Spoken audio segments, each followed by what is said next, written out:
Okay, No. we're going to open up with introductions. So I'm going to start off in the bottom right-hand corner with Ross. Hey, thanks for having me, Dylan. I'm a data scientist and consultant with a master's in applied economics. I'm a libertarian paternalist with conservative and nationalistic leanings.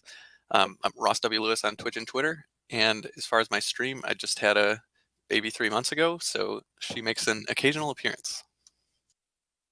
Wonderful. That truly is the highlight of any Rosswlewis stream. Next, Teach them while they're young. Teach them how to stream while they're long. Yeah, her first word will be tier 1 sub.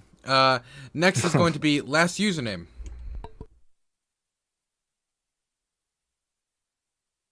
Very, very good. Hi. There we go. I'm last username, Anarcho Posadist and Antifa Super Soldier. I stream on Twitch, and you can come to my channel to hear about liberty and anarchy and other nifty things. Good to be here again. Always good to be here. Always happy to have last username on the show. He always is someone who can come through for me in a pinch, and I really appreciate that. Next, we're having another panel show host who has come onto my panel show because he keeps having me on keeps having me on his panel show. I just felt so bad. I felt like I had to have him on. PrimeCayes, how are you doing? I'm doing all right. Yeah, so I'm happy to be here as always with the homie Dylan Burns. My name is PrimeCayes. I run my own series of panels. I usually walk on panels. I invite my audience members to participate. Doesn't matter where you're on the political spectrum. I'd love to have you. And on Mondays, we have our own invite-only panel called The Reverie, where Dylan Burns is often there. And then on Tuesdays, we have an invite-only panel for women streamers. And then maybe Thursday, we're going to have all-black panel. So what's that? Wonderful. Next, we're going to move on to somebody who I always love tuning into their stream. And I love, he's always, he's like my therapist in DM. So just message me out of nowhere. How you doing, man? How's everything going? And, you know, he's just a great guy all around. Every interaction I've had with him. He's a son of a bitch, but besides that, he's okay. LoyalLogic. How you doing, my friend? I'm LoyalLogic. I'm a Republican here on Twitch. But, you'll be shocked by some of my beliefs. Give me a follow. I love all these people. I mean, Dylan Burns is a scumbag weasel, but I still love him. You know what? I could not make it in this industry as the Don King of political Twitch if I was not a scumbag weasel, okay? Next, we're going to move on to our next guest, who's a new guy. He's a new guy with an amazing mustache and beard, who is a aficionado of late night music. Trash Can. That's a fair characterization, yeah. Hey, everybody, Trash Can 1312. He, him, they, them. If you like anarchism and music and stuff like that, check me out sometime. It's what I do. Wonderful. Next, I'm gonna go straight above me to TheSyntheid. Cool. Yeah, I'm Synth. I do like different work. I'm a lot on Twitter. I don't really stream much anymore. I might start streaming more. I'll be putting out like an official statement on like my future and stuff. Since I haven't been around as much. I appreciate like being on all the panels and stuff. Thank you for having me here. And I'm just like normal trans person that fights for left-leaning stuff, socially and economically. So, that's a hell of a brand. Normal trans person. Hell yeah. Yeah, normal trans. Next, we're gonna go to MindWaves. Oh, I love you, Sid. Still muted, so we're gonna go to Rob and give him another 30 seconds to fix his setup. Hopefully I'm not muted. That's a mistake I make all the time. But thanks for having me here, Dylan. I'm RobNoerr. My channel is called Normal America. I'm on Twitch, Live, YouTube. Conservative, ran as a Republican for Congress in District 12 special election in 2019. Many of you I know, thanks for having me here. And yeah, always appreciate Dylan. I think you're one of the best people that do this. I really appreciate you having me on. Thanks so much. No problem, Rob. And I'm going to go back, finally, hopefully, to MindWaves. If he can't say it, I'm going to give him a little bit more time, but he's going to have to do his intro through interpretive dance or some signals with his hands. So, okay, let's see it. So what you about? MindWave, what you about? MindWaves, you just need to do one thing. do the Macarena. Just do this. That's all you need to do. Come on, no, nothing? Okay. That's what MindWaves is all about. Wonderful. Okay, we're gonna do the intro. So not much difference than his streams. No content. Yeah, just about. The only. This is the most content we've gotten out of MindWaves in months. Anyway. So we're going to go through the rules quickly while MindWaves figures out his setup.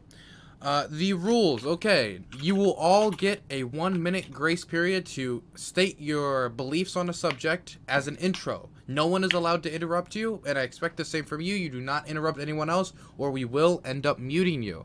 That is something where we want to make sure everybody, no matter what the topic is, at least gets a small period of time somewhere in the discussion to put what they believe out there. We'll also do a second period during the outro, and I don't care what they say. They could directly reference your name, say trash can, your beard's horrible, your music taste is shit.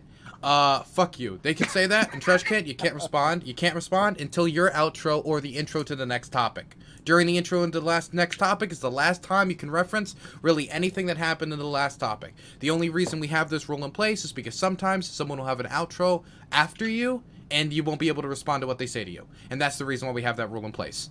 Trashkin, do you have a question?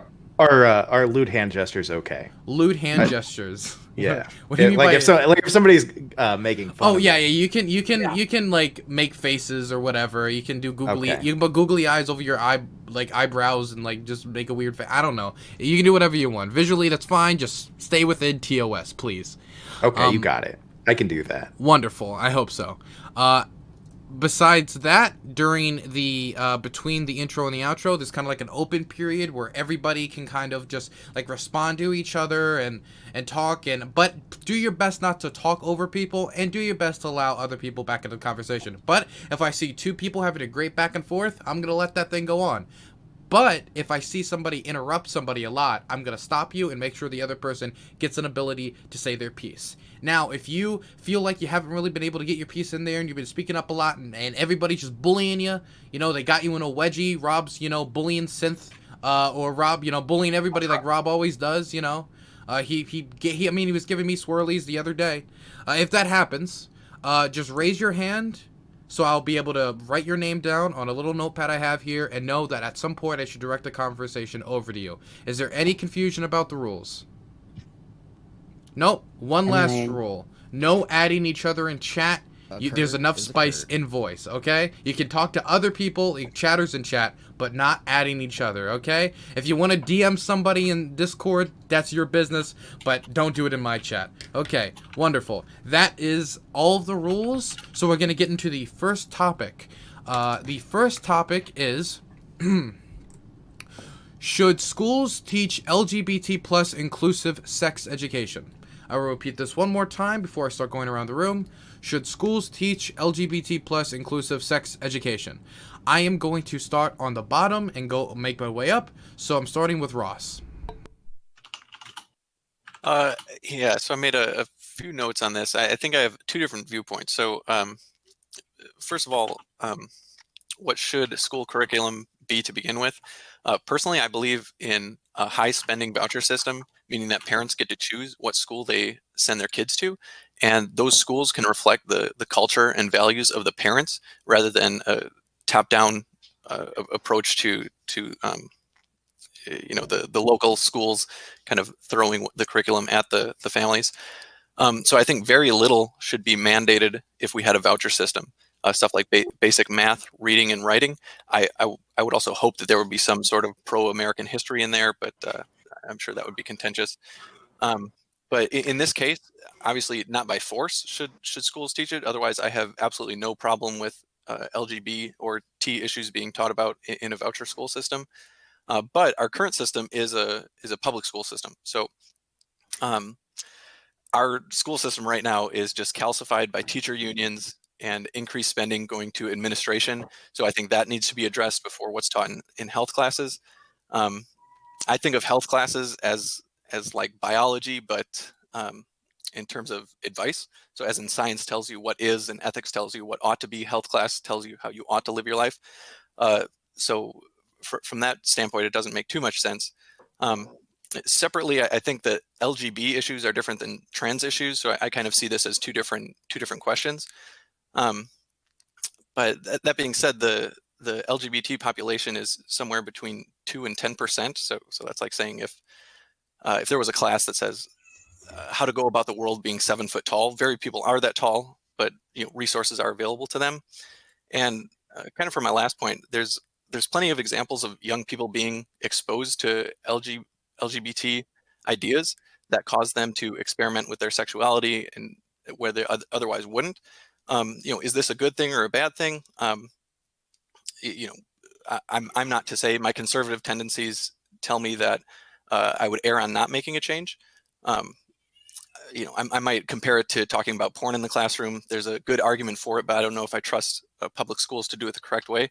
And just for the final point, the data show that sexual orientation is somewhat cultural and environment. So how much do we as a population push that toward students rather than parents pushing it towards students? I think it should wholly be up to parents. Okay, next we're going to go to, let me just look at the list. Next is going to actually be LoyalLogic. Yeah, I mean, I am very kind of confused about this because when I did sex education, there was no like straight sex ed. We learned about STDs. We learned about the basics. I don't ever remember. I did it in 6th grade. I did it in 8th grade and 9th and 10th. And I just don't remember. I even asked a couple of friends. They don't remember that either. Now, as the question in it to include it, I just don't know what you would really include. It's like, I don't care. Like, I love Synth knows that 100%. I just don't know what you would include. And then again, do we really need it? I mean, if sex education is supposed to be for STDs, protection, and being informed, I don't know. I don't know what, I mean, what are we doing? So I think the question's a little kind of open-ended, but again, if the teachers want to do it and the parents approve it, the PTA meetings, whatever, I don't care. Like, I just don't know what the curriculum would be, so I'm perfectly fine with it. If everybody, agrees to do it, if there's a need, fill it, but I just don't know. I mean, to me, I look back, I really do. And I go, the sex education I got, it was for everybody. Like, it just gave everybody the basics of what you need to know. So yeah, that's pretty much it. I mean, do we need it? Maybe we need it. Maybe we don't. I don't know. But it's a debate worth having in our education system because, again, the LGBTQ plus community are part of the United States. So should we include it? Of course. But to what degree is the question, I guess. Okay, next, I guess I'm just going to do the conservatives first and then the lefties. Next is going to be RobNoerr. Okay, thanks. Yeah, I largely agree with everything that was said there. So just some background, as a conservative, I was totally for gay rights. I don't have a problem with gay marriage. I think the debate should be over. I probably think that the government shouldn't be involved in the institution of marriage, but if they are, then two consenting adults, regardless, should they not be discriminated based on gender. I do have questions. I thought the same thing that LoyalLogic did. First off, Ross makes an excellent point about I'm more in favor of charter schools and parent choice in schools, and certainly in those private schools, it should be up to those schools, the type of education they're teaching. We have some base level of things they should teach. But yeah, I agree with LoyalLogic. When I went through sex ed, I'm probably the old man on the panel here, but when I went through in the early 2000s, there wasn't straight sex education. It was, you talked about the dangers of intercourse, and I would assume if you were gay or straight, or if you were lesbian or if you were a gay man, etc., I assumed that those same lessons applied. Wear a condom, be careful about having sex with strangers. It's important if you're having sex to understand the dangers of it, use birth control, things like that. I don't see where that changes through LGBT issues. Now, one area that I'd like to add to this, I guess to be a little more contentious, is despite the fact that I'm okay with all that stuff in theory, I think oftentimes in practice there ends up being problems. So we end up with the hypersexualization of kids, particularly even before when I would recommend sex education. So you end up seeing, all these instances, for example, of trans story time, where we're talking and glorifying like transsexuality. What does that? Why are we teaching young people anything about sex? I don't care if you're interested in having sex with men, women, anything like that. And so I would worry that if we pass some mandate that sounds good in theory, like, it's important to talk about there's LGBT issues and they need to have safe sex as well, and we shouldn't discriminate and things like that. Then all of a sudden, in practice, what will happen is that will be pushed on kids by left-leaning people that dominate academia, and they'll be pushing these kind of sexual views on kids even at an early age, which I think is a huge problem, and it's doing a lot of damage to our society, the early sexualization of kids. Okay, and last but most certainly not least, my favorite communist, last username. Hey there. Does it sound okay? Sound wonderful. I don't know what's wrong with the video. Okay. So similar to Ross, I am, very much against public education. That may or may not end up coming into the conversation, but aside from that, whether it's public or private education, I'm perfectly fine with kids being taught about medical science and taught about their own bodies. But I want that to be from a scientific perspective, right? It's very important to make a distinction between teaching scientific medical facts about your body and a sort of prescriptive something more prescriptive that tells you like how to lead your life or how to have what your sex life should be like or how you should have relationships or things like that. And I've seen a lot of public sex ed curriculum, at least here in Canada, that is very, very prescriptive and all sorts of like pseudo kind of self-helpy, weird, intrusive curriculum. And it's really, I find it really bizarre and creepy. So yeah, sex ed is good, but from a scientific perspective and not from a prescriptive, like, here's how you should lead your life perspective. Okay, now we're going to start with the left, and we're going to start off with Synth, who is muted. I can hear her. Yeah. Oh, okay, one second. Okay, that might just be me. I might have muted her on a different occasion. I think that would be it. Yeah. Oh, yeah, I did. Okay. Muted, and There I you was go. like, wait, I am muted. Okay. What the fuck? I remember. It was because I could hear the clickety clackety of your keyboard. Okay, there we go. Oh, okay. I'm sorry. No problem. Yeah. Okay. So, I'm in full support of sex ed being in public education. I think public education should be like expanded. There should be more funding towards it, and we should have like a better class of sex education that expands on sexuality, actually tells us like what different sexualities are, like how to actually associate with them, what good ways would be like going about being able to date people within this sexuality. And then that would expand upon like being able to understand other people and what they want into like relationships, stuff like that. So like, and also teaching LGBT sex ed would most likely lower homophobic and transphobic panic cases, just by saying, hey, like there might be some women with penises. Hey, there might be some men with vaginas. By the way, don't kill them whenever you see them. They're kind of just people and they kind of just have genitalia. And it would probably be a lot better to learn about that in high school in a sex education class where you're talking about having sex instead of like right in the moment whenever you feel someone's penis where you think there's going to be a vagina and then you're a conservative that like murders a trans person.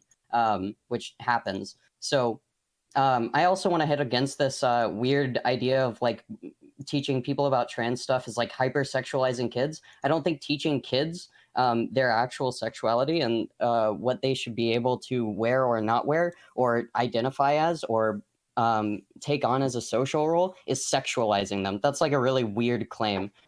Trans in no way sexualizes anyone. There's a slight emphasis on genitalia because it's so essential to our identity or how other people interpret our identity, not necessarily to our own.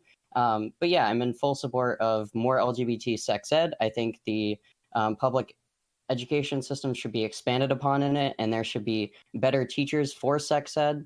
Yeah. Okay, next is going to be MindWaves. You guys can hear me good, right? This time? Yeah, I can't hear you. All right, shut up.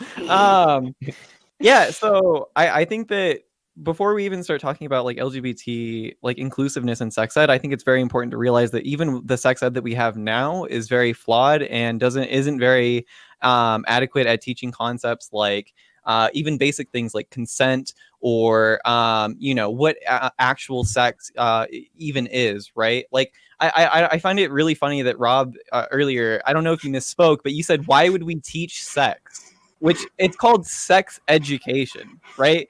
Like I don't know.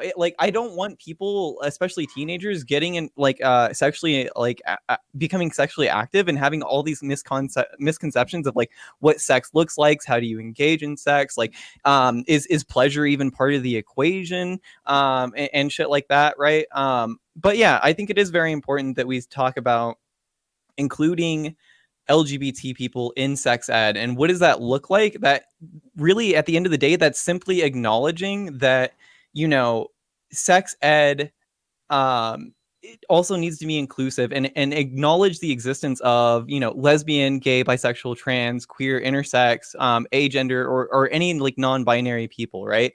The way that sex ed is taught right now, you guys are saying, like, I heard a lot of the right side say, oh, well, they don't teach heterosexuality. But the thing is that they never acknowledge that anything else other than heterosexuality exists, right? And what does that do is that normalizes heterosexuality, and it makes people not feel comfortable being anything but straight and cis. I like some of my first encounters with men sexually. I had a guy tell me, like, I didn't even know what gay sex was or if it was even possible because they never taught that in school, right? And that to me is like crazy. Like I don't know. Yeah. So yeah, that's my spiel. And for next, we're going to be going to Prime. Yeah, I want to second, especially MindWaves, especially what he said there at the end, is that kids don't know the mechanics of sex. Like, I think maybe to some it seems quite obvious, but maybe that's just because of the combined knowledge that you've received from various different sources, and if those sources have been incorrect, then you can be carrying all kinds of misconceptions about what sex is, how it's performed. And then if you don't know how it's usually supposed to go, then how do you teach them like how it's not supposed to go? Like what you should avoid, what are the pitfalls, right? So of course we would teach sex and sex education. I don't like, is that part controversial that we don't teach like sex in sex education? I mean, that's amazing. And then this whole idea of glorifying the trans lifestyle or whatever, like what kind of shit is that? Like, what does that even mean, right? Like to a kid who learns that trans people exist, does that make them trans or want to try it out? Does that give them gender dysphoria? Like what? I don't even understand what's happening anymore. So yeah, like to LoyalLogic, yeah, that's what you would teach. You would teach the mechanics of sex, the mechanics of straight sex, various forms of gay sex, and just like kids know, right? This is how you do it, right? And this is what you don't do, right? This is a clitoris. This is what it's for, guys. It exists, so it'll be helpful for straight kids too. So that's my time. Okay, next we're going to be going to the last one of the left, which is Trash Can. Yeah, I feel like it's been pretty well trodden. I agree pretty much entirely with Prime and MindWaves on this one. It's normalizing for us to be seen in like sex ed situations, the weird mystification of gay sex in the United States is like really fucking toxic for our communities. So, and I'm just going to yield the rest of my time. Yes, there should be sex ed for LGBT people in schools for everyone. Okay, next I'm going to turn it over to... Oh, actually, yeah, that's it. So now it's going to be open debate. Yeah, I mean, I just want to make a point. Like, sex ed, I think there's a misconception going on here that I really have. In sex education, every time I took it, They're not teaching you how to have sex. They're teaching you about the human body of males and females. Like there's nobody came in and say, hey, this is how you have sex. They did teach you about the clitoris. Yeah, but we They are teach saying you about that it should be that way. That Yeah. we should Okay, acknowledge that but sex that wasn't looks. the question. That wasn't the question, though. You're misinterpreting the question, and I can have Dylan read it back. That wasn't the question. I mean, it's inclusive. Now, again, I agree. It should be. Now, we should talk about. I agree with Synth and Prime and you on the fact that we should talk about. There are different sexes. That's perfectly fine. But teaching someone how to have sex, I was never taught how to have sex from sex education. That's a parent's job to talk. And now, if the parents don't do it, that's how many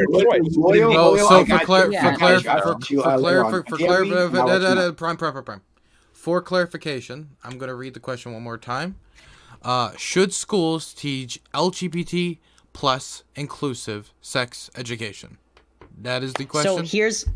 So here's how I know this is exactly related to actually being able to have sex. So in that, it includes trans people. So trans people have a specific proclivity to not have matching genitalia to the actual they usually don't have matching genitalia to the sex or gender, whatever, that they want to go into or display themselves. That's what I just said. I agree with you. We should talk about automatically.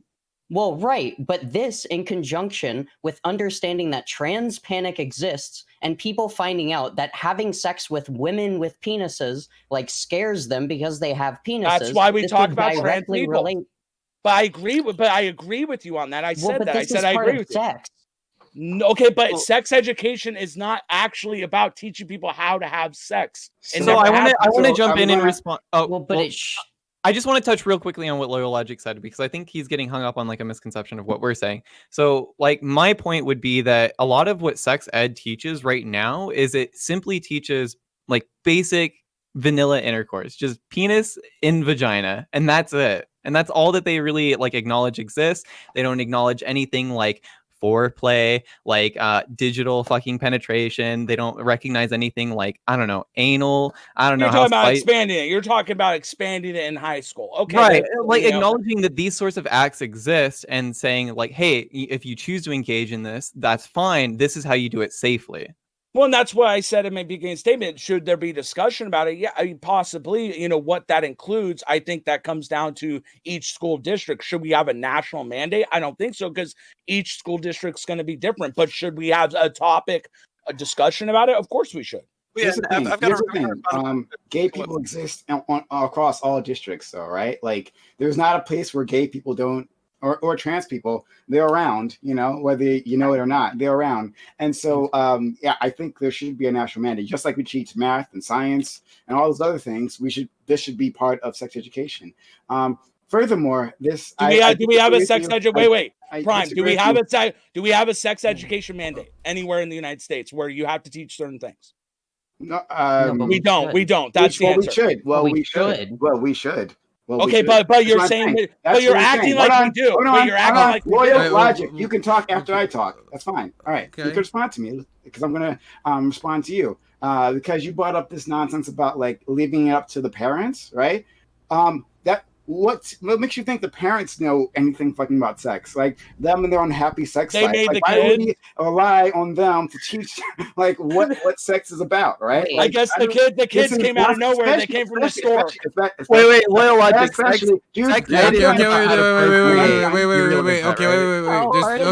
Okay, everybody stop. Okay, we need one person to talk at a time. Okay. Well, MindWaves. Prime was in the middle of a statement. You gotta. I'll get to you next. I promise. And I'll finish very quickly. Just that, especially when it comes to gay children, gay sex, right? If the children were made through heterosexual sex, and the parents don't know anything about gay sex, right? Or may not be supportive of gay people, where are the kids going to learn how to safely perform that? Because they're going to get up to it, right? So we want them to be safe. If we actually care about them, then we teach them the mechanics of it all, right? They don't have to quote unquote promote it. I don't even know what that even means, right? But we can just teach them how to do it safely. There you go. I don't trust teachers to teach my kids history anymore. I don't want them to teach kids how to have sex. I think that it's like that's not the job of sex education. Sex education isn't about, hey, let's teach you how to have sex good or exactly what you're doing. It's to say, if you choose to have sex, here's ways to do it safely and to make sure that you're doing it as safe as possible. They're not there to promote, well, this is how gay people have sex, this is how straight people have sex, this is how trans people have sex. They just say, here is the possible types of intercourse that occur in my at sex education class where we didn't identify straight sex education. There's a lot of overlap. In my no, you were I so, do. Wait. I promise. Okay, Synth, I know you're raging, but I promised at the MindWaves after Prime, and it went over to Rob. No, So it's fine. No, it's fine. Go ahead. Just real quick. You were so close. Okay, we talked about anal sex and things like. We talked about how anal sex, there were unique precautions that you should take with things like that. We never called it straight or gay sex. And there were gay kids in my class. I never heard straight sex. I never heard that. You talked about different orifices and different types of sex. Yeah, I mean, wait. You go to a country. Yeah, you go to a country where everyone looks the same and they start making fun of people that don't look the same. And then you say, like, well, they never said that they don't look the same, so they're obviously not doing it for that reason. That's the argument you're making. No, but Synth, what argument I'm making is we should talk about trans people. But to say this is how you have sex with a trans person, you could say, listen, let's talk about anal, let's talk about this, and then also let's talk about the trans. Now the dating stuff, I think we should have a actual course separate from sex education talking about dating and relationships, but that's a different topic for me because I think that the dating scene in the United States has fallen completely downhill because of people that don't know how to interact with each other. Based.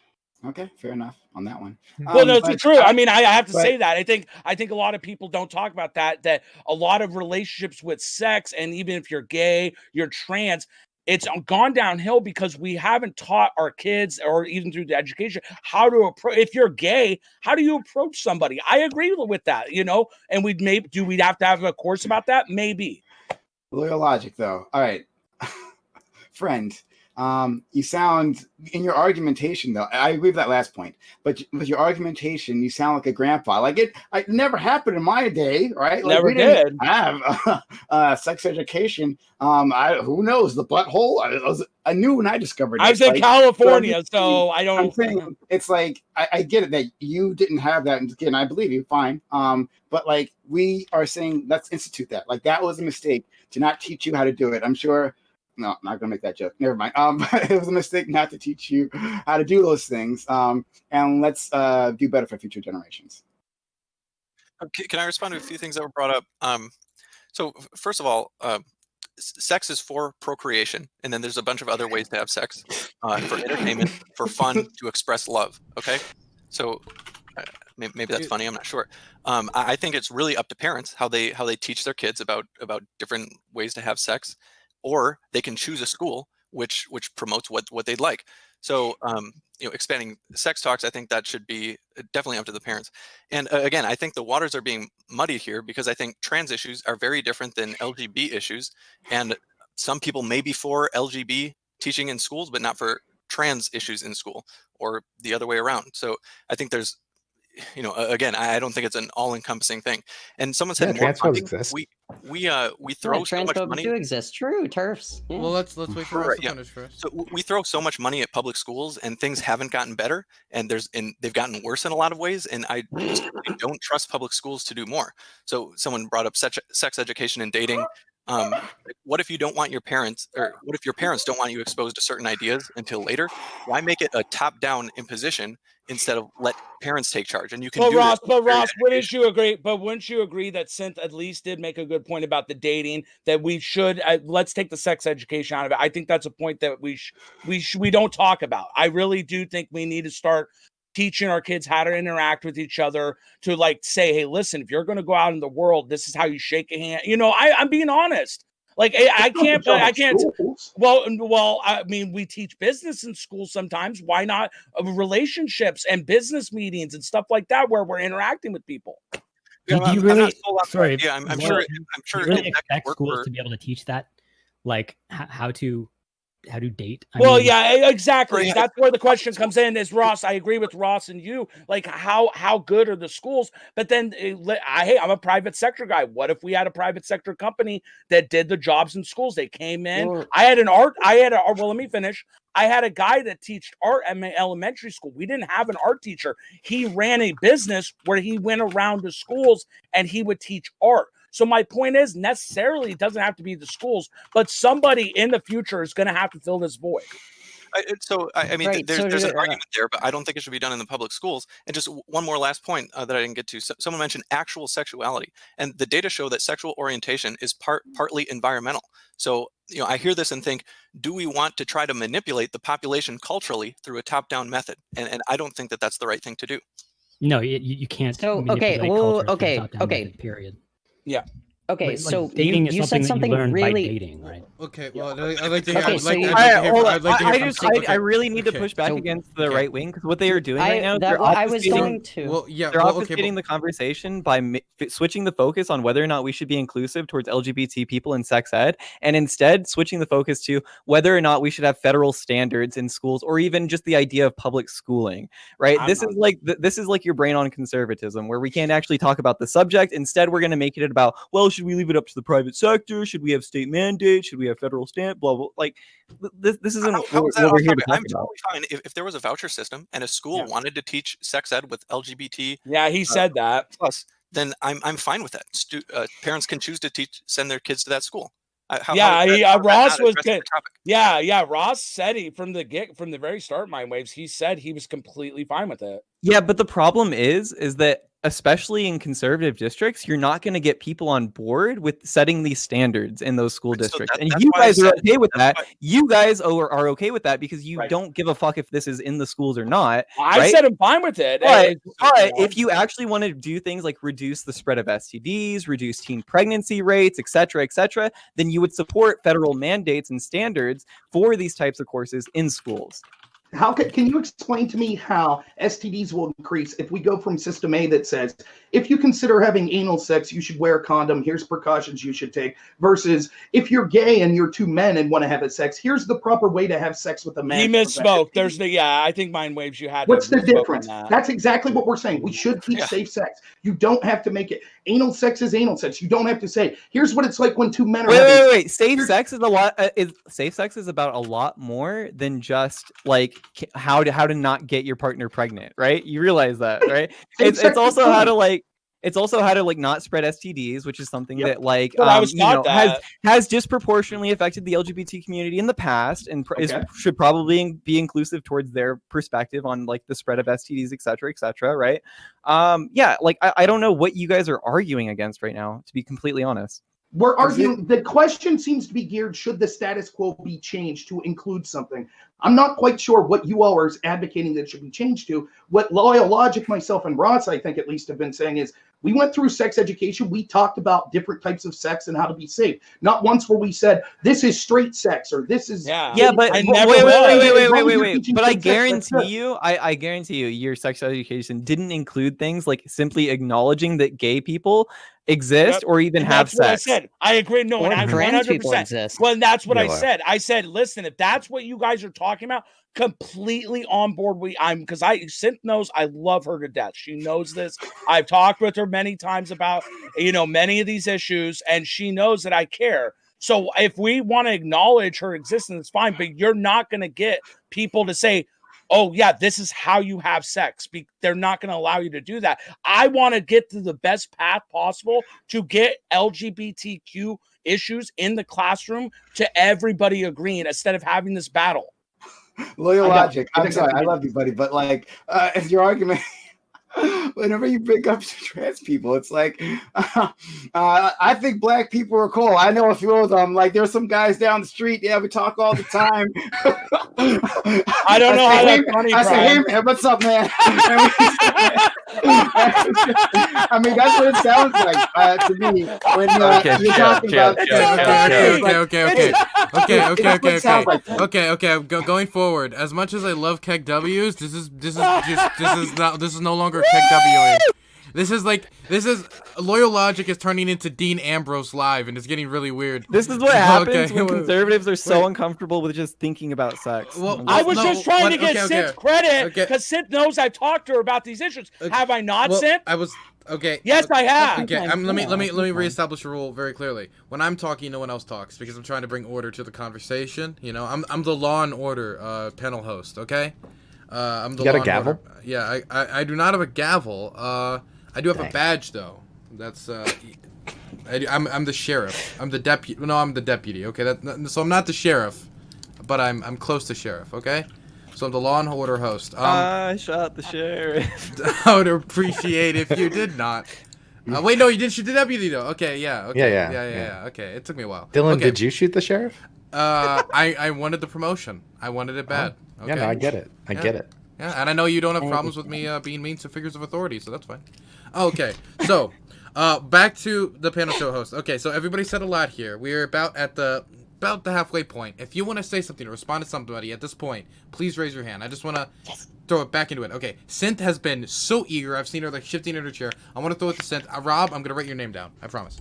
So this is so important. You got so close. Environment does shape your sexuality. Whenever what you're taught is literally penis and vagina, or you can have butt sex sometimes, but it's not actually geared towards, hey, gay people exist. Hey, by the way, there might be a penis on a woman. Hey, by the way, there are trans people that exist. Like, whenever there are no gears towards this, then sexuality as an LGBT person turns into, holy shit, am I not normal? Do I just like gay sex? Like, it's literally a questioning of identity at that point that you're forcing onto a gay person or an LGBT person just because, like, you want this heteronormativity.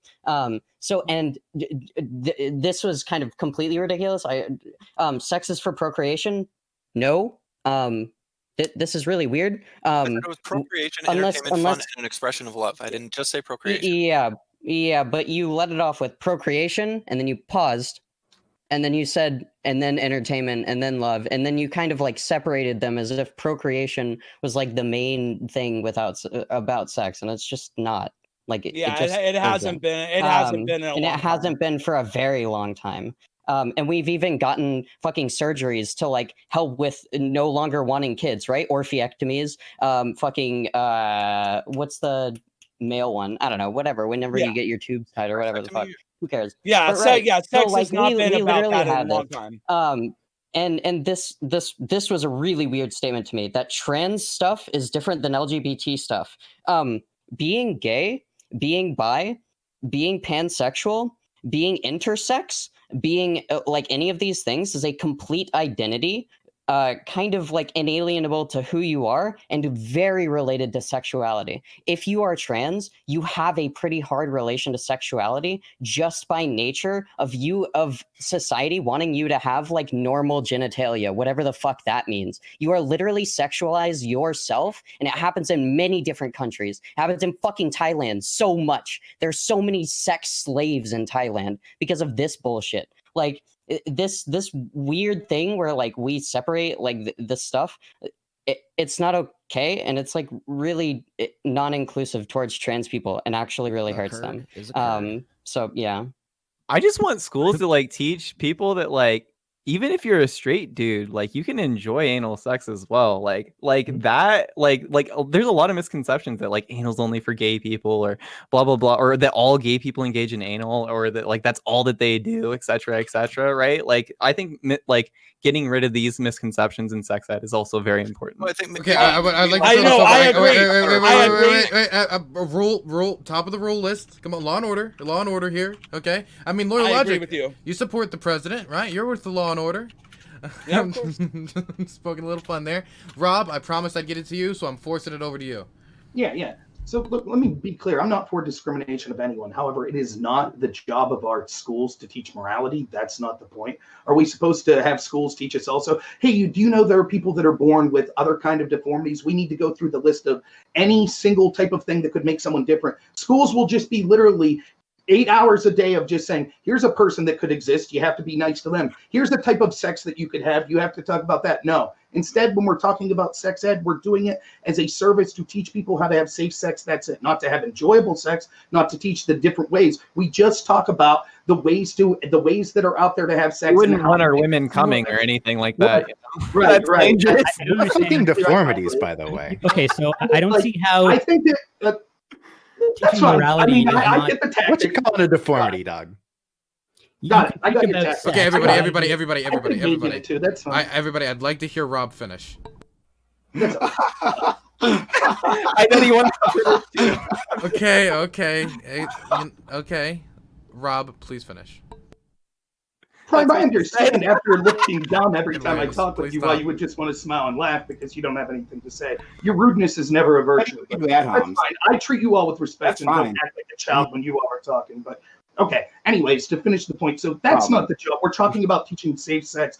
We're not there to have schools teach morality. We have schools that are failing teaching our kids the actual curriculum. Every year they get worse, these public schools. Why would we trust them to all of a sudden instill morality? We see so many teachers, for example, that are teaching young kids that are some of those being that, you know, are accused of doing bad stuff all the time. They're ideologically driven to one end. And to get back to a point I made earlier, we were told why MindWave said why. Rob said, why would we teach kids sex?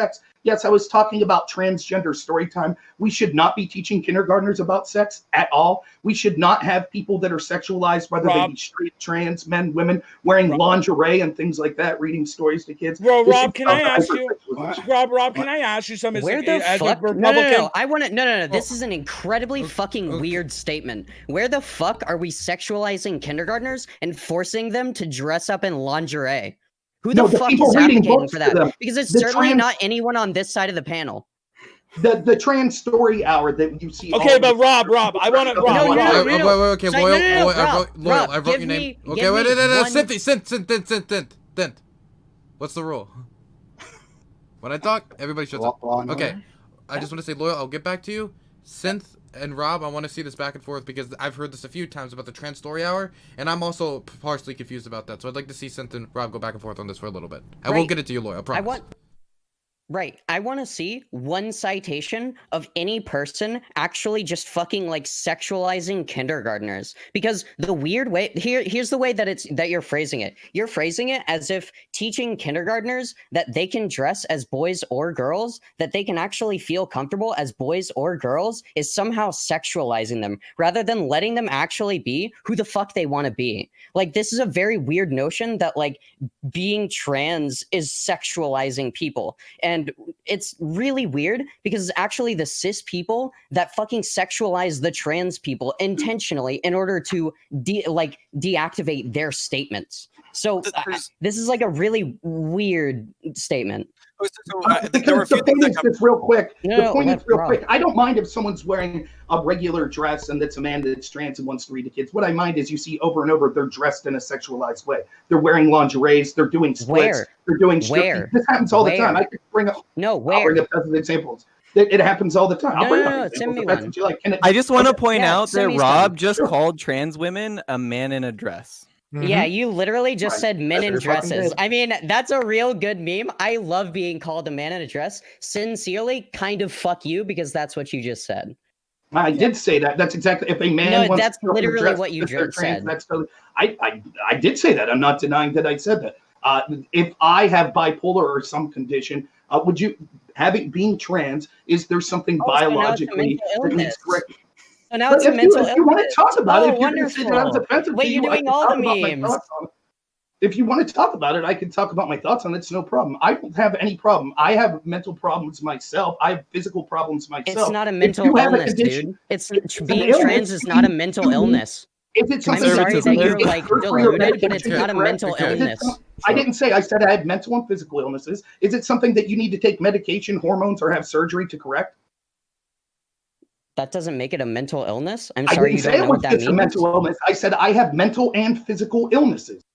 That's what I said. Okay. It falls in that category. Okay, so No, I'm it not saying doesn't. I It's don't. not an just illness. because Why I the don't fuck are you? believe that Wait, no. Why are you calling trans people fucking ill for being trans? Because it is a condition that Look, I think requires Rob's just having a medical- hard time No, coming you out are as Okay, being okay, calling trans. okay, okay, okay, trans okay, people okay, ill. okay, Having a okay, really okay, hard we're gonna time. stop. We're gonna Rob, stop this. how do you We're gonna- define a Okay, wait, mental okay. I'm gonna do this for the last time, and next time it's just gonna be mute. When I talk, everybody shuts up. Okay.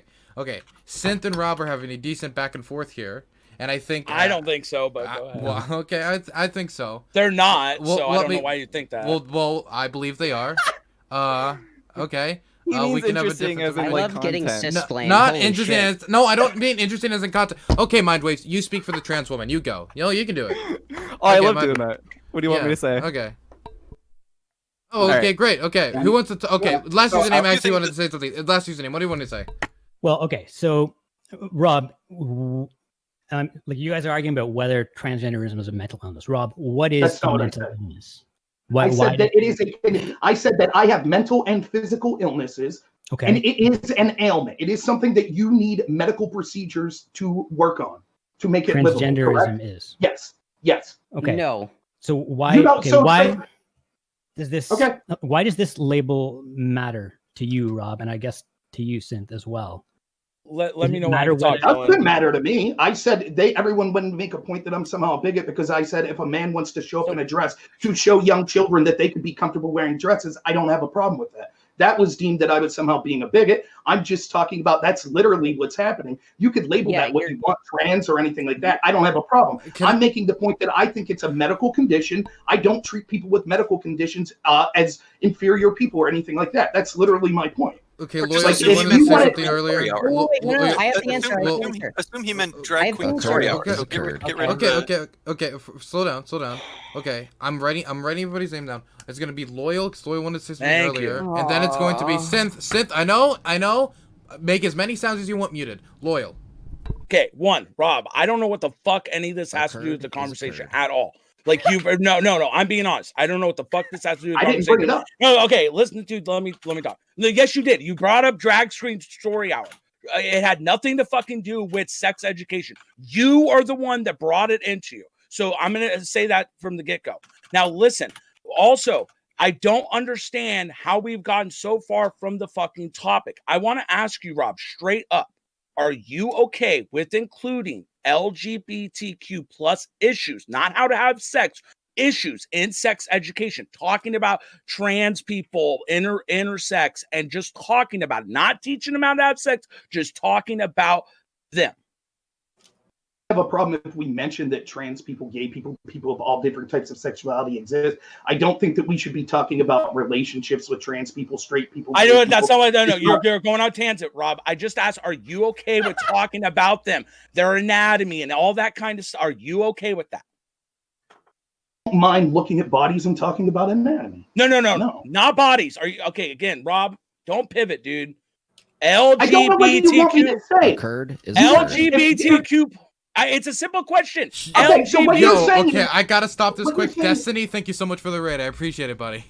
It's a simple question, Rob. Are you okay I with think that? what you're saying is this. If we Occurred say this is a occurred. penis, also there are trans people that can have penises. Yeah, I don't have a problem with that. Okay, that's it. Okay, That's fine. that's it. That's, Okay, what I'm That's all talking I was about. asking. Wonderful. Synth and then Prime. I saw Prime's had his hand up for a while. Occurred is occurred. Synth, you are actually muted. You muted yourself. Yeah, sorry. I was in Notepad. So we can actually go back in the VOD, and this person quite literally said, "I'm not a bigot, but trans women are men in dresses." Occurred is Yep. occurred. Yeah, Also, yeah. I want to say that this is incredibly fucking dehumanizing to the trans people that are trans that don't need any hormones or surgeries. Trans people don't need hormones or surgeries or gender Occurred is dysphoria. occurred. They don't need any of that shit. They just need to necessarily identify with a role that is not cis.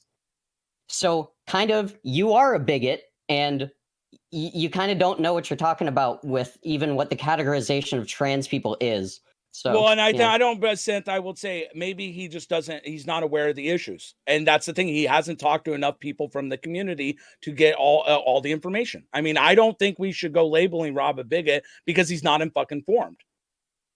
Well, I don't I'm think informed just fine. not and it is- informed. It is, say that for they're example, it men in used to be dresses. classified. I wanted to hear. I know, Rob, Rob, but now it's I would changed. No, like- no, no, stop, Dylan. I have to say, Rob, it's changed. You can be a trans person without taking any medication, going through any procedures. It has changed. Now, if you're not informed of this, that's fine, but it has changed. That's why the medical classification has changed. Now, could you make an argument? Some people have to go through all these treatments and stuff.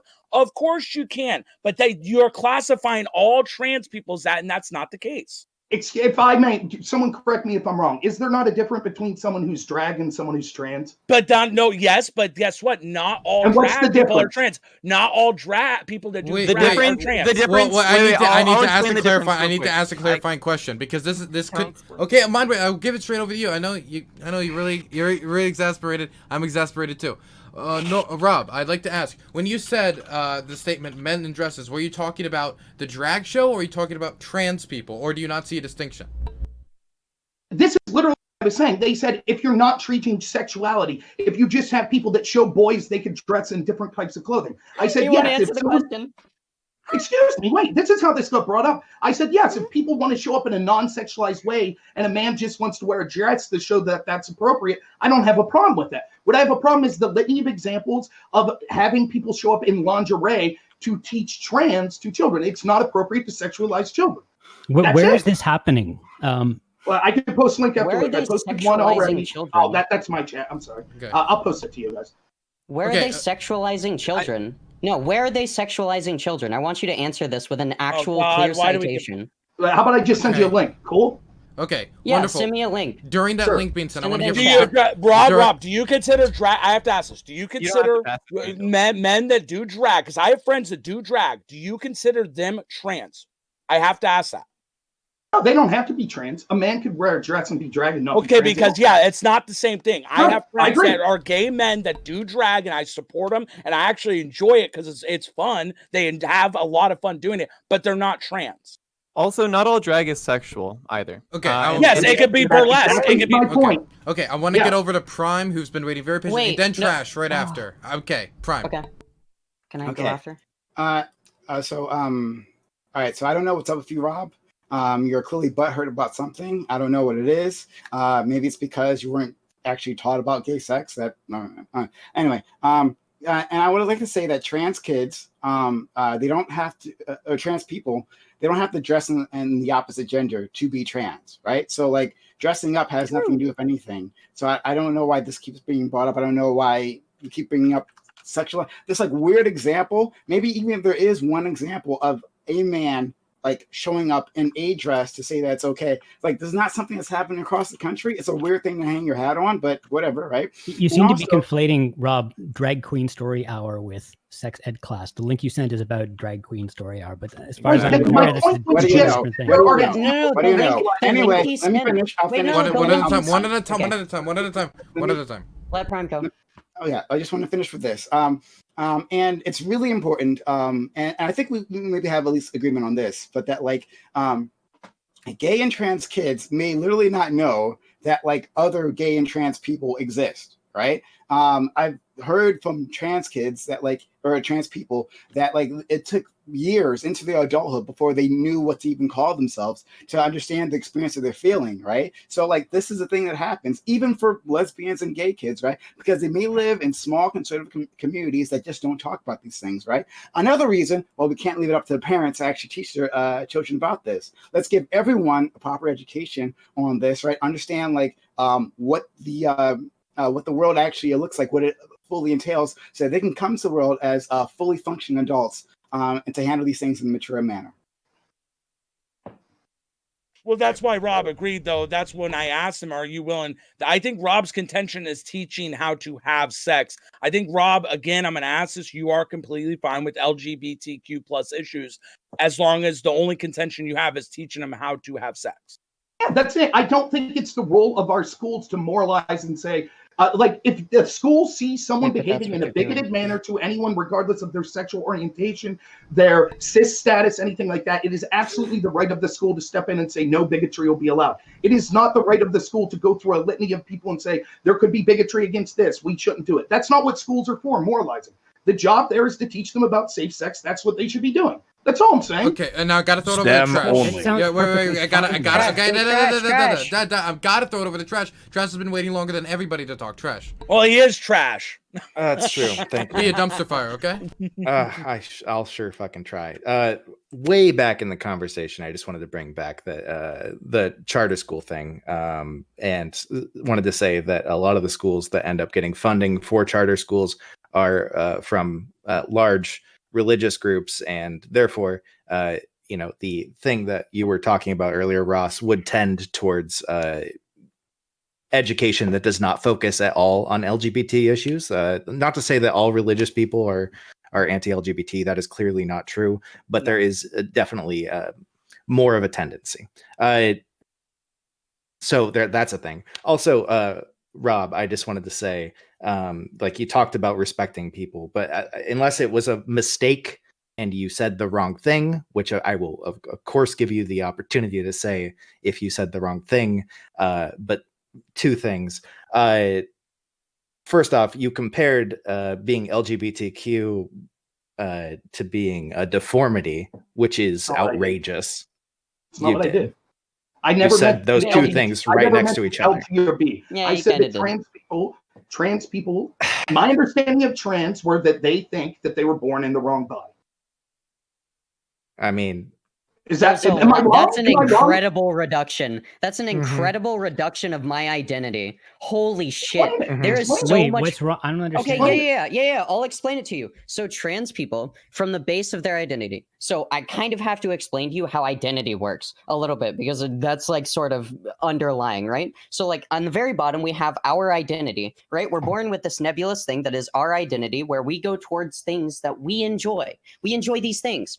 And then later in life, we get grown up, and then our parents are like, hey, by the way, you're supposed to enjoy these things because these are the things that have been normative in society. And so the people have to be in boxes relating to their identity based on what society wants from them rather than what they want, right? Transgender people say, hey, fuck you, society. It's real fucking dumb that I can't wear makeup because I have a dick. It's real fucking dumb that I can't wear a dress and not be called a man. And like, it's real fucking dumb, because all these are made up things that we think about. That is all that identity is. That's not Are true. just made up things that we. Yeah, it is. That's It's not true. quite This is- literally everything. Yes, quite This literally sounds like a everything very is made up by specific- humans in order to categorize things, because that's what we do best. If I may. Our identity is the same. We categorize things. Trans is just a categorization of people going towards things that they actually want. I'm Wanted to very get a skeptical that all trans That- people would describe it the same way that you were describing. Yeah, it. that's what I that's what wanted gonna say. I wanted Yeah. to direct this with Rob, because that was directed directly at Rob to explain it, right? Yeah, I'll be I right think back. that.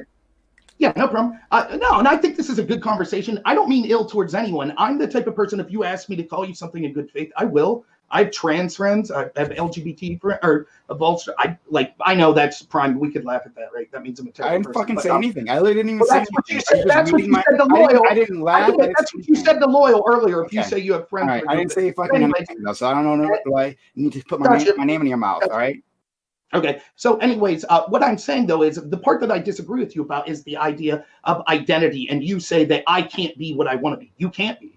I can't identify as a person of color because I'm not a person of color. Now, I could say I would like to be called with these pronouns, or I would like to be associated as this specific sex or gender, but that doesn't mean that biologically that's the case. It's just not true. And we can't ignore biological truths because people want to feel different. That's just not the way the world works. Okay, MindWaves hasn't said anything in a while. Okay. Yeah, I just want to say before we go on this huge tangent that I don't know if Rob is constructing this purposefully or intentionally, but this is a complete red herring. What we are doing now is focusing on whether or not Rob thinks that trans people are valid, instead of actually talking about whether or not we should be inclusive towards these sorts of ideas in the classroom, right? I'm not here to help Rob figure out his like transphobia or like whether or not trans people are valid.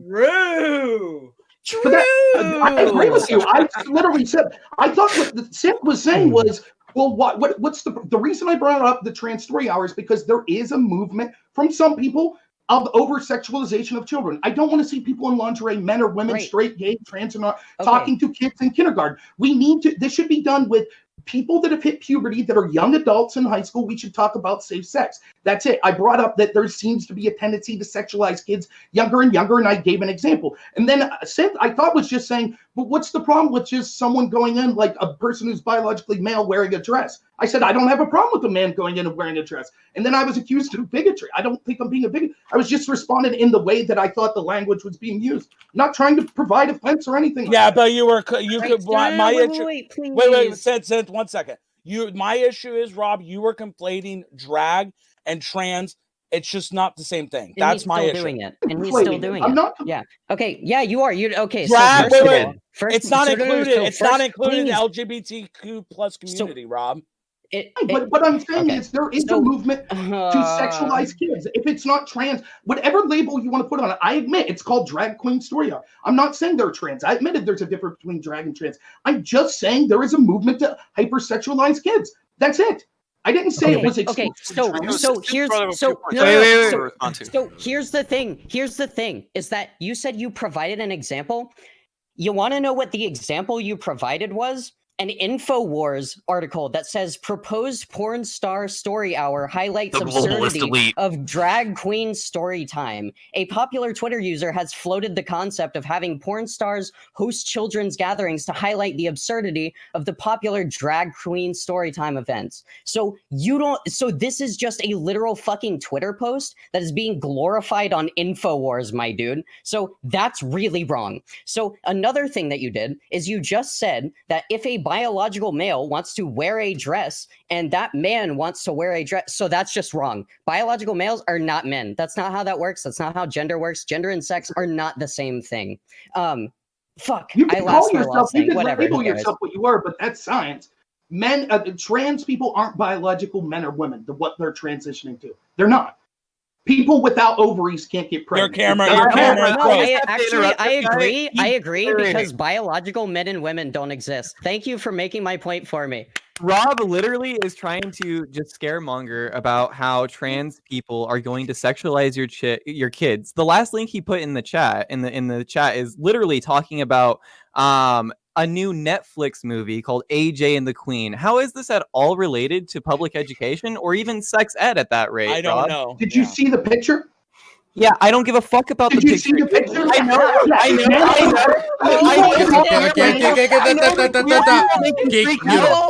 Really uncomfortable. That was good. You're heteronormative box, but everybody was those talking. people Okay, I my rule's very clear. MindWaves. Yeah. First, can we move on? Okay. I was very clear. I'm gonna unmute MindWaves now. Okay, let me be very clear. When I speak up, everybody gets quiet, okay? I'm not going to have 5 people yelling at each other at the same time. MindWaves, you were trying to make a point. I want you to finish that point, though. Yeah, I just think that it's very obvious how, Rob isn't actually interested in the conversation that we're trying to have. He's very much just interested in fear-mongering. He literally just said, well, look at the picture. The picture of what? A person in drag interacting with a kid? Lingerie. What about it, dude? Like, this That's means nothing. sexual- It has nothing to that's do with exactly sex the ed. point. It has nothing to do with Ross, I public would like to education. get your input. I think you would agree with me. The problem is, I don't care what if it's a man and he's wearing lingerie, like male. How does lingerie, this relate to sex ed? Yeah, how is this? Because Yeah, but how is it's this a related to sexual- sex ed? Let me It hear. doesn't. Let me hear. I want to hear Rob respond. I how it relates to sex ed. It has to do because we're supposed to be talking about safe sex. That's it. When people say, no, we need to talk about all these other, it's the job to teach how to do sex and all these other things. I said, we have to be careful because my opening statement said, in theory, that sounds okay. But in practice, we see that often educators and people that claim to be educating children are hypersexualizing them. Having people in lingerie, man, woman, trans, straight, I don't You care. haven't provided anything for this. Relate to sex Nothing. I ed. just showed you. I You showed the haven't picture. You said, provided any sources of sexualizing children at all. A picture None. from a movie, from a Netflix movie. Okay. I showed you a picture of it. There's dozens of these of people that You are gave wearing me an InfoWars link. We're not doing this. Okay, mute on. him. Geek. Okay. I am now. Can we I'm move now. on? Yeah, I'm It's now. like- Okay. Yeah. Okay. What are you Can doing Ross right have a now? chance Okay. to stop? Come on. Rob. Come on. You've been following the rules the best at the moment. Come on, please. Don't join the mob. Okay. Look. Okay. So right now, everybody's talking over everybody, and I feel like that we have somewhat separated from the original topic of specifically sex education into broadly like defining trans, which I feel like is a little off from that area. So what I'm gonna do is I'm gonna say we have about like a good like few minutes left on this, but we're probably gonna move on to the next topic. So this is what we're gonna do. We're gonna do the outro statement, so everybody's gonna get 1 minute to finish on the topic of sex education. So I'd like to hear your statement that has to do with LGBT plus being included in sex education specifically. So I'm going to start at the top left, and I'm going to move on the way down. I'm going to start with Trash Can, who didn't get a lot of time to talk here. That's why I'm starting with him. Ultimately, hey, LGBTQ, excuse me, I've been drinking. People deserve to be represented in as many avenues as possible to make all of the kids who have been struggling with that shit feel like they're not fucking freaks, and that's something that I really hold fucking dear to my heart. So please, there you go. Okay, next I'm going to go to Synth. So I think I'm just gonna say my opening statement again. I think we should teach it. Homophobic and transphobic are really fucking bad. We should quell down on that. That would help. It normalizes LGBT people in the community. It normalizes their sexuality, normalizes their way of having sex and their way of associating with sexuality. That's an extremely good thing in diversity. It should expand on sexuality and actually teach us, things about our sexual stuff, whether or not trans people exist and how to deal with trans people, how to deal with each different kind of person. Trans people are never hypersexualizing kids. I'm sorry, RobNoerr, but this is a dumb fuck take. A dumb fuck take. We are not hypersexualizing kids. We will never advocate for hypersexualizing kids. And I don't know where this came from. So please never say it again. Thank you. Okay, so Rob, I feel like a lot of this is going to be directed towards you or in response to you. So would you like to go last so you can respond to it all at one time? That's fine. Okay, I just wanted to know what would be best for the productive discussion. It's a free market of ideas, which we promote here. Shut the fuck up, Dylan. Hey, look, I'm an ANCAP when it comes to free markets of ideas, man. Me and Les Susan are gonna chill on that beach. Look, okay, MindWaves, you're next. All right. Yeah, I think that we made our points pretty clear. I do want to thank the people on the right that didn't spend the whole time obfuscating the conversation or just switching from red herring to red herring like Rob did. So for that, I do appreciate that. Yeah, I think that we've made a pretty good case for why a lot of the sort of, especially for youth LGBT, a lot of their not feeling comfortable coming out or even exploring their sexuality or even realizing their own sexuality is due to nobody even acknowledges that they exist. Nobody really gives them any examples of people like them that exist, et cetera, et cetera. I think that, sex ed is something very important that expanding that could benefit not only the LGBT community, but also the straight community as well. Just talking about things like we said earlier, what sex is, what it looks like, how to engage in different acts safely, especially contraceptives, just basic concepts like these. Yeah, I don't know. That's basically it. Yeah. Next, we're going to go over to Ross.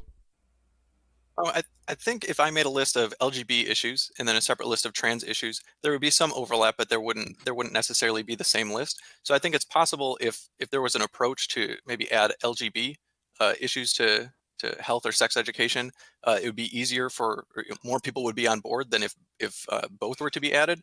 And we can talk about identity, but it seems like the things Synth was saying are specific to sexual identity. So I could very much enjoy bird watching. But I don't think bird watching needs to be taught. So what she's talking about is specifically sexual identity and normalizing sexual identity. So you can't just say identity. Can I just ask you? I don't mean to be a dick or cut you off, but did you leave out the MindWaves? You MindWaves. You can't do that. You can't do that. I just wanted to give him a chance. And you are muted, and you will be able to ask him during your intro to the next thing. You know how the system works, MindWaves. You signed up to the show knowing how this works. You just got unbanned. Don't do this to me, man. Come on. What a loser! Well, I'll try to be. Okay, don't do that. Don't do that. No, now we're don't bully MindWaves. Okay, we don't need to bully MindWaves. I mean it. Okay, Ross, please finish. Okay, well, I'll try to be quick with my remaining points. So it seems like people are trying to manipulate the population culturally through a top-down method. I think this is the same as saying should religion be taught in schools? Should we have handicap education or minority-specific beliefs or identities? This is catering to minorities, which some people can agree with, some people may not. And I think these things should be taught in school, but parents should be able to choose. I'd like to have control if this is a minority population issue. Why does my kid need to learn it? So someone also brought up inalienable identities. And again, the data show that sexual orientation or gender identity is somewhat cultural. So you can't necessarily say that they're inalienable. So again, this is public education or the state kind of imposing something culturally from a top-down method. Okay, next is going to be Prime. Oh, hey, that's me. So I'm gonna have to address Ross there, buddy, pal. It really sounds like cutting trans kids out of the curriculum is something that make you feel more comfortable rather than people. Because in case you guys didn't know, first of all, you should come to PrimeCayes on over my channel, right? And you'll notice that we had a conversation with Ross about exactly this issue, and it went on for fucking 2 hours about cutting trans people out of the larger LGBT community. So yeah, it's nonsense, and I got to push back against it always. Rob's links that he sent to us had nothing to do with anything. I put them in chat so you can all look at them yourself, judge them as you like. So finally, I just want to say that it means something for these kids. I'm not part of the LGBT community, but it means something for these kids to simply be acknowledged. Simply know that they are valid as human beings, right? And sometimes it takes only a little bit to do that, right? For people to say that you exist, you are normal, you are not a freak, right? And part of that, just part of that, would be having an inclusive sex education. We cannot leave it to localities, right, to decide whether these kids are valid, right? This is why we have anti-racial segregation laws from the top down from the federal government, because we can't leave it up to the fucking southern states, right? We just can't do that, right? So anyway, and this nonsense about living up to parents who have no fucking idea about these things themselves, right? No, you gather the best curriculum that you can, right? Standardize it, let everyone be exposed to it, so that they can all be functioning adults when they grow up. True. Okay, I'm coughing a lot, so I'm starting to get a little worried. But next we're gonna go to LoyalLogic. Well, I mean, I stand by the same position. Should we include it? Of course. But my only contention is how to have sex. I'm totally 100% supportive of the LGBTQ plus community. Always have been, always will. And I do believe we should include it because it is good to include people that might otherwise have other things that they want to talk about. What if they have a question? What if they raise their hand in class? The teacher should be able to answer these questions. Otherwise they're going to be looked at. So as far as the federal mandate it, no, I mean, you can leave it up to the states if you want. I mean, you don't have to leave it up to each school district, but I'll put it this way. It's just never going to get adopted if you're going to leave it to the federal government. It won't happen. The states could ignore it. I think we should adopt a all-inclusive LGBTQ plus agenda. Wonderful. And the second to last is going to be last username. So I agree that a lot of the claims Rob was making about children being sexualized in school were questionable, and he didn't substantiate them very well. I also agree that Rob said a lot of stuff that indicated that he maybe was a little confused about some issues around transgenderism. However, the people who were arguing with Rob, I'd have to say, were also singularly focused on making Rob out to be a bigot, and generally just beating up on him and being really condescending. And I don't understand why. Well, maybe I understand why, but I think that just indicates how how difficult it is to have a conversation on this. And I think that's a big mistake. Like, this stuff is fairly complicated, and the vast majority of people out there don't understand much about transgenderism and have no reason to understand it. And if you want them to understand it, you're going to have to tell them in a way that that appeals to them, that's not condescending. It doesn't accuse them of being a bigot just for not knowing something. And especially if you want to teach children about this in school, you're going to have to get normal parents who don't understand this stuff so well on your side in that, because you're not going to rip children out of the hands of their parents and teach them about this stuff against their parents' will. You must have parents on your side, and if you want to get this in any sort of common school curriculum. So I really think sort of social progressives should rethink how they approach this and how they talk to people about these kinds of things, and try to be much more kind and understanding about it. Yeah. Okay. I do want to say that we have a new guest, and Ross, I will introduce you in a moment, but and then I'll finally allow Rob to respond. Ross, I understood that you were here for the first topic, and after that you were going to jump out, if I remember correctly. I know you've got little Ross to take care of, so what I'm going to ask you to do is to respond to MindWaves' thing, which I believe, MindWaves, you can now restate it, because, it was directed at him. Yeah, I was just wondering that if you left the T out of LGBT purposely, like, do you actually intend, or do you think that like transgender issues don't relate at all to like or shouldn't be taught in schools, or even acknowledge that trans people exist? Like, it seems like you're very intent on leaving transgender people out of the conversation when it comes to LGBT issues, or especially at sex education. Oh, well, right. So I could make a list of LGB issues that are in public discourse, and then I could make a separate list of trans issues that are in public discourse. And there would be some overlap, but it wouldn't entirely overlap. Then I could make another list of, let's say, handicap issues that come to sexuality. So I think that it may be maybe strategically better for people advocating for this to say trans issues should be taught. What makes you feel like this? Like what makes you assume that that's true? That there's like very little overlap between these issues? Oh, well, for example, I could say hormone blockers, reconstructive surgery, bathrooms, sports, or something. These are specific to trans issues and do not necessarily fit in the LGBT community. So I just think it'd be, there are some people who may be for trans issues in schools, but not for LGBT, and then others that would be for LGBT but not trans. So I think dividing and conquer would be a better strategy.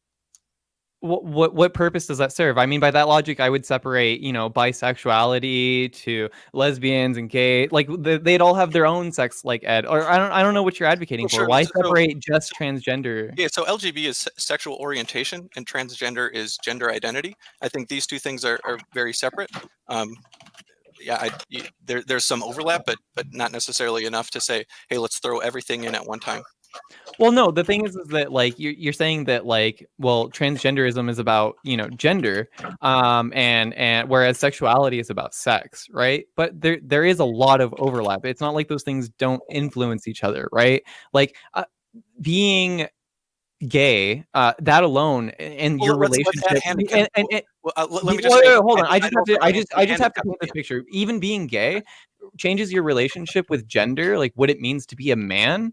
Like in a lot of ways, right? This is both sexually related and also gender related as well. Or I think maybe if you just separate sexual orientation and gender identity, maybe you could have two different subjects. But I do think that these are separate topics. But then again, if I just add handicap to the end and say, I think additionally, sexual education for handicapped people should be available. I think people, in wheelchair have sex differently than people who don't, and something they should be taught how in a safe way and about sex.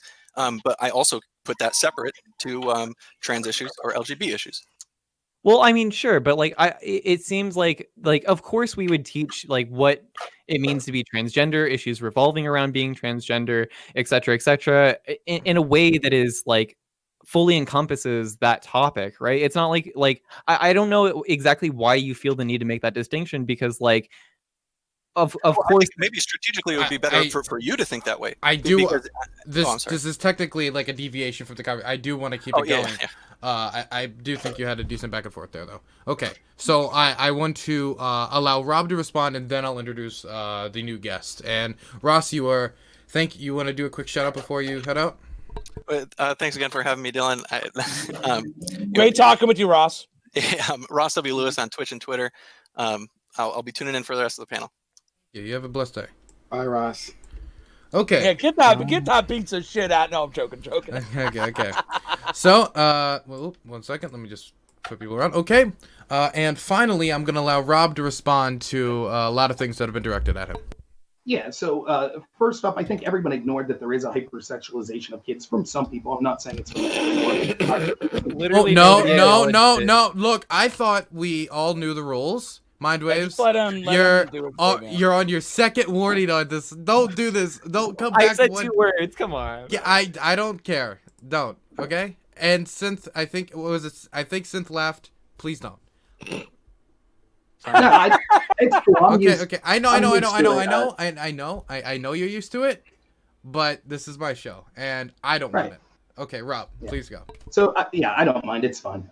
But anyways, they're ignoring it. The pictures I sent, man, InfoWars sucks. It's kind of like the New York Times of conservative sources, so definitely not good. But they didn't get the Russia hoax wrong. But anyways, that's. I was just looking up pictures of the drag queen story hour, and when you see people, again, I don't have a problem if someone's wearing clothes that aren't hypersex. I'll wait until they're done. So. Yeah, if you guys are gonna laugh, just mute the mic because I can hear you laughing. Yeah, it's hard for me to hear what the person's saying too. So if you can laugh, you can laugh all you want. Muted, okay? Rob, please finish. Sure. Now, I'm used to the arrogance of it. No problem. I don't mind. So there is an effort to sexualize kids. I pulled up another article from the Washington Post if you want. It's from recently. It says, in a society, we're disturbed by the actions of Epstein and Maxwell's. Leading this despicable charge are unions posing as teachers and simply named Healthy Teen Network, coalition of 180 sexual reproductive health justice organizations, including the CDC, that say sex ed for social change. During the COVID shutdowns, as teachers scrambled to deliver virtual readings, the coalition slipped pornographic material into teaching resources. Among other lessons, kids can obtain, quote, 5 tips for sexualizing your health during COVID, written by expert Dorval Hall, a 2018 graduate with a degree in studies. Her tips include encouraging our kids to engage in sexing, solo masturbation, pornography, self-dating, communication with online sex experts. Her lessons on how to masturbate provide extra tips for those with the clitoris. Dorval Hall assures your daughters that sexting makes women 4 times more likely to feel empowered and confident, and then provides links, including 54 sexting ideas that are so X-rated I can't print them here. She asks our kids, interested in watching porn, and leads them to social media sex experts who instruct them on the use of sex toys and give them tips for dirty talk and sexual content. This is being pushed by an organization that's going into our public schools that includes people in the CDC.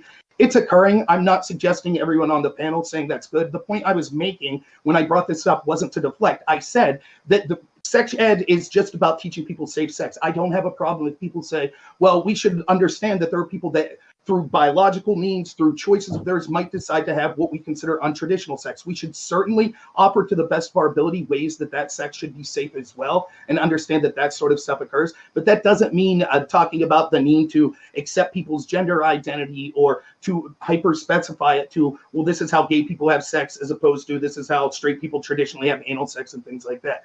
So the sexualization of kids is occurring. When it came, I wasn't trying to deflect on the trans issue. I try to be respectful to anyone. I do think that that the idea of your identity as a different than biological reality, but I would never treat someone disrespectful based on, how they want to identify themselves. I just won't deal with compelled speech or the idea that somehow changes biological reality. That's all. Okay, so I'm going to say something. It's fine if in the midst of a conversation you laugh, but if somebody's trying to make an ending statement, and it's just been very persistent, so it's actually hard for me to hear people at times, and it's hard for chat to hear people at times. So that's why, it's difficult. It's not because I'm legislating you all to be kind souls. It's just, it's actually hard for me to, listen to people. Okay. Yeah, MindWave, stop being a piece of shit. Look, we all know this is Dylan making up rules just so he can kick me off his fucking podcast. You know what? My next rule is gonna be no beanies. Okay, you got 10 seconds. You got 10 seconds of legislating and get in line. Okay, look. That's true discrimination. Truly against beanie people. Okay, so we have a new guest on the show. They were a little late for it, but I have the topic I was interested in having them on is still ahead, so I'm really happy to bring them on. It's Wake the Beast. How you doing, my guy? Doing great. Thank you very much for having me, and I appreciate the invitation. I'm sorry about my tardiness. I had a previous engagement, but I'm glad to be here now. And I would love to talk about this topic. But something I want to do beforehand that I haven't heard anyone else do is just make an attempt to put this in perspective, just a little bit.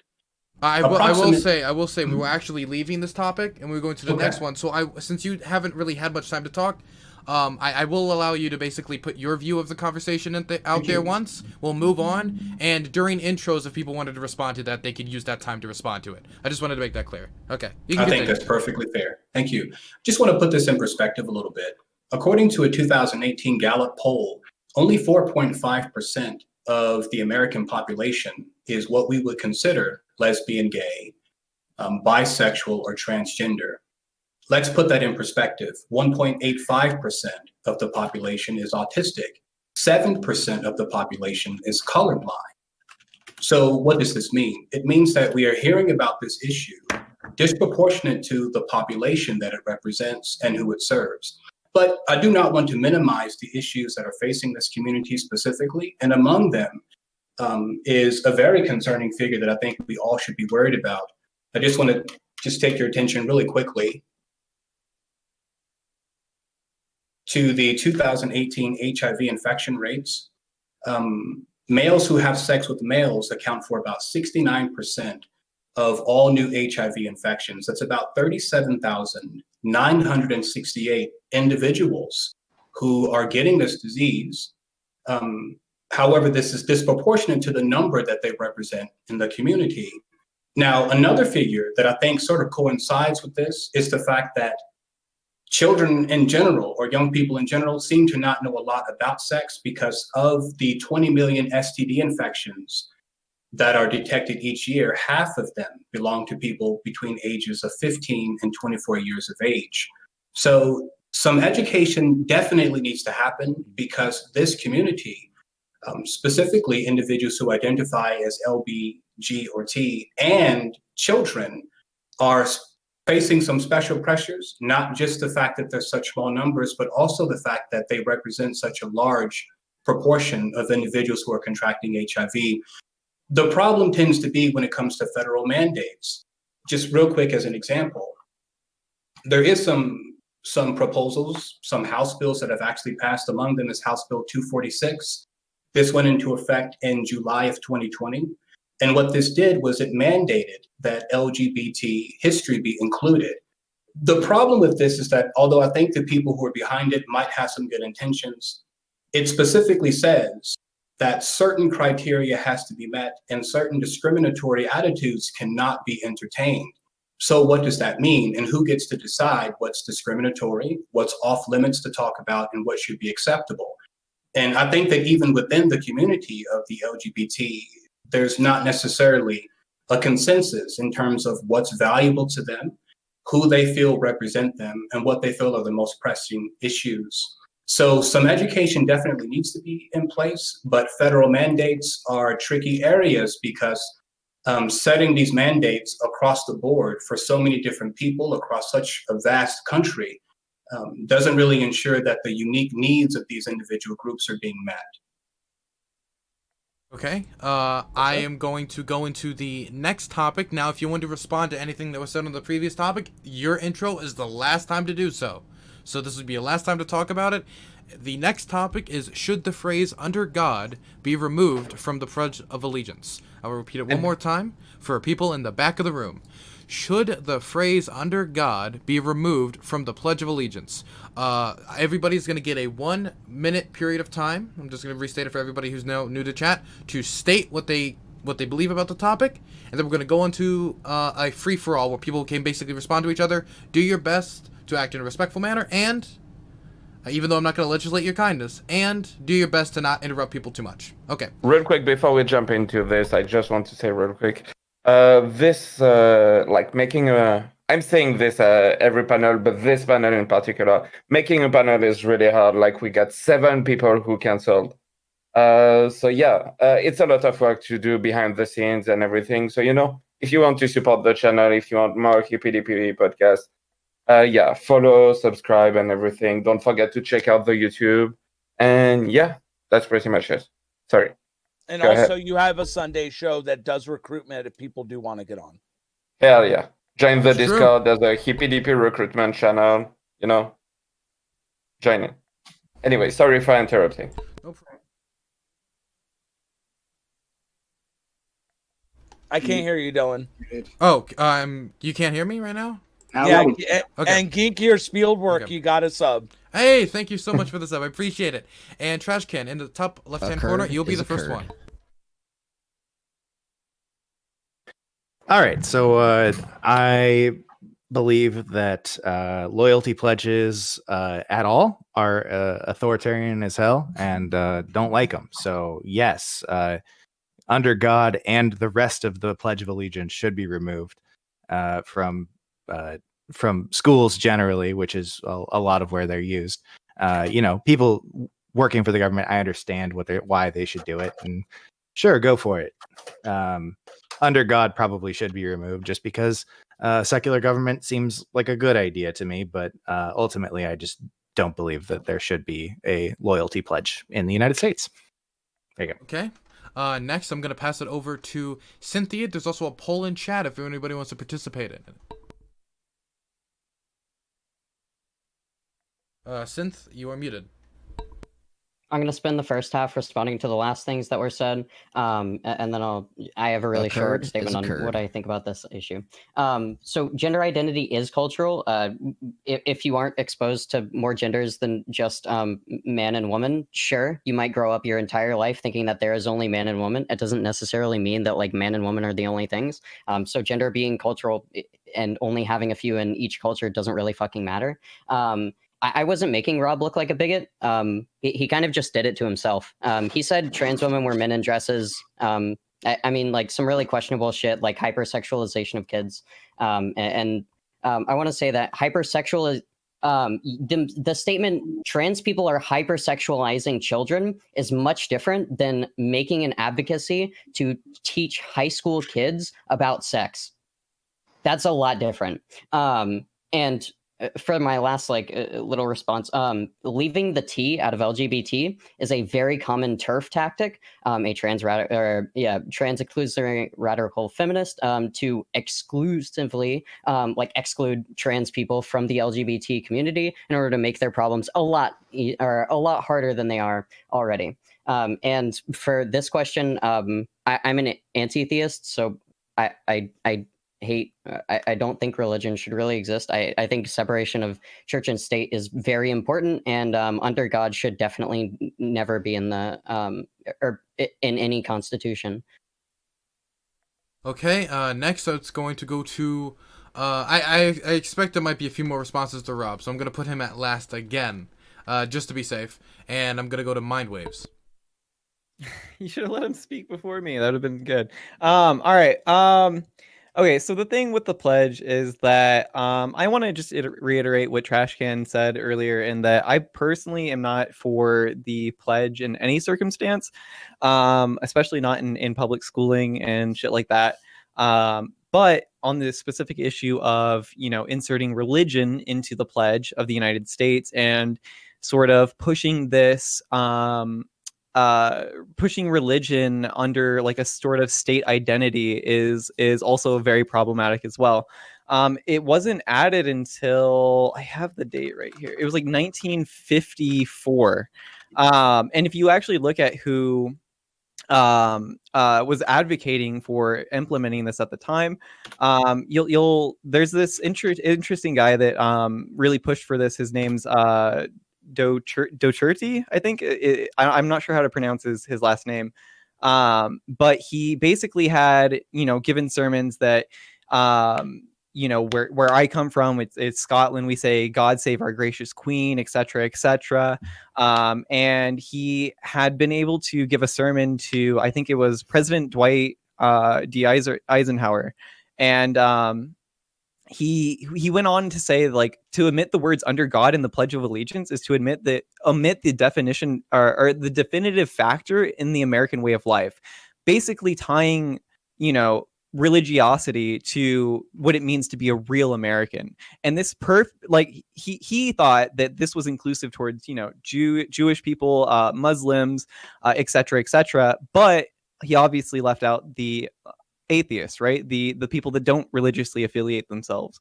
So yeah, I pretty much stand against this in every way. It seems like this was a very political move, not at all necessary in the grander scheme of things. Yeah. Okay, next I'm going to throw it over to LoyalLogic.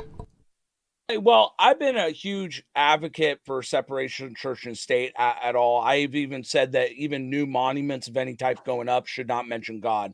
But on the flip side, I don't believe any should be taken down. As far as the Pledge of Allegiance, I go flashback to my friend that was a Jehovah's Witness in 6th grade who went out of the room when the Pledge of Allegiance it was said. I don't understand why it has to be taken out. Just don't say it. I mean, no one is saying there's no requirement. And I mean, Trash Can did bring up a good point. Maybe if you're working for government, but even then, I don't think you have to say it. So I think the whole point of, it's an authoritarian thing. It's like no one's forcing anybody to say it. My friend that walked out of the room, he wasn't treated any different. He walked out, he walked back in. We went through our day. So I would agree with the liberals or the people on the left on the panel if we had to say it, but nobody has to say it. But I do agree, separation of church and state, any new monuments going up, nothing mentioning God. If it's on there now, leave it, but nothing going forward. I'm a huge advocate. Even as a Christian, I just find it disgusting that we would have deep ties in the 21st century, especially with the melting pot that the United States has become over the last 100 years. Okay, next is going to be Prime.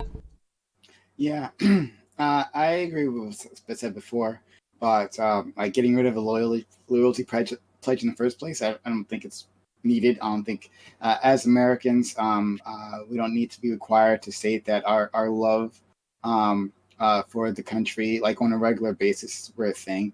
Get rid of under God, pointless. I think this conversation is going to quickly spiral up to like having religion at all in schools, and let's get rid of that too. Of course, kids can engage in like a private club to do like Bible study. That's fine, but certainly shouldn't be taught outside of a history class or something of that nature. Okay, next is going to be Last Username. So, as an anarchist, I also am completely against every word of the Pledge of Allegiance. It's not something I would ever say, or I think anyone else should say or practice. But let me say this: a lot of people said the same thing. If you're not an anarchist, why shouldn't you say the Pledge of Allegiance or make other people say it? I mean, you're making other people do it. That's what you believe. So what's your problem with the Pledge of Allegiance? You're making people have allegiance. Why not? What's wrong with them saying, with the policy of saying it out loud? That's what I want to hear. Okay, and next is going to be Wake the Beast. Well, I have to say you have a lot of brilliant people here. I wish I had enough time to respond to all of you, but I'll try to just respond to some things that I remembered. I want to make a point about gender identity. Sometimes we get so caught up in what it means to be a man or a woman that we forget the utility that gender brings us. And I think it's a very valid point that across the world, we do not see the same definition for what is considered to be gender appropriate. For example, if two cisgendered males in America held hands, people would immediately assume that these two were in a romantic relationship. However, two cisgendered males in Saudi Arabia holding hands is perfectly normal and expected, right? However, what gender allows you to do, whether you are in Saudi Arabia or America, is it allows you to make assumptions about your social interactions with others, right? For example, if I know that I'm to prepare a presentation and I know that my audience is going to be all women, right? And you do not know that the audience will be all women. Who do you feel has a greater chance at connecting with them? Well, I do, because I can tailor my presentation to my gender expectations. Mm-hmm. So if you want to create your own gender or take yourself outside of the normal man and woman gender, that's perfectly fine. But remember what you're doing to yourself. You are making it difficult for people to predict their social interactions with you. And people might love you enough to make exceptions and spend time to get to know your particular gender identity. But the people who don't love you, which are most people, aren't going to take the time, and you're going to find yourself left out. But that's a choice that, of course, we all can make. Now, I do want to make a point about the situation about the under God.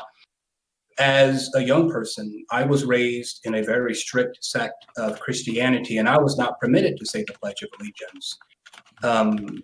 However, I do understand why some Americans would choose to retain those words under God.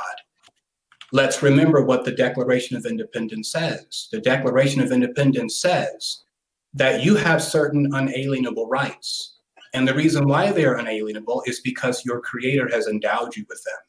And it goes beyond that, and it says that if a government tries to take that from you on the basis of the fact that they were given to you by a God, whether you call this God Buddha or Jesus, doesn't really matter as long as you believe in something there.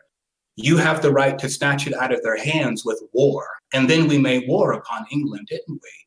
So if you want to remove God from the government, remember what you're doing to yourself.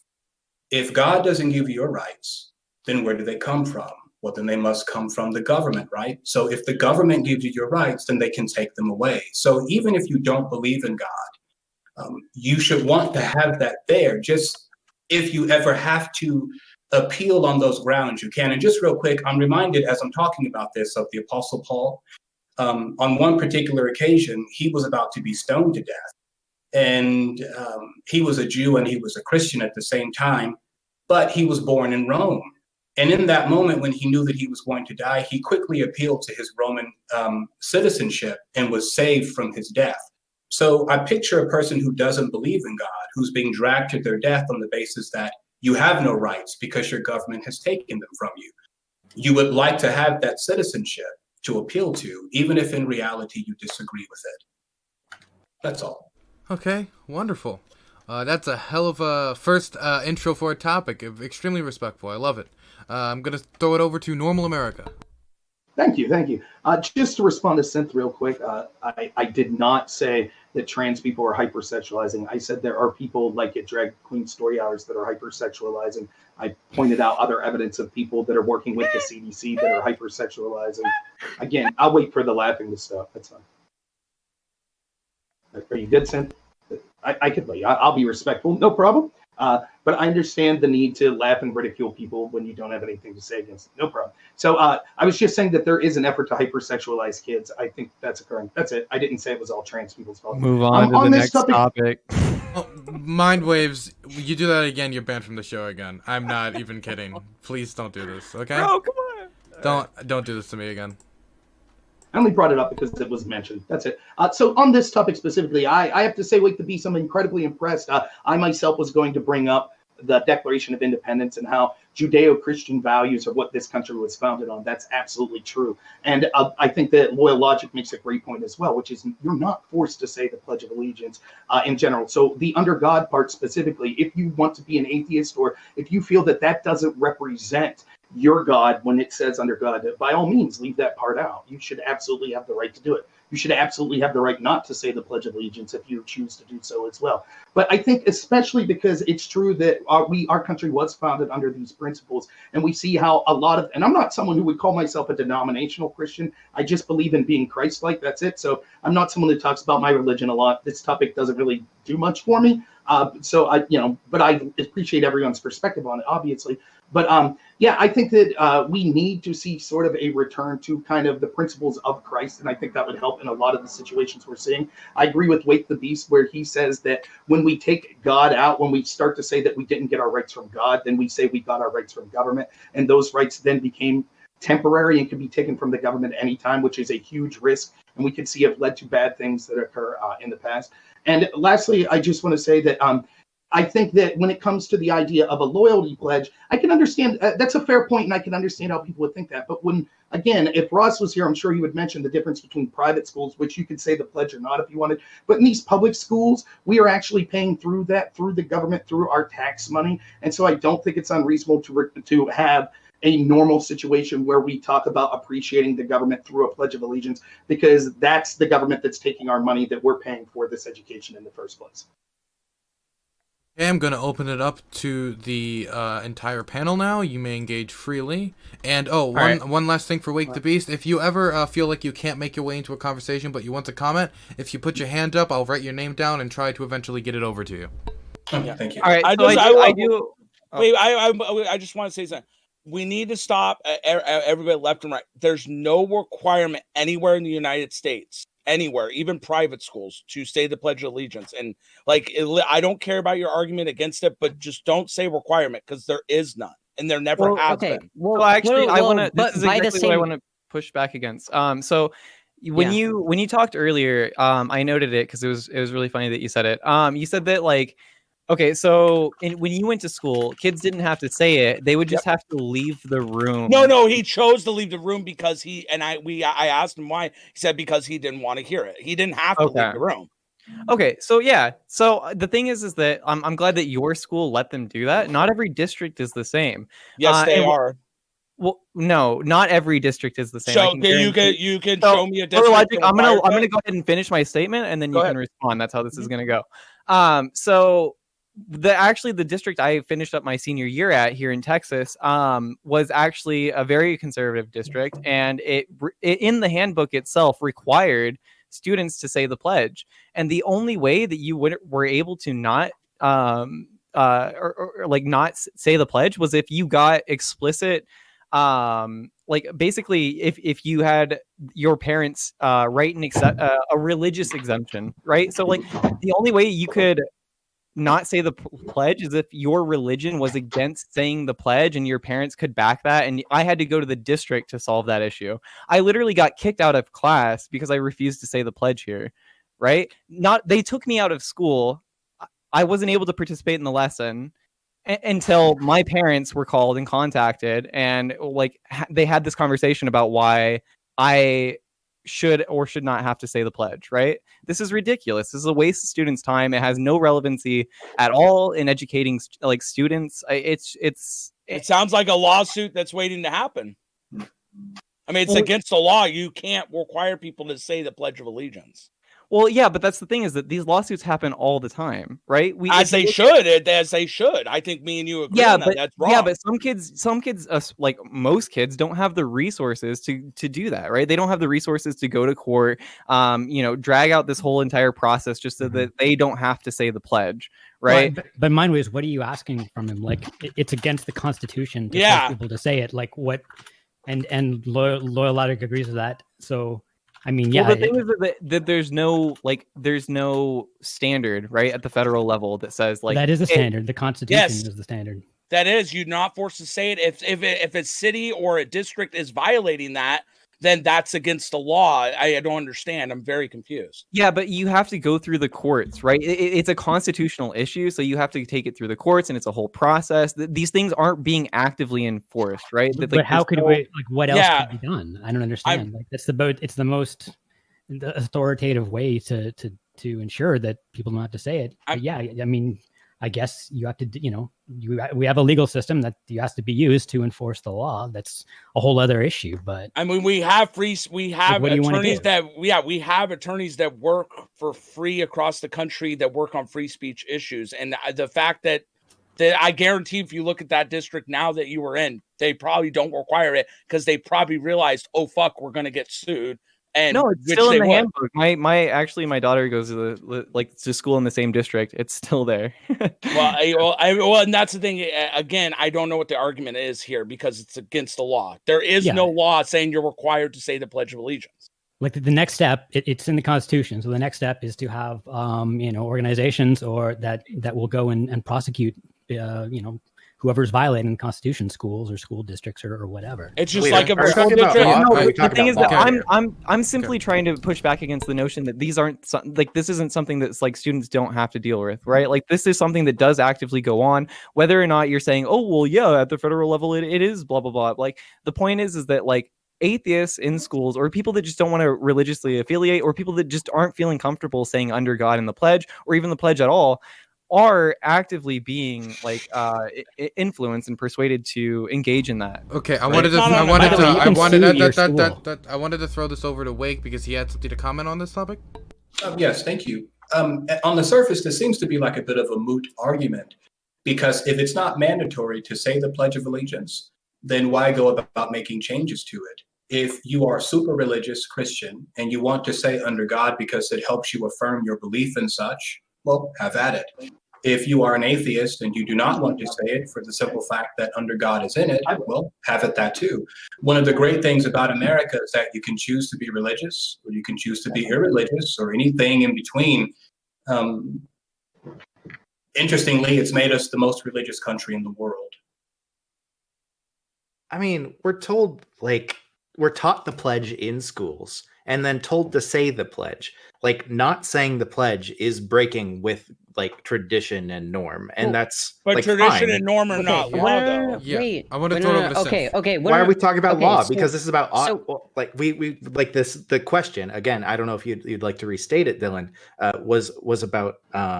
Was about ought, not about law, as I Yeah, understand. but all you guys said it was a requirement. That was what I was pushing back at. That there's no requirement to say it. Yeah, I want to throw it over to Synth because Okay, Synth doesn't okay. comment on this.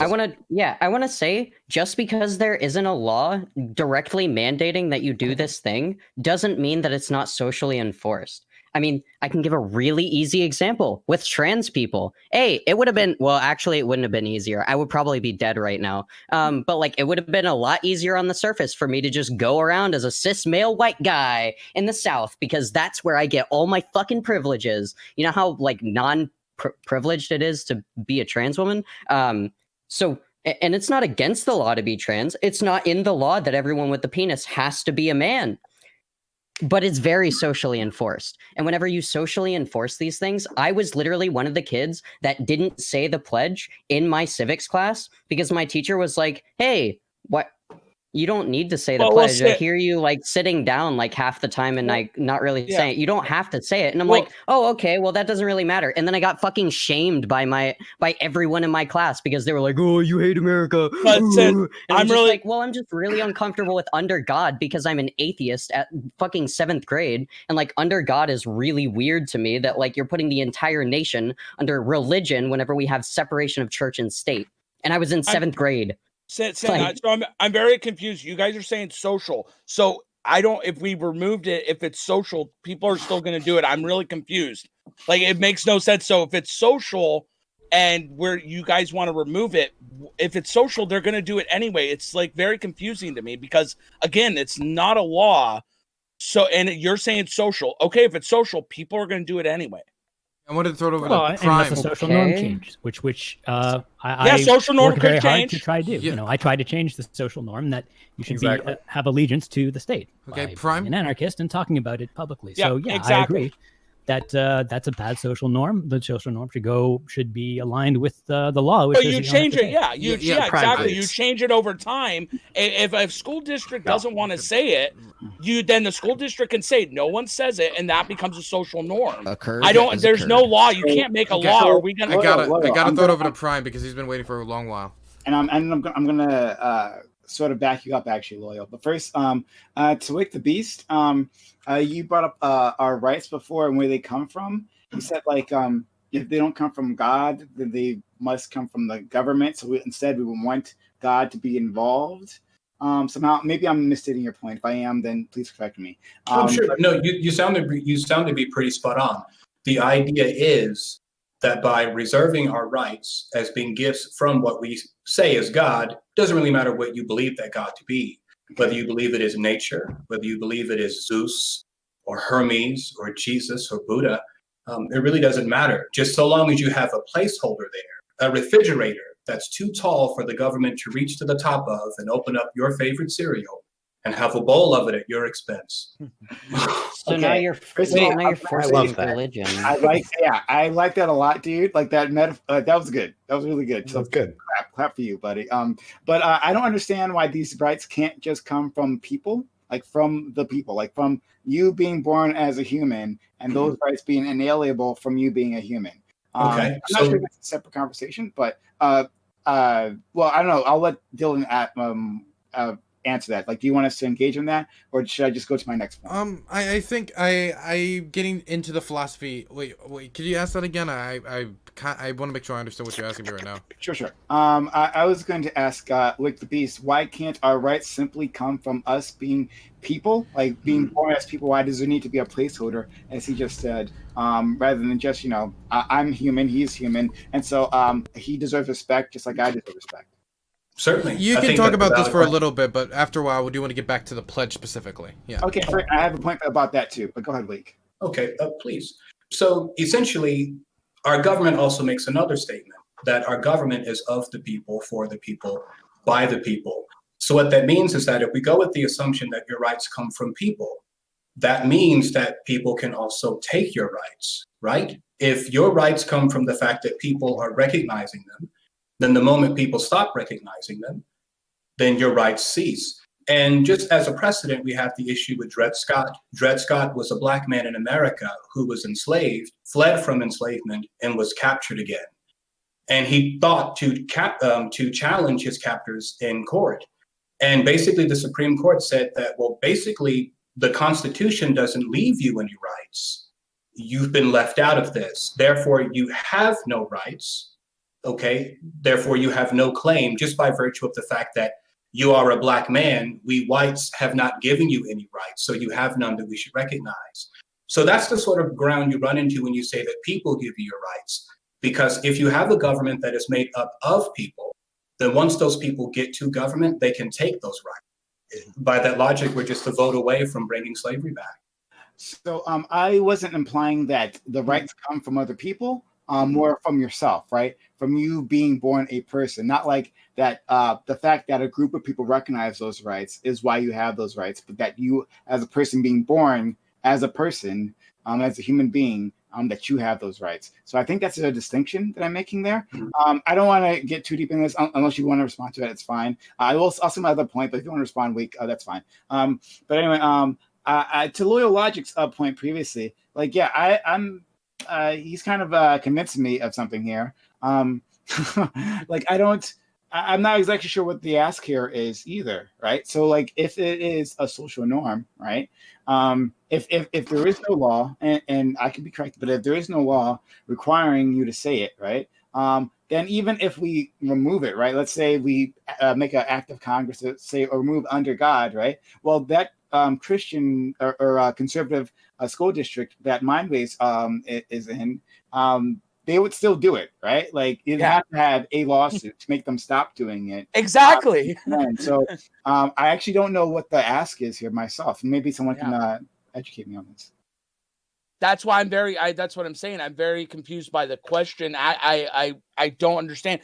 I think it gets into the fact, like, again, I'm completely for separation of church and state. And I believe everybody, no matter what your religion, and I'm a Christian, you should be for it, because once you give the government the power to enforce by religion, then anybody that's not of that religion will get the boot down on them. And trust me, you can go look back in history if you do not believe that. But I do agree with Wake of the Beast. There is, some virtue to have a little bit of history of where we came from and stuff like that. But that doesn't mean we always have to go back to Christ. We can just pay homage. And that's why I say we should never take down the past monuments of, under God that we had in the past, because that is part of it. But I don't think we should put any new ones up. So there's a third option for where your rights can come from.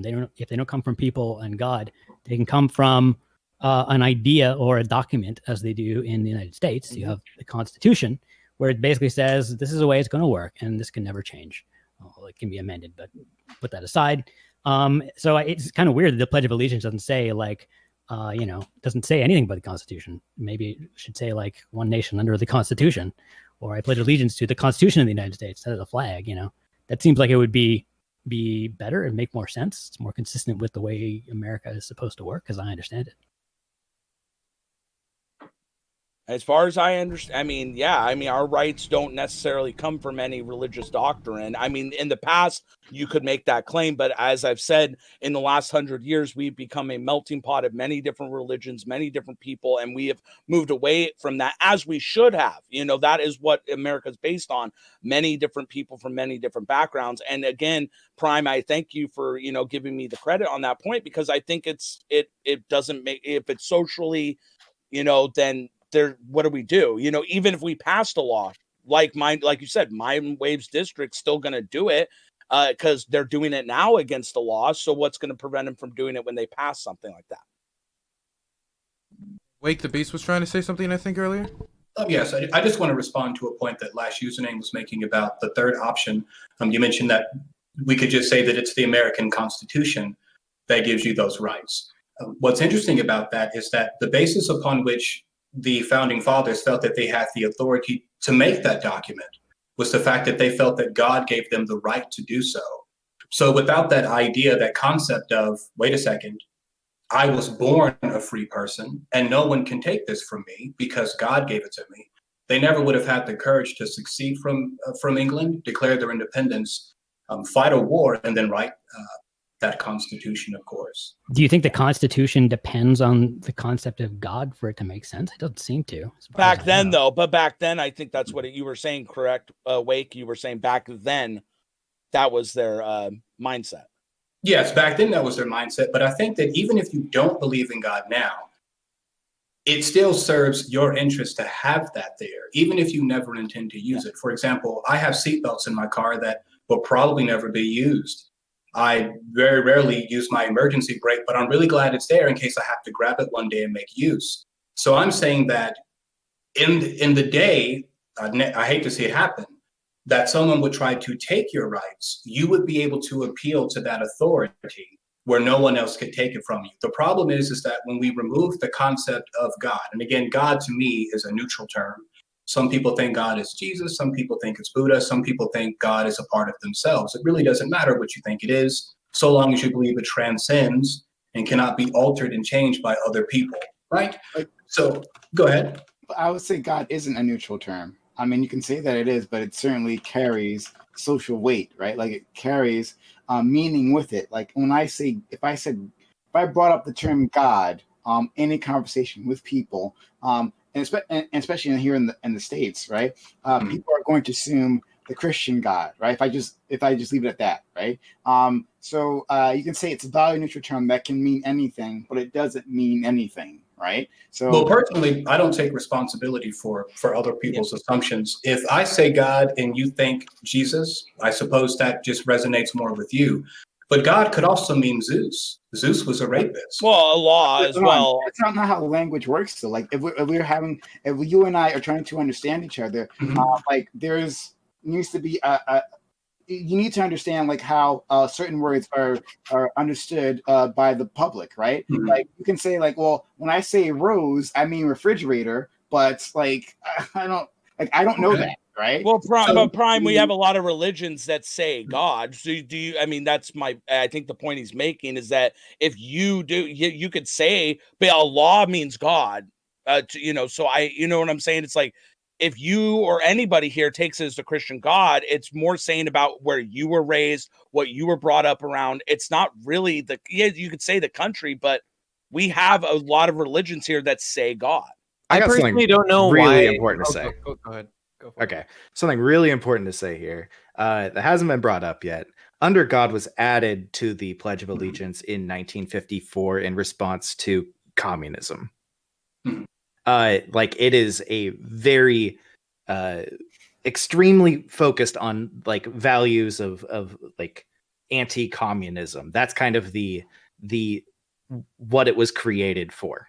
Okay, was to take the godless communists and be like, well, the godless communists won't say under God in the fucking Pledge of Allegiance. So this is like extremely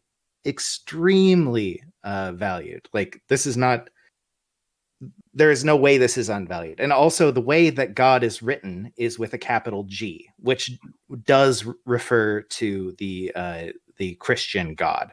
That's kind of the way that it's set up. So, saying otherwise is ignoring the way that it's written. No, it which talks is about the term God, though, not under. I was just talking about the term God.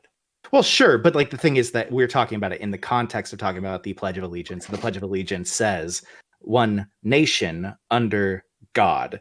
That is, and God with a capital G.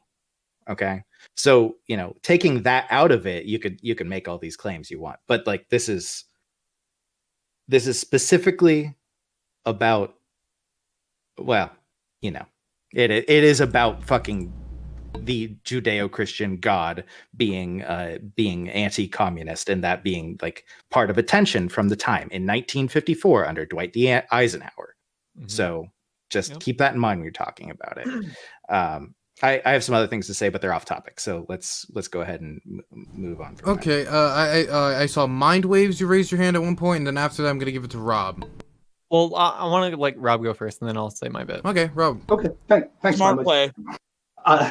So what I think that you're probably right, Trash Can. I think this probably did have a lot to do with communism. I would say that's true. But let's look at what's going on with the pledge in the first place. The Pledge of Allegiance to the flag. The flag is a symbol of the country. The importance of that is understanding that we were a country that wasn't founded the way traditional countries were. Most countries were like England for the English, China for the Chinese. The United States sought to be something greater. And our founding fathers understood that it sought to be something that didn't divide us by our race. Granted, were there things that were terrible that they didn't live up to the promise that they set? Absolutely. But that was the idea that makes the United States the greatest country.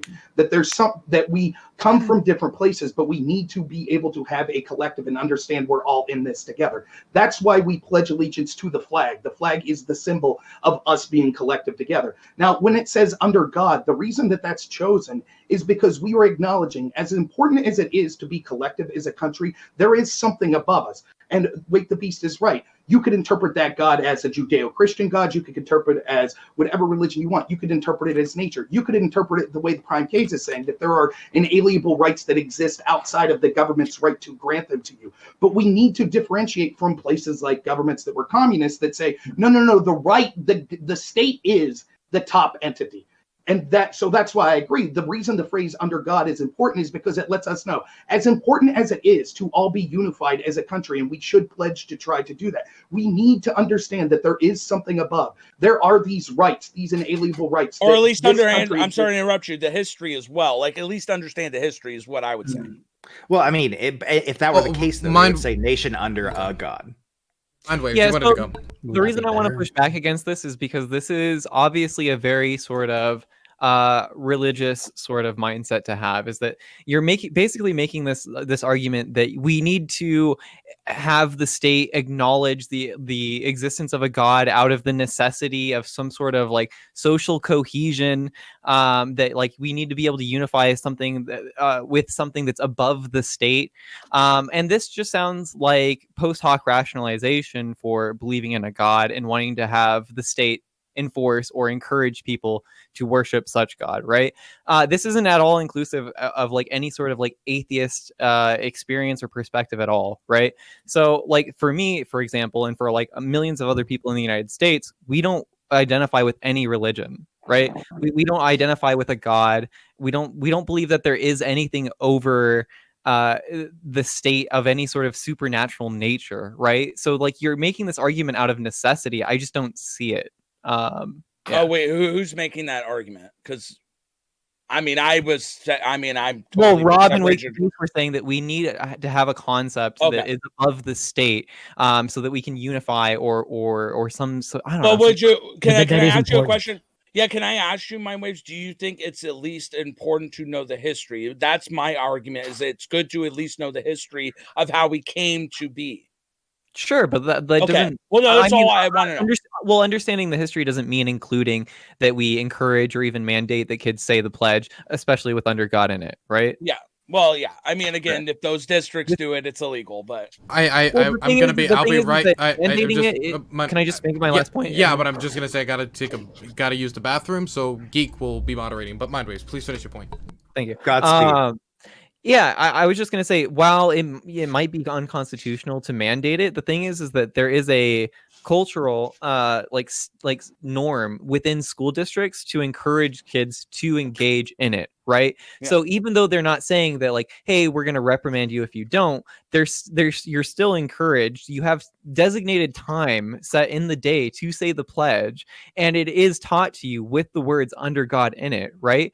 So this alone is basically socially ostracizing anybody that isn't down for the saying the pledge or invoking under God in the pledge, etc., right? Oh, no. You're In socially 2006, by the way, ostracizing- someone sued the Florida District School Board specifically because their teacher, ridiculed them for declining to say the pledge, and they won $32,500. So if you are getting that from your teachers specifically, or anyone who works for the school, call a lawyer and be like, hey, let's make. Well, some then money. also it goes back to the the point, thing like is, Prime. it's not just the district or the teachers, right? It's also your peers as well. Well, that's what I was about to Peers say. is a little I don't know if you difficult. heard Prime, Prime, even if it's social mind waves, because you walked away at this point. If it is social, then what do we do? Because it's against the law now. If it's social, we'll keep doing I want it. to push back against this because it's not just social; it's institutional, right? Like the fact that like we have these government institutions that are there to educate our children, even encouraging them,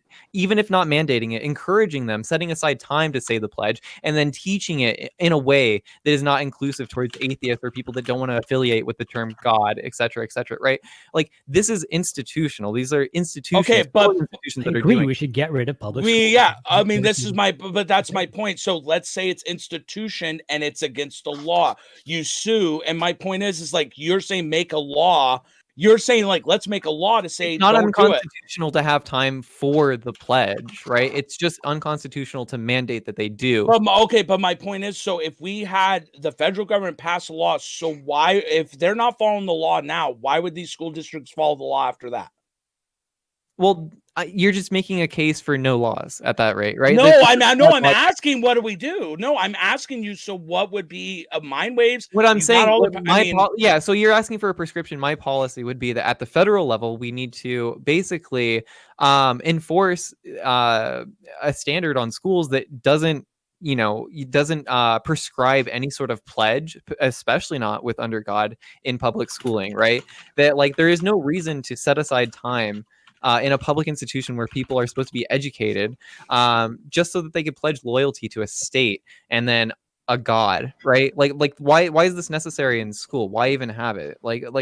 So my prescription.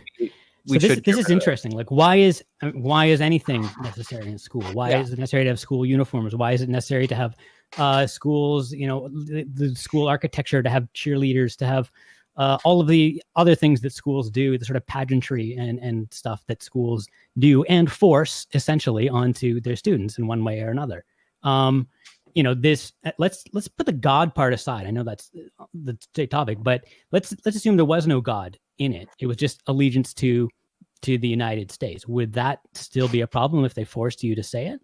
Yeah, I think that teaching kids to pledge allegiance to a state, to any sort of authority figure like that, I think is extremely problematic when they don't even have the ability, especially from a very early age, to fully understand the implications of their words, what they are actually pledging allegiance to, etc., etc. But they do have they are expected to be allegiant to the state, right? I mean, they have to follow the state's laws and. So, I mean, it doesn't seem like saying it is just forcing them to say that. The problem I have with it is that obviously children, all citizens, all people under a state at the end of the day are subject to its laws. Unless you're rich, of course. But fucking my point. I mean, yeah. So basically, what I'm saying is that fuck, I totally forgot my. Well, point. I mean, what I don't, I would be totally on your side 100% if it was required. I would. You know that I've been consistent with this the year plus I've been on Twitch about separation of church and state, even though I am a Christian. I've been but it's not required. And then your point of your local school district, well, fuck them, and they should be sued. And that's where I push back. I'm like, listen, I get what you're saying, but it's not required. I mean, do you really think that everyone? Go for it. No, go ahead. You don't talk as much. So go ahead, buddy. I want you to have more time. Thank you, Synth. Yeah, it's this is well. Now I've actually lost it. Never mind. Go ahead, Synth. I shouldn't drink when I'm on these things. I'm sorry, everybody. I feel that one. That's a mood. All right, so I just want to know like why we're pushing children to have this really weird allegiance to like a state that they don't even understand, or like they don't even understand like how imperialist the US has been, like how many fucking human rights violations happen by our own government on a daily. Like I mean like it feels really weird to have like I mean RobNoerr is over here like the trans people are sexualizing children when like literally you're like they're literally fucking pledging allegiance to a state that's doing war crimes and shit. Like I don't know which one is worse, to be completely honest, if one even actually existed. Yeah, but may I respond real quick? Yeah, but I want to say one thing, Rob. It's sent though. You can walk out of the room. You cannot say it. Again, I keep pushing back at the fact that there is no requirement. No one is forcing anybody to say it. Yeah, and what I said before still goes. The social ramifications of not saying the pledge still actually happen. The social ramifications of not being a cis white male when you're born that way still happen, even though it's not required under law that you keep your same. But we have laws for protection. But we have protections for the LGBTQ plus community. If you're, well, there are no protections. There are obviously no real protections for like kids. Yes, I mean, last username just cited a lawsuit that they sued and won. I mean, does every wait? The thing that MindWaves said, literally, does every kid have a way to fucking get a defender for that? No, people are fucking poor a lot of the time, especially in public schools. Well, yeah, people I mean, are poor and don't have time. But you can make time money is a big defending resource rights as well. too. Yeah, time is also a really big resource and a giant sink for money. Like if you win the lawsuit, you won't be poor anymore. Man. Yeah, so gambling your whole livelihood on the lawsuit, then you're literally bankrupt. There's multiple people I'm not talking saying at once. this is a silver bullet. There's multiple people talking at once. It's okay, last username. That's the only time you've ever talked out of turn. Okay? I should be giving you like social credit points at this point. We actually we're running out of time for this topic, so we're actually gonna have to go straight out into outros. Can I ask one quick question, real quick? Yeah, sure. So you talked about imperialism in the United States. Do you believe that we should have public education? Can you make this connection for me? Yeah, I just wonder, since we're an imperialistic country, do you think our country should be mandating teaching kids anything? I fail to see how these two connect. Can you please connect them for me? Right. If we're an imperialistic country, why would we trust the state and their imperialism to teach our children anything? Yeah, he's making the point. I mean, the point is that the public education is like curriculum based on like international standards, not just our national ones. I don't advocate for a public school system that has national standards that are based on one government's fucking like policies. Otherwise, we would have like shit where we're literally, I mean, literally what we're doing is like downplaying the genocide of Native Americans, the genocide of many different cultures that were in America because we have this imperialist like history books. Yeah, I'm fully against this. Public education should be international. Then you don't support public school. That's right. And if I could finish my point real quick to agree with you, last username. It's literally public school. Well, what you agree with you, last username, real quick, like what it seems to be some tension between the idea of it's imperialistic and I don't want the government teaching imperialism versus on the previous topic, I want the government to be the organization that teaches us about accepting of certain roles, this, that, and the other. There seems to be tension between that. Okay, so is accepting LGBT people the same as imperialism? Teaching imperialism? Is having a pledge of allegiance the same thing as endorsing imperialism? I don't think so. You seem to suggest that having a pledge of allegiance. It quite literally is. You're quite literally swearing allegiance to an imperialist state. So by definition, yeah, it is imperial. It is enforcing imperialism. Okay, yeah. I don't want to cut off. So you're saying that LGBT people are equivalent to being. I don't want to cut off a good conversation. During your outro, you two can actually have a back and forth. One will have an outro, you can direct towards the other can have an outro, you can respond, and you can also do the same for the intro of the next topic. So you still have about 2 minutes left. You could go back and forth on this if you wanted. Okay, but we're going to go into outros. I'm going to start in the top left-hand corner, like always, with Trash Can. Oh geez. All right. So one thing I never got to push back on, but I think was something to push back on is the idea of governments not being a robust way of giving people rights, and that having those rights through God is better. I just don't see the difference between that and like a divine mandate for a monarchy.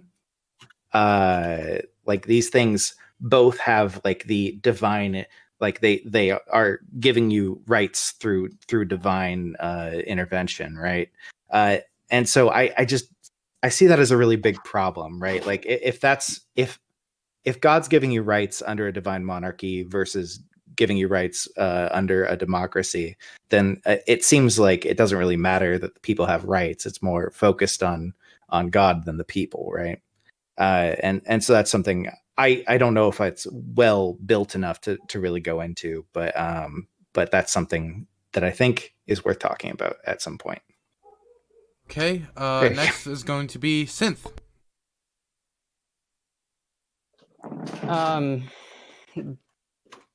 Separation of church and state should remain a thing. Under God is really atheist exclusionary, or exclusionary towards anyone who doesn't hold a specific religion that is of a God. And requiring people to actually say that like your God is the laws or whatever is like a really weird roundabout way of forcing people into like some sort of like pseudo-religious thing that's like assigning some supernatural thing above anything, which is like very strange. I think it's really weird that like we're having our kids swear allegiance to imperialist states without them actually understanding what they can about the state.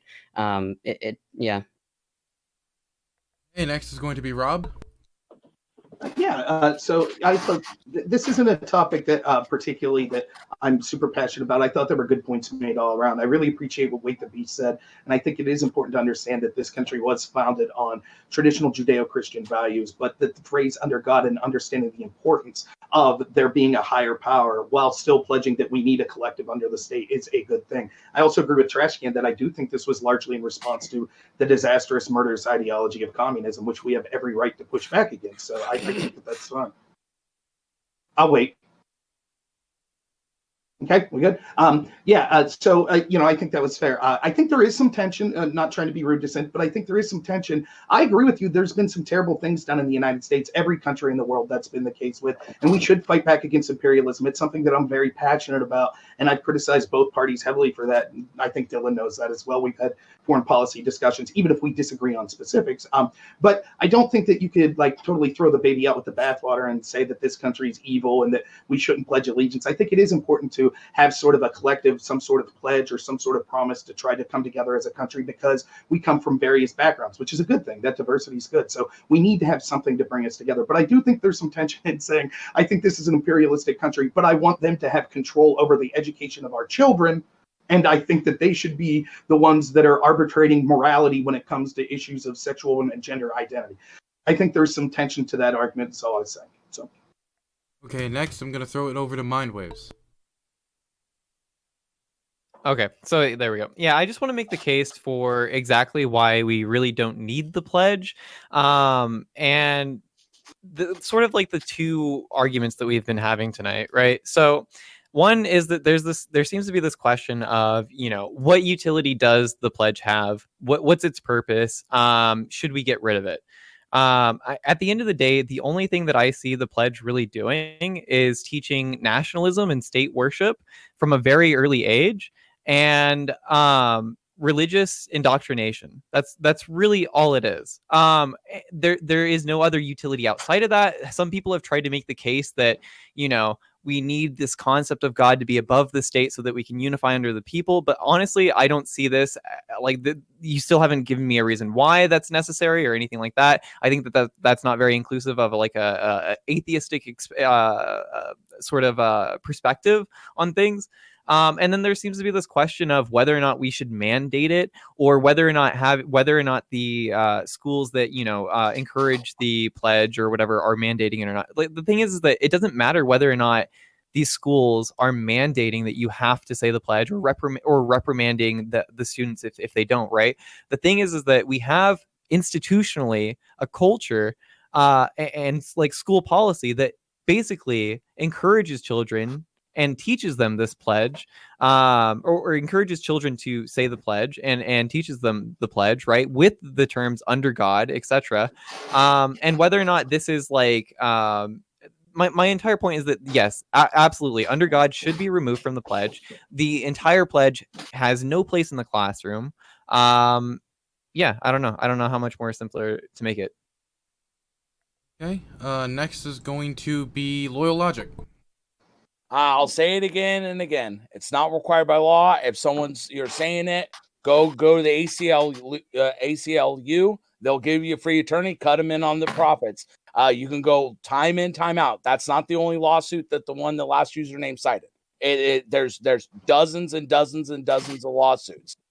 You can ask about the utility of it. I'm not here about that. I don't, is it for God? Is it for the state? I really don't care. The question was, should it under God be removed? You can argue it should, but you don't have to say it. Until you have to say it, then my position is going to be it. Don't say it if you don't want to. This is a free country. You have protected rights in this country, and we're a melting pot that accepts everybody. Okay, next is going to be Prime. I think Pledge of Allegiance is dumb. I don't think we shouldn't even bother with it in the first place. I mean, specifically, the under God is the stupidest part. We should get rid of that, but get rid of the whole thing in general. Though, to the points that conservatives were bringing up, I'm not exactly sure how we do that. Change the institutional culture, certainly. But that's a slow, grinding process, and one in which we would have to get all people to realize that these loyalty pledges are un-American. So. Okay, next is going to be last username. So, a few things. First of all, I understand the purpose, or at least one of the purposes, of adding under God to the pledge was to distinguish, was to create something that was more powerful than the state. And this was done in response to realizing, due to communism, that that the state isn't, being allegiance to the state is cold comfort if your state turns out to be a huge asshole. So we better put something, put something else in there that will protect people from the state if they need it. Now the problem is there may have been a time when people found, God a compelling source of something higher than the state. Maybe, but if so, those times are gone. Okay. I mean, these days, no one, putting God in there is not going to make anyone go, oh, it's God said to do this. Well, I better do it then. I mean, maybe somebody, but not very many people. It would be much better to, I think, take advantage of the Americans have this unique thing where they hold their Constitution sacred. Almost, it's not an explicitly religious thing. It's not like magic, but they act like it is, right? They have little constitutions that they put in their pockets, and they're very emotional about them, purely based on the idea that this document is really, really important. And I think that's a remarkable and powerful thing, and that you should probably get anywhere you're hoping that God will sort of give people a kind of foundation for their morality. Maybe get rid of that and take advantage of that constitutional sacredness instead, because that seems to be much more palatable to, I think, and universal. I also find it oddly, interestingly hypocritical that someone would be uncomfortable with children being forced to pledge allegiance to the state, but comfortable with the state being exclusively responsible and mandatory educating all children, for hours a day for the first 2 decades of their life or something. That seems really, really incompatible. And sure enough, the place where kids are being forced to or encouraged strongly to say the pledge is in schools. So, I mean, think about that weird sort of contradiction if you're one of those people. Okay, and last but most certainly not least, Wake the Beast. Such brilliant people here. I really wish I had a chance to talk to all of you guys. I don't think today will give me that chance, but I think there's this idea that we sort of entertain that there's a person or an institution that sits at the helm of culture. That's a comforting idea because it makes it seem as if there's a person we can write to or complain to change these things. But in reality, culture is its own organism. No one is at the helm. Culture is not even a ship. It's a multi-headed dragon, and each one of these dragon heads breathe fire and do not want to be cut off. Culture sort of clings to us and wants to survive. And we're all victims of culture in one way or another. I am a male who does not enjoy watching football. Guess who's not invited to the Super Bowl parties every January? I'm left out. And does that make me feel bad? Of course it does. But this is the cost of being different in some respect in which most people are similar. And I do want to say that personally, I believe that the most effective form of government is monarchy and empire. I don't want to mince words about that. If you take a look at history, the most stable expressions of human government have been monarchy and empire. This is the reason why we still speak of Rome, isn't it? This is what's made America so effective. It's the fact that it's borrowed certain tactics from that imperial playbook. 800 military bases scattered about the planet is not a coincidence. This is intentional, and it is an empirical move, no doubt about that. However, in the meantime, until we're ready to be ruled by kings who are philosophers and poets, perhaps warriors, this democratic republic that we have agreed upon suits us just fine. And in the meantime, what helps us protect that is the concept of God. So the moment we begin moving the goalposts there, who knows where it ends for any of us. So I'm definitely for keeping it there. Okay, we're going to move on to the next topic, which is toxic masculinity a problem? I'm going to repeat it one more time for the people in the back. Is toxic masculinity a problem? I'm going to start with everyone's favorite dumpster fire, trash can. Yes. Toxic masculinity is specifically defined. May I remind everyone, by men. This was actually an idea created by men who ended up working with a bunch of feminists, and then it became a collaboration and became integrated into feminism. The idea that there are that the hierarchies created within in masculinity, even things like, as Wake the Beast said, the idea of like not enjoying football or any sort of like slight femininity are emasculating and make you less of a man, right? That's actually what the whole thing was with kind of this toxic masculinity idea, and that got a lot of people ended up talking about this as if it was an idea made up by women to criticize men, and I just want to remind all the men in the room that that's not the case. Toxic masculinity ends up leading to a lot of bad things. The persecution of gay people has largely been part of toxic masculinity. The inability of men to talk to each other about their emotions or talk to anybody outside of themselves about anything. So I would say toxic masculinity is a huge scar on everyone, this whole society. Okay, next is going to be Synth. So I think toxic masculinity is an impossibly bad problem in the United States.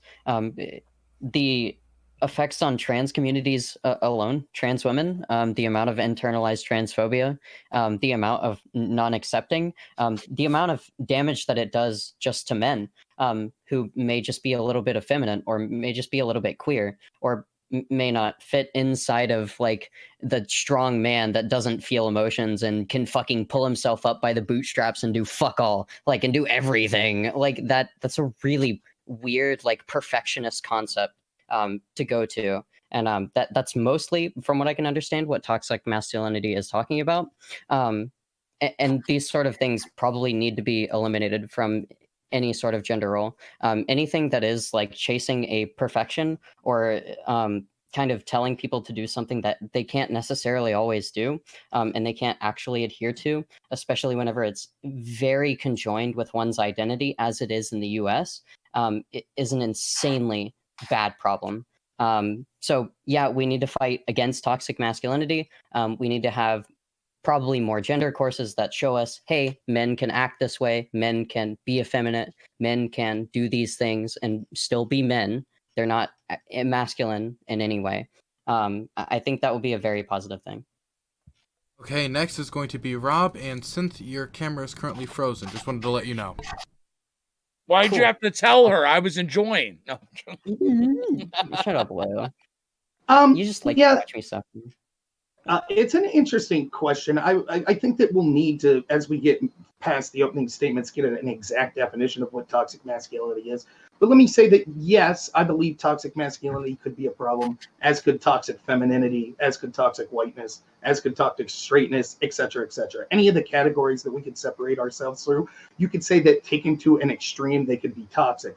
The same is true of what we consider the traits that we try to define as masculine and feminine. So, for example, talking about the ideas of self-sufficiency as toxic masculinity, certainly that could be something that would be bad if you say that you never give anyone a helping hand because everyone should be totally self-sufficient. That would be a negative connotation of that. However, if you totally reject any efforts to tell people that they need to have personal responsibility, that's an absolute disaster. There needs to be some sort of healthy mix of those. Now, so we could get into exactly what's going on with all that, but I will say that the way the term is used in effect, and not just in theory, is from primarily from postmodernist people involved in intersectionality, critical race theory, modern feminism, third wave feminism, and things like that. And it's used as an attack to push a radical agenda and cause separation. They oftentimes change the definition of terms and try to have this oversimplified concept that everything in the world is a result of toxic masculinity. It'll become non-falsifiable, as we'll see probably when we get into the general conversation.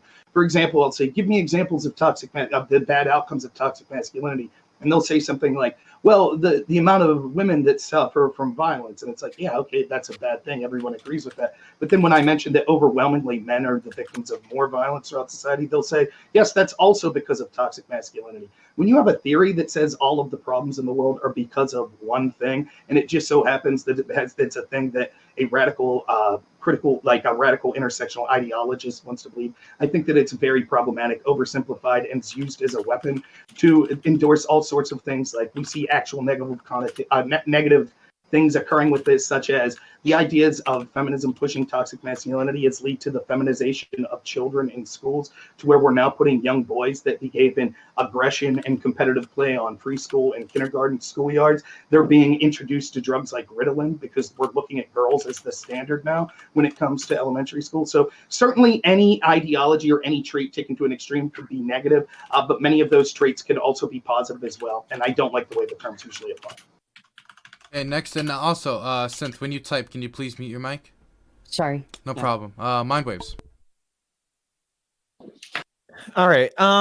So there's a lot to say. So I think the best way to sort of approach this topic is to just kind of explain to you exactly what society really does expect out of whatever it means to be a man, right? Societally, when we say the word man, or how we think a man looks like or behaves in society, what their role is in society, etc. A lot of these expectations end up hurting a lot of people along the ways. So for instance, I've been on the receiving end of this, especially going through grade school, middle school, high school, is, picking on men for appearing feminine or in ways that aren't associated traditionally with masculinity, right? Whether or not it be styling your hair a certain way, whether it be long or etc., doing makeup, wearing certain types of clothing. I got picked on for like wearing skinny jeans and shit, right? Even like simple behavior like crossing your legs too tightly. My dad literally called me a fag just for crossing my legs too tightly. Like it's crazy. Also, societally, you have to look at the relationship with people and their like means of like living, right? Like their livelihood. A lot of the times men are expected to be the breadwinners. They're the ones that are supposed to be the head of the household. They're supposed to be the man of the house. They get the money and their wife does all the house shit or whatever the fuck, right? They take care of the kids. That's their job. In a lot of ways, like these sorts of like expectations really do impact not only men but women as well, right? Like, so for instance, I've been impacted by this when I have conversations with my family and they're like, hey, like, you know, because I'm a stay-at-home dad. My wife works, right? So she's the breadwinner. I'm not. And a lot of the times there's always this talk at dinner, like, hey, like, when are you going to get a job? Like, when are you going to be the breadwinner? Like, and then they like poke fun at that, right? There's always that expectation that I have to be the one. I can't be the one that stays home and takes care of the kids, et cetera, et cetera. And that's really toxic. That gets in the way of like men's relationships with their kids and et cetera. Like, and that's another problem is like when you look at parenting, I don't know if any of you guys are parents, but like there's so many toxic expectations of how men should interact with their children and raise their children, et cetera, right? You're seen as like being too feminine or too woman-like if you like at all intimate or like enjoy quality time with your kids. It's very weird. Express emotion. Exactly. And then that's a big thing as well. It's like the ability to be able to express emotion and simply, you know, as a man, open up to other men or even just any other person and talk about your feelings, right? This is, if you look at like suicide rates, the disparity between men and women is ridiculous. And a lot of it is associated with these expectations of like, well, how would you feel as a man if everybody's telling you, you need to be the breadwinner, but you don't have the opportunity to really be that person? Or maybe your situation isn't like, you know, doesn't allow you to be the breadwinner, etc. Or maybe you just don't want that, right? How is that going to make you feel about yourself? How is you not being able to go to other people talking about your emotions and etc. Like that oftentimes drives people to suicide, right? Like, yeah, this is a very big issue. Hey, next it's going to be LoyalLogic.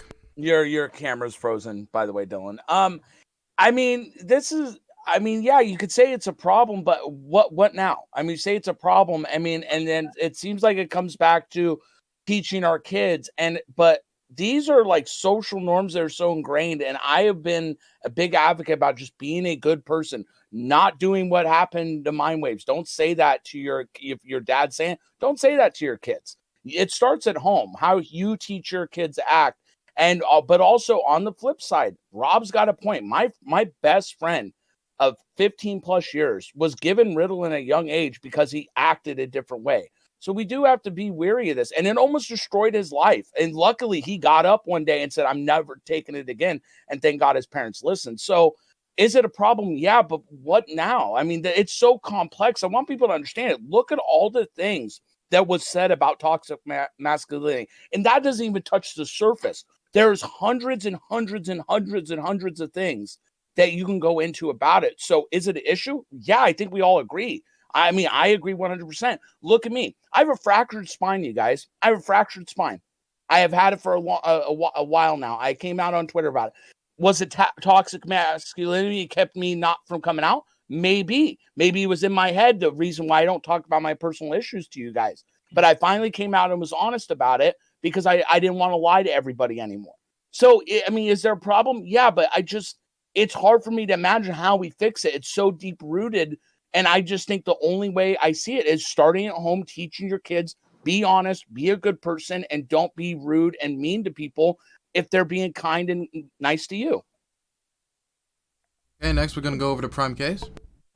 Yeah. I'm not muted, am I? Okay, yeah. I wanted to second a lot of what MindWave said. I remember as a kid, I do like impressions like of people, right? Famous people or whatever, right? And it was just like a thing that I did. Sometimes I did impressions of women, right? And to do that, I would try to raise my voice. And just doing that, my parents thought like I was going to be gay. Like it was like a big worry, right? Like when that happened, it's like, stop that. Like, stop. I mean, you don't also want to kiss boys, do you? I mean, this was a thing. Laughable. So I think this is what's included, that like toxic masculinity is all these expectations that are placed on men that are stifling, and so that they can't be whatever they want to be, right? Like they can't grow in the ways they want to grow. Not all boys want to play with trucks, some want to play with Barbie dolls, and that's okay. It's not a big deal, right? And I also want to again second another thing. I always talked about being a stay-at-home dad. I have a friend who's also a stay-at-home dad, and he gets shit over it. And it's unnecessary. Like feminism has given us men freedom to do exactly things like that, right? To realize that we don't have to stay in the narrow confines of what society expects of us. So toxic masculinity, I think maybe to Rob's point, is a very generalized term, right? That it can mean so many different things. But still, I think the concept behind it, the core concept, is extremely important. It's simply that we can break down these gender stereotypes. They aren't necessary, right? And just let people, let live, live and let live. Okay, next I'm going to throw it over to last username. So in my experience, toxic masculinity is used to conflate a number of different problems, most of which, or pretty much all of which that I can think, are either very outlier problems, things that most people, most men don't have, things like criminal violence, right? Criminal violence is a predominantly male thing, statistically speaking, but most men are not violent criminals, and most men don't endorse violent criminality. It's not socially acceptable among men to be a violent criminal. There's also things that are maybe more common problems, but are not particularly male things, like bullying is sometimes considered part of toxic masculinity, but girls bully just as much, if not more, than boys. So I'm very, very suspicious of the concept. The utility of coming up with a sort of grouping of problems like that is if there is a sort of commonality among all the problems, and a common solution, like a way to kill all those birds with one stone, to solve all the problems by addressing a shared underlying cause. I don't see that commonality among the sort of problems that are grouped under toxic masculinity. And in that case, the grouping actually has negative utility. It serves to obscure and take focus off of the separate solutions that might be required for these problems, and onto some sort of amorphous common problem which doesn't actually exist, or doesn't actually have anything coherent, and doesn't have a single solution. So that's my concern about the concept of toxic masculinity. Okay, and last but certainly not least, Wake the Beast. Yeah, again, excellent opinions. I'm learning so much from listening to you guys. I really appreciate this and consider this an honor to be here with you. And I want to touch on something that I think MindWaves and PrimeCayes said. They spoke about this idea, this expectation among males to enforce this code of ethics, this tacit agreement that we've come to, that we won't cry, that we won't show emotion, that when we're sad, we're not going to talk about our problems. I think MindWave spoke about this, about how males are 80% of the suicides. That means 8 out of every 10 suicides is a male. This is a tragedy. There's definitely something going on here. And that's what we call the boy code. Colloquially, that's what that's called. But I think a definition of toxic masculinity has to eclipse something so small. So if I can make an attempt to define what I feel to be toxic masculinity, it seems that a man becomes toxic when, as opposed to using his natural attributes that he has as a male to build up society, he uses it instead to tear it down in various ways. So when you think about the fact that men have superior strength, on average, we have 60% greater upper body strength than our female counterparts. What does this give us the ability to do? Well, it gives us the ability to build and move things, right? It gives us the ability to fight for ideas and defend. And for the majority of our time, we've done that job very well. Haven't men been the ones to carve nations out of chaos and build them? And what have we done in terms of serving the needs of women and other people? Again, we've done a marvelous job, because in all those castles we built, we put the things we felt were most important. And what's most important to a man? Women and children. And for the vast majority of the time we've been here, we've done that job very well. And the negative examples do not eclipse the grand ones. We might talk about some contemporary examples, but let's talk about some ancient ones. King Henry II holds the record for having the most royal bastards. He had 35 children illegitimately. But what did he do with the children and their mothers? He brought them all to his castle and they lived together. So I think the solution is this. Maybe the solution is that we model a better image of what a man is, but I think that's going to require that we come to an agreement first. So I'm going to say that a man may call himself a man to the degree to which his friends, his family, his society can depend on him to do exactly what his ancestors did. Use his attributes, his qualities as a male, not to tear down, but to build up and protect. Okay. Well said. The topic is now open to the floor. Yeah, so I kind of want to pick your brain a little bit, Wake the Beast, because it sounded like you were on board with a lot of what I was saying, and then towards the end it got a little bit weird. So it sounded like you were kind of advocating for, well, you know, we need to just look at like what men are good at. Server muted. Sorry, I just want to get that out there. Synth server. Sorry about that. Sorry about that. It sounded like you said, like, well, we should just look at what men are good at on average based on our, like you said, male attributes, right?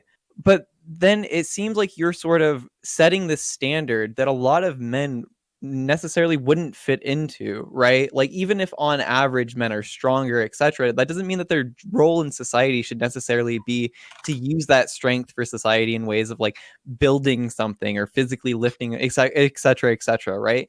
Like, I think that like when you do that, when you associate these certain acts and you want to fit masculinity and men into such a tight, like, sort of concrete concept, what you end up doing is sort of not taking into account all the people that don't fit into that rigid definition of a man. Well, can I ask you, MindWave, what is it? Wake, I have to ask him because I don't think he got your question. What is a man, MindWaves? Well, I don't really think it's my job to define a man. Like, all I can tell you well, no, is but from you, no, just I'm asking you. I mean, you're a smart Right. guy, and when you think man, I don't care what your definition. It doesn't even have to be right. But when I say man, what does come to mind for you?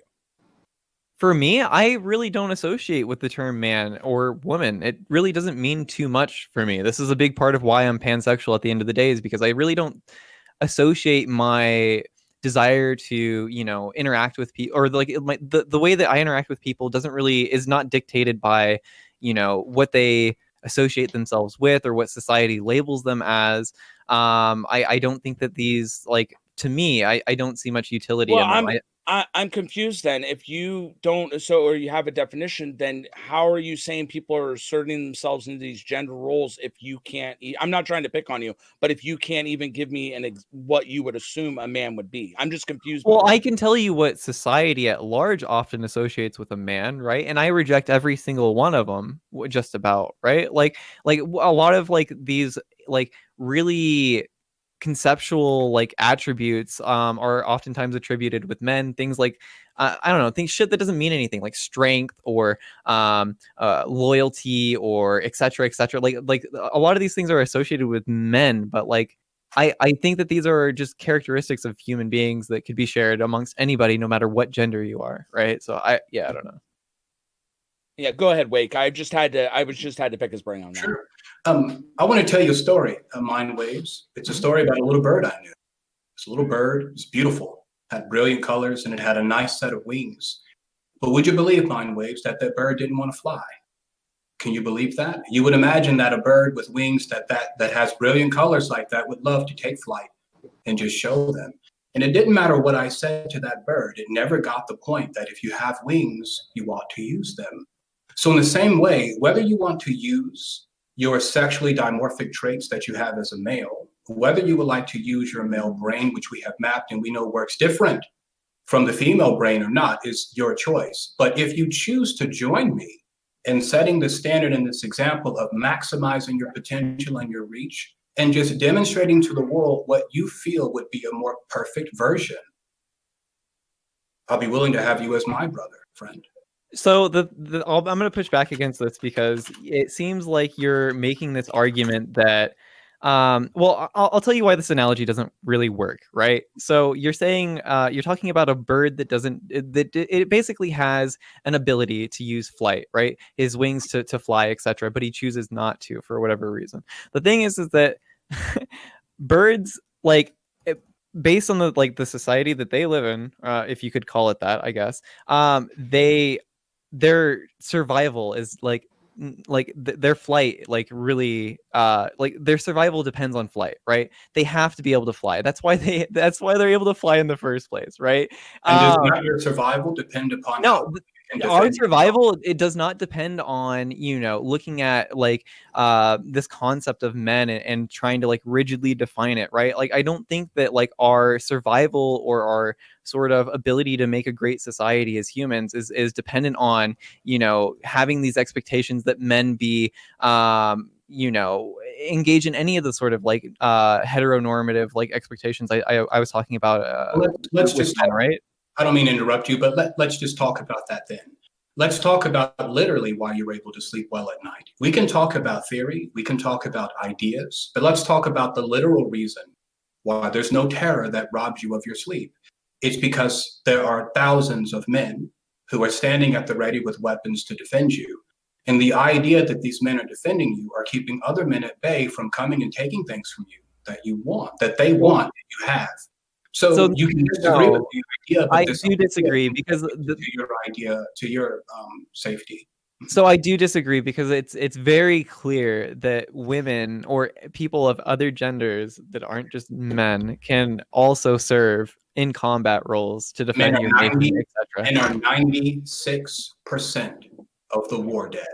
Yeah, I know, and we have, like, millennia of tradition that enforce well, I want sort of, like. Wait, Tobias, were you trying to finish something, or was that just your point about? Oh no, that was just okay. I just want to make it clear: 96% of the war dead. Got it. Okay, continue, MindWave. Sorry. Yeah, I mean, we have a millennia of fucking, like, years of tradition and like this sort of expectation that men fill that role, right? Which is also another toxic, like, expectation of men, that you should have to be the ones that fulfill the role to literally put your lives on the line for a nation, right? Like women can fill these roles just as well. Maybe on average, men have a tendency to fill these roles more than women do, and that's fine. Okay, a lot of that could be socially or whatever, right? But, like, my point is that we shouldn't hold people so rigidly to these standards that it isn't inclusive towards people that don't fit in that, right? So men that don't want to be the ones that put their lives on the line for the nation are just as valid and just as much a man, if they identify as such, than somebody that is willing to go ahead and do that, right? That is the point I'm trying to make. It sounds like, to me, you would have a problem with that because you say, well, I understand that you feel that way, but in my perfect society, you would be fulfilling this role, right? So it sounds like you're wanting to put that expectation on men to fulfill that specific role. If I could just respond, it's not me putting this expectation on you.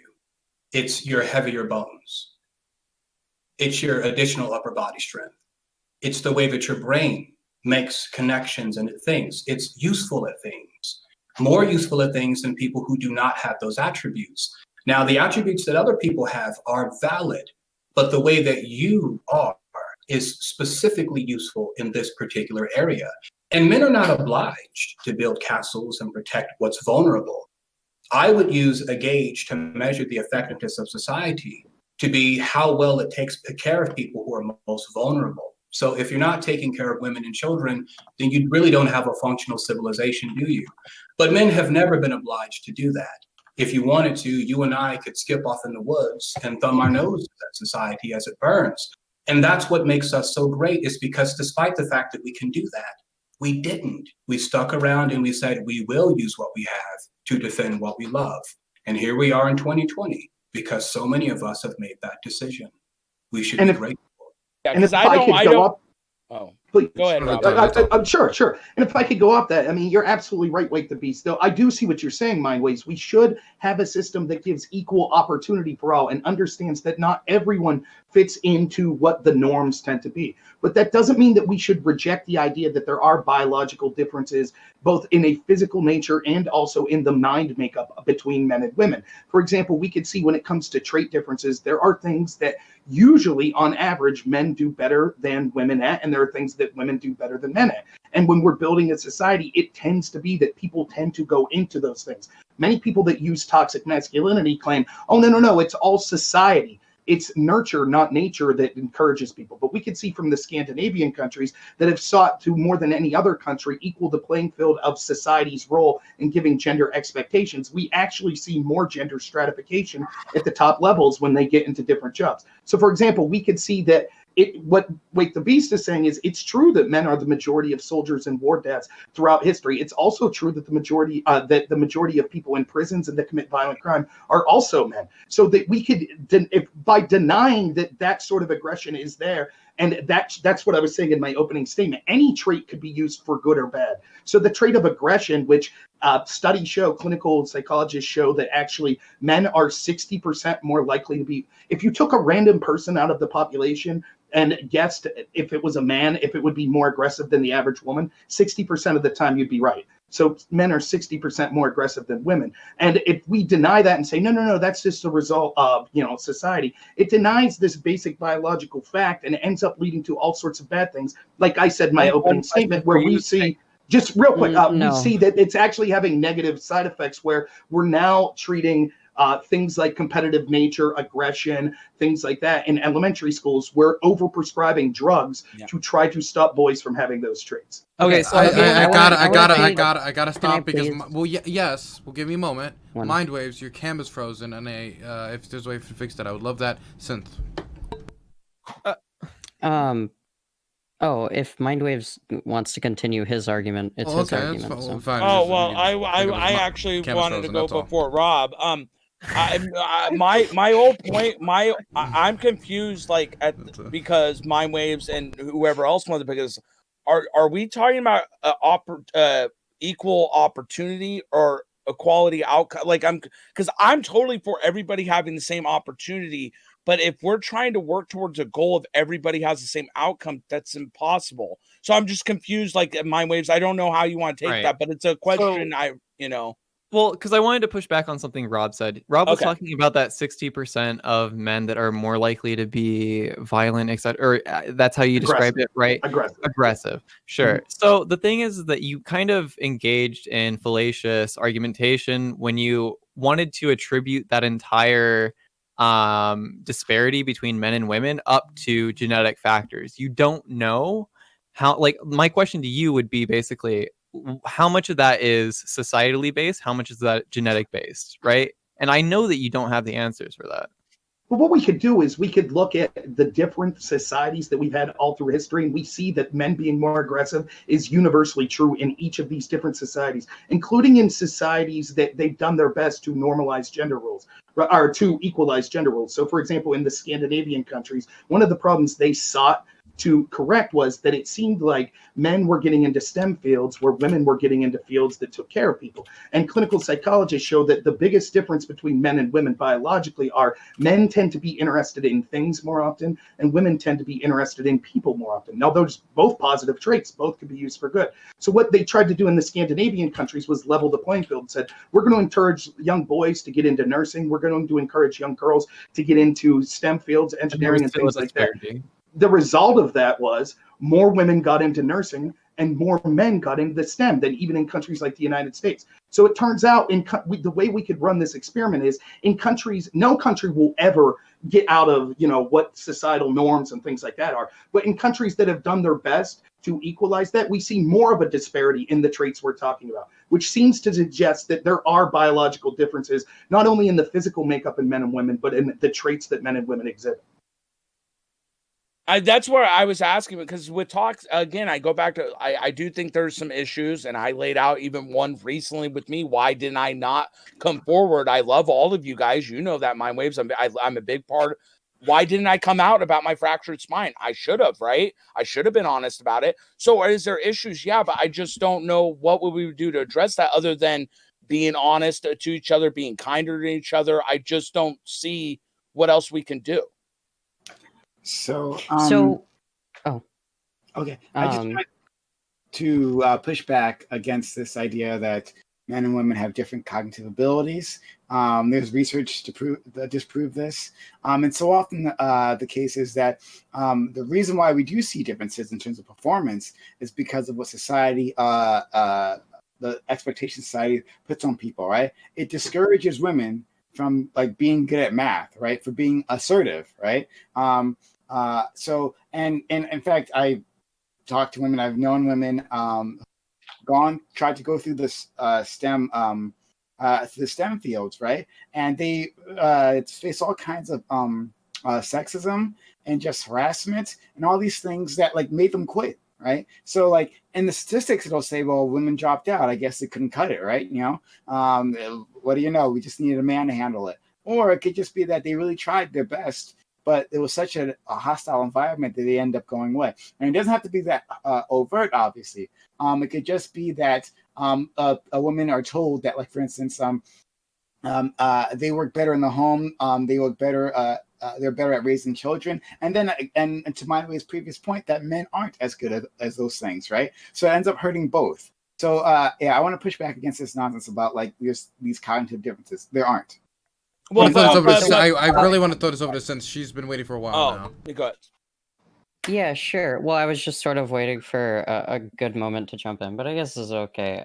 So I reject this like weird notion of like feminization of boys in school. I don't think like causing or like telling them that they shouldn't hit people and that they shouldn't like be assholes and be aggressive to other people where it's like completely unwarranted. I don't think that's feminization of men. I don't think in any way that's feminizing the boys. They're just sort of like acting like normal human beings that don't have to hit people in order to like get out their aggression. I mean, you could literally introduce your kid to like Taekwondo or boxing or something and be like, well, pretend that's the bully or whatever. Like this is a pretty toxic masculinity thing. That you're kind of just perpetuating. Also, this like really this strange characterization of like prescribing Adderall to children and like prescribing it to more boys because the criteria has changed. Sir, the criteria has changed, but that's just because it was so fucking hard for women to get Adderall ever, literally fucking ever. Like until. Well, it's still happening. It's still really hard for young girls to get ADHD because they are not looked at in the same way as young boys. The tests are completely different. And this causes men to be prescribed Adderall more because generally men are taught that it is okay to be rambunctious and run around and shit like that. It's completely fine for men to do that. It's not completely fine for women to run around and be rambunctious and be talking all the time. They need to sit down and shut up within conservative America. And this is sort of what's being perpetuated here within the ADHD meds. They're told to be sitting down and shutting up. So while they're sitting down and shutting up, they're sitting there and they're bouncing their legs and they're wrestling in the chair and they're like jumping around. But you don't want to see that they have ADHD because they're not boys and they're not supposed to be like that. That's why men are prescribed ADHD meds much more than women. The problem with that is Especially we have seen, particularly in elementary schools, but in education, there has been an incredible effort and incredible dominance by people that are adhering to left-wing ideologies, particularly in things like this, for better or worse. That's just true. We're getting more progressive in all of our schools. So if this is true, that it's because people in these schools are doing this, why do we see an inverse of the more progressive that we got with our schooling, the more we see men failing now, the more we see them being prescribed now? Being prescribed this stuff. The same is true of male suicide rates. If the reason men are killing themselves is because traditional images of masculinity, why, when we're making progress, including when by all measures we're making progress in society through social norms of understanding that men don't have to be the breadwinners, they could do other things, why the more progress do we get to that, do we see more men committing suicide? Yeah, more it's progressive teachers skyrocketing and psychiatrists. Right. More progressive psychiatrists and teachers prescribing men Adderall and things like that. And the studies are quite clear. Like I could read an article, just a bit from, I'll put this in the chat, but I think it's like 20-something% of all boys now before age 20 will be prescribed some sort of ADHD med. We are pathologizing boyhood, says Ned Halo, a psychiatrist who is being diagnosed with ADHD himself. God bless the women's movement, he quotes. We needed it. But what's happened, particularly in schools where most of the teachers are women, there's been a general girlification of elementary school, where any kind of disruptive behavior is sinful. What I call the moral diagnosis gets made. You're bad. Now go get a doctor and get on medication so you'll be good. And that's a real perversion of what ought to happen. Most boys are naturally more restless than most girls. And I would say that's good. But schools want to teach these little goody-goodies who sit there still and do what they're told, these robots, not the boys who they are. And I'll put that. No, I don't. I reject this completely. I reject this completely. Boys are not just automatically more restless. You can't make that fucking proposition. You can't make that argument. We don't even know the that. Scientific literature No. Let me finish. No. So we have literally, for hundreds of years, told women to sit down and shut up as soon as they are born. As soon as they can understand words, they need to stop talking and stop running around and stop being unladylike, because that's not ladylike. This is literally what is being taught to women. So yes, boys are going to be more restless, sure, because they're fucking allowed to be. Women are not allowed to be restless. They're fucking hurt if they're restless. You're also making a very specific and bold claim about the reason for these differences in personality, right? You're saying it's all because women are taught when they're young to be ladylike. It seems like your claim is just no. That's not my only claim. That's a pretty reductionist. Well, you're saying biology has nothing to do with it, correct? That it's all socially taught behavior? I think that biology is so, it's so hard to understand how biology actually affects it that it's pretty dumb to even make an argument towards how biology affects it. No. Why? Just because it doesn't mean it's true. Yeah, Synth, I want to ask, would you say even though it's complex, like you just said, would you say at least plays a role in it? I mean, correct, you at least say it has some... Yeah, sure. It plays a role, but... Okay, that's all I wanted to know. We can't say what that role is. We don't have enough information. We don't know yet. But well, then Rob needs to stop saying that women are less restless than men. Then you're going against that claim. Yeah, but they are. The question is why. Right. And if you're admitting that biology can play a role, then what did I say that was so egregious? Okay. I think I think it's not an unreasonable position, just real quick, to say that there is biological difference and there could be societal influences. But to claim that it's no biological influence seems to be kind of a preposterous statement. That's not what I'm arguing. You're straw manning me. I'm saying there is biological influence. We just cannot tell. And whenever you say what you're saying when you say men are more restless, is what you're saying is science and data within the current framework of society has demonstrated that men are more restless than women. So everything within our socio-cultural way of living affects these things. That means it has to be accounted for. So if men are do you have more data whole to bunch more substantiate that than there is to substantiate the biological causes? And then why it doesn't matter if it's flawed. It doesn't matter if it's flawed because the context of society disallows it. The way we run this experiment, though, if I could just say real quick, the way we run this experiment is we will never be able to determine exactly what societal influences has. But what we can do is look at countries that, through all objective measures, have a better marker when it comes to gender equality as far as talking to young children for generations about what the gender expected norms are. Again, we see that in the Scandinavian countries. So what we do is the best study we could run right now is we look at countries like the United States where many people say we strictly enforce gender roles, and that's toxic masculinity. And then we look at countries that everyone agrees does that less, like Scandinavia. So if it's true that societal factors had more of an influence than biological, we would expect that women would be more in STEM when you come by a percentage in countries like Scandinavia. Actually, the results are the exact opposite. It seems that when we decrease societal pressure, we maximize the biological differences in men and women. That's why when you give women, which we should be doing, by the way, I agree with you on that. We should encourage people that they should have equal opportunity, but not equality of outcome. We should be encouraging people, if you're a man and you want to get into nursing, absolutely fine. If you're a woman and you want to join the military, that's great. We should be maximizing that. But in countries that have done a better job of that, we see that there's more of a disparity who enters that field, which suggests that it's primarily, or at least more of a biological feat than one that's societal pressure. Well, I mean, if that's true, there's nothing wrong with. I mean, I have no issue with that, right? Like, do you?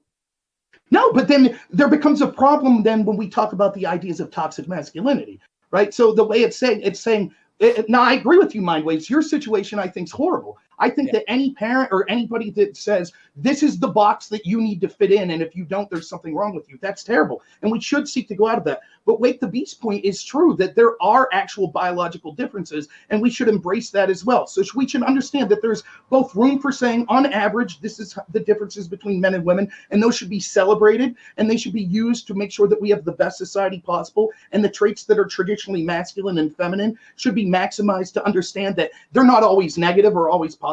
They can be all of these traits, but we should use them to have the best society. But we should also encourage that, people have the freedom to make choices. So I think both can be true. I mean, I think I think that's a fair statement. And that's where I think, again, what do we do? So again, I go back to what I originally said. Toxic masculinity, bad. What do we do then? I mean, it becomes a big problem because, again, hundreds and hundreds of things come under this. And other than being kinder and nicer to each other, I just don't see really what we can do to fix the problem. And let me ask you a question just real quick. If there were women, and this certainly is traditionally true, I will not disagree with you that there are certainly expectations that were put on how men should act. If we call that toxic masculinity, do we call expectations that should be put on how women should act toxic femininity? It depends. Well, okay, this depends on what you're defining as toxic femininity. I can't actually find a trait within feminine other than like the conservative value trait of like women should be submissive and like completely like non-autonomous to their partner. That's a pretty toxic femininity trait. That's a pretty toxic femininity but don't trait. Women, but but other don't than women, that, I can't really find one. That? But don't women also do that? They're women. They shouldn't. They shouldn't. No. This isn't like toxic masculinity. Isn't just men being toxic towards other men, or like women's relationship with gender isn't only toxic because women enforcing these standards on other women. Right? It goes both ways. Like what men and women expect out of either sex or gender. All these sorts of expectations are like basically impact both sides. Like it's not. Why call it toxic masculinity? I mean, come from both genders, right? Like, okay, so you got to be careful when you're talking about social wording norms and expectations of where they come from. Like, I noticed that Synth used language like we put expectations been put on people. Like that sort of implies that someone is actually coming up with those expectations and putting them, but that's not really how it works, right? These social things just sort of evolve socially, in this collective way. Like it's very difficult to narrow down. So the reason to trace the responsibility. That's literally I wrong. want one at a time. Yeah, I want to answer Rob because he asked me a question. Why is it called toxic masculinity? And the reason why is because this term was coined by people having this sort of observation of how men interact with the concepts of masculinity and the sort of societal expectations that are put on men and how those impact men in, it could be beneficial ways sometimes, oftentimes it's not, right? It's just an acknowledgement of how these concepts of masculinity affect men, right? Like this sort of analysis isn't exclusive towards men. You can use the same type of analysis when you're looking at concepts of femininity, right? Because these two concepts are sort of related in a lot of ways, right? What is feminine is oftentimes isn't masculine, and what is masculine isn't oftentimes considered acceptable for it goes both ways. So there's But I agree with you. In fact, I got to be honest. I was in the preparation for this debate. I didn't know where the term toxic masculinity. I'm not claiming to be some expert, but my reading of it from a source in the Atlantic suggests that it actually came from a men's movement. Was the first start of it that was against sort of third wave feminism, and they're defining toxic masculinity exactly the way Wake the Beast is. They're saying that traditionally masculinity can be toxic if it can be using aggression to harm people, violence. So what this men's group was doing is talking exactly like Wake the Beast, saying we as men should take our traditional masculine traits and be protectors and be builders and things like that. That's exactly where the term came from. Now, I understand that that term's now used by a lot of feminist groups. The question I have is, if we're agreeing that these same sort of expectations could be made by women on women, why don't we call that toxic femininity? And the reason I would suggest is because I think the term's been co-opted because it's uniquely used by feminism to suggest there's a problem that is uniquely with men, which is why they use the term masculine. And I think that that's dangerous and leads to a lot of the things that I was talking about. Yeah, because I don't understand the point. I don't understand the point of saying masculinity if it's going to include women. I just don't. I'm listening. I'm sitting here listening to everybody, and I'm just like, okay, if it includes women, then why would we say mass? It just would make no sense. Again, there's a problem. So I'm gonna step up here because Wake the Beast's name was mentioned, and he was talking about something he said, and he then raised his hand. So I want to throw it over to him. Yeah, right on, brother. Normal American. That really resonated deeply with me. So I appreciate that. What makes it so difficult to understand what toxic masculinity and femininity is because we've lost an idea of what those terms, masculinity and femininity, actually represent. This is the reason why medical doctors go to school for 10 years. They go there to study what a healthy body looks like. Now that they have 10 years of experience knowing what the healthy form looks like, now they can diagnose when it's not normal. When your body becomes toxic, they can tell you what's wrong and how to fix it. So similarly, the only way we can properly identify and diagnose and treat toxic masculinity or femininity is if we first come to a standard of what these things are. But that standard seems to be very nebulous. And in today's tradition, it seems to be open to private interpretation. But in reality, I think that we essentially just have toxic people. And some of these toxic people are male, and some of them are female. The reason why we don't recognize toxic femininity as readily is because when we see toxic femininity, we don't call it that. It's sort of normalized. But let me give you an example of what I would consider to be toxic masculinity. Bella Thorne made $2 million in a single week on OnlyFans. And she did this by abusing her natural attributes as a woman. Abusing? Right? Abusing. No. And let me explain to you how exactly that is. Men and women have natural attributes, as I mentioned before. Males have their superior upper body strength. So what is toxic masculinity? For a male, it's when a man uses his natural attributes and qualities to harm others, to do injustice to others. So let's apply that same formula to women. What is toxic femininity? It's when a woman likewise takes her natural attributes and qualities and uses them to tear down others, or to cheat, or to do anything else that might be seen as questionable, like a man. Wait. Can you describe to me how having an OnlyFans and making money from your sexuality is cheating the system in any way? How is that cheating anybody else? Sure. Would it be disingenuous to dangle sex in front of a woman who I knew wanted to have sex with me if I had no intention of giving her such? Do you think that that's the relationship that these people have with the service that they're providing to other people? I'm saying that they are most definitely dangling sex in front of the eyes of these males. Okay. No. So no, we're not. Absolutely so not. Well, go ahead. Yeah.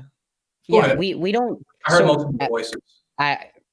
Okay. So as someone who's been in that industry a little bit, it may or may not have, but anyways, no, sex workers generally don't sell sex, at least online on OnlyFans. We've never any sort of sex worker that's been on OnlyFans has never said, "Hey, by the way, if you tip me $500, I'll have sex with you." That's never been anywhere in OnlyFans. In fact, I'm pretty sure that's explicitly against TOS. So no, we're us putting pictures up and putting videos up of lewds of ourselves is and capitalizing upon men's apparent just fucking giant aggression towards stroking their dick and taking advantage of that is not like breaking people down or anything. It's quite literally using the system that we are given. But It's you by just literally said- using the system that we are given in order to actually capitalize upon like normal things, because we literally can't in other ways. Like Okay. we're fucked out of the STEM field. We're fucked out of every field because of like sexism and shit. And then like what we can make money selling nudes because men are really horny. We're not dangling sex. Okay. Wait. I wanna let Wake. Yes. I want to give you an opportunity to respond, Wake. Most certainly, thank you. I don't think it's ever been said explicitly that sex is being offered, but the idea and the suggestion that sex is on the table, you're dangling the idea of sex in front of the individuals. Whether Why you do you intend say to that? or What not. makes you say that? Let him finish. He's about to explain why. Sure. So it's not the idea of saying I'm going to have sex with you if you give me X amount of dollars in my OnlyFans. It's the idea of putting sex in the mind of a person you do not intend to entertain sexually. That is the idea. And taking advantage of the male sex drive, which is primarily determined by the larger levels of testosterone that we have with women than women, is immoral. Taking advantage of a man's sex drive, provoking him sexually for your own financial gain, is immoral. Now, I know that we might be distancing ourselves from this because some of us maybe have been in that position, but I want you to imagine if one of your children, if you have children or maybe have one in the future, found himself subscribed to an OnlyFans and you found out that this was the nature of the relationship. How would you feel? Would you feel that this person was taking advantage of your child? Okay, so first of all, putting sex into a man's mind is not dangling sex. That means that women should literally just never fucking walk down the street, because some men literally just fantasize about women walking down the street who just wear normal ass fucking clothes. So no, we're not dangling sex in front of men because you're really fucking horny and you want to fantasize about fucking us. No, Hey, we're fuck just it, normal dude. people Just put them in walking around. burkas, okay? I don't need to see their Yeah, face. dude, just Sharia law. Wait, what was the second? I want to respond to the. Wait. I want to respond to Give me the a second. second I thing have you time. said. Synth. What do you think I'm about to do? Okay. Wake. I know she's saying things you object to. I made sure that she gave you time to respond. I just want to make sure she has time to respond. Yeah, I will throw it back to you after.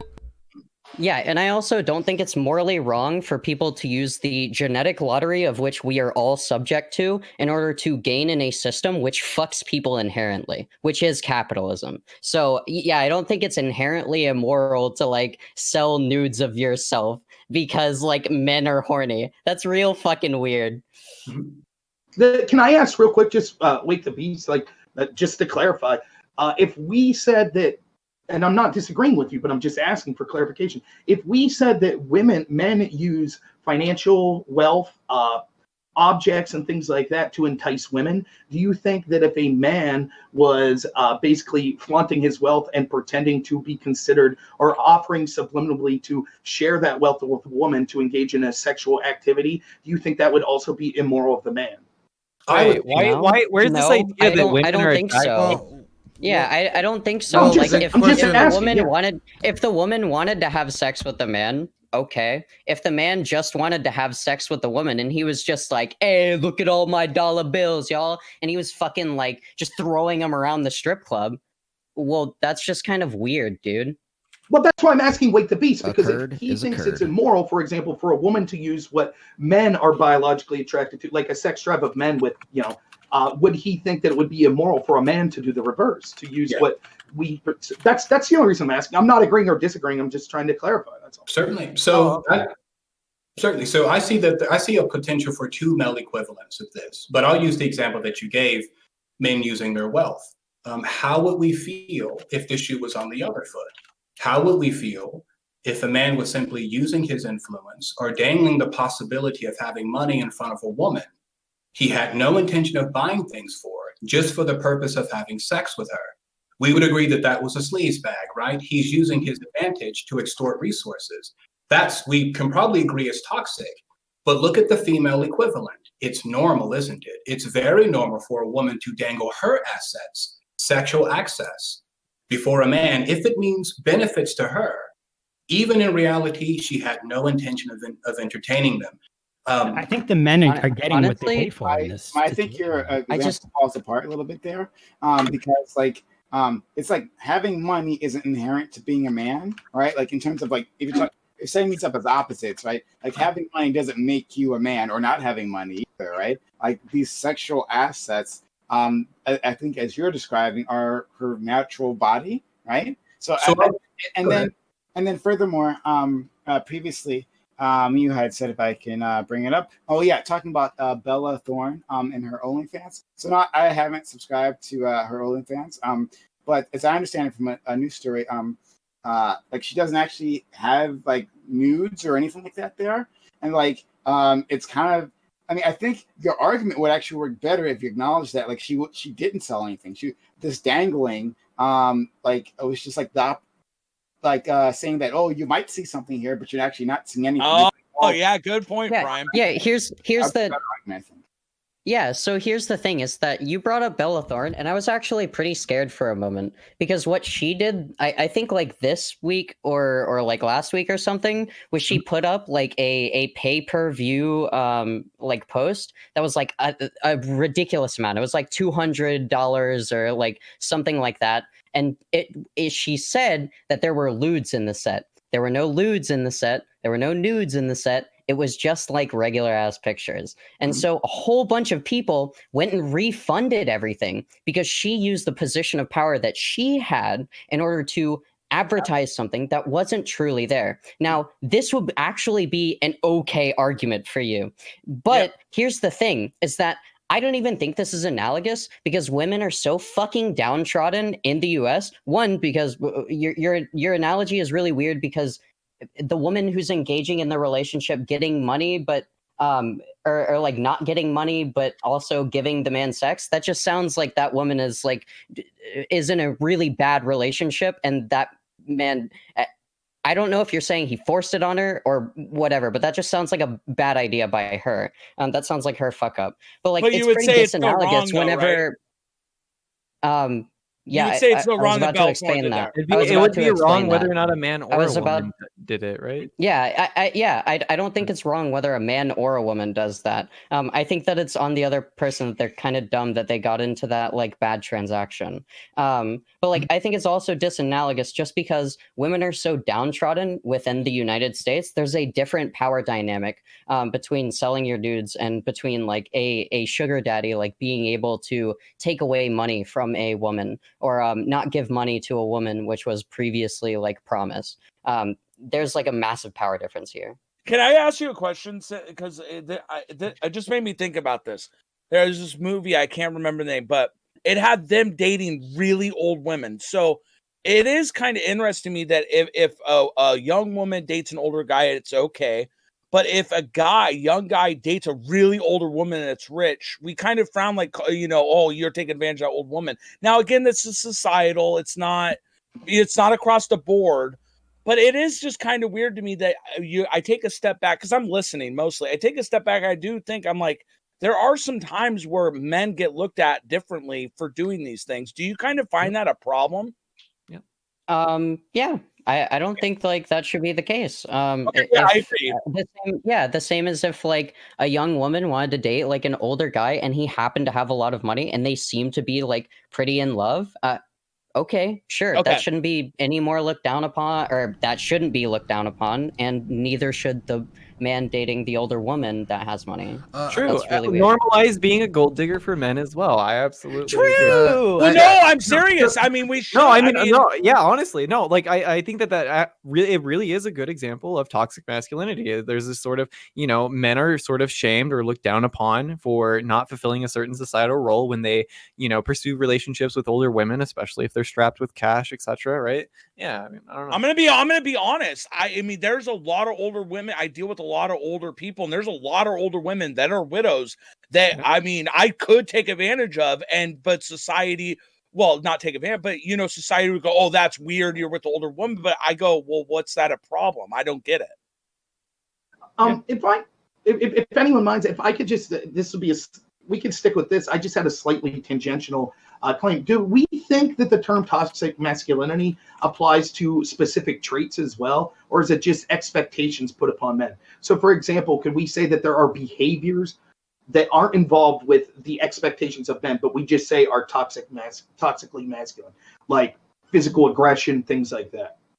Not necessarily, right? I think that we can look at things like physical aggression and say that, like, you know, these behaviors, especially when unwarranted or out of place or when they do harm, is, you know, toxic in and of themselves, whether or not it's associated with any gender, right? It becomes toxic masculinity when you sort of automatically associate aggression with men or normalize aggression, especially unnecessary aggression amongst men, right?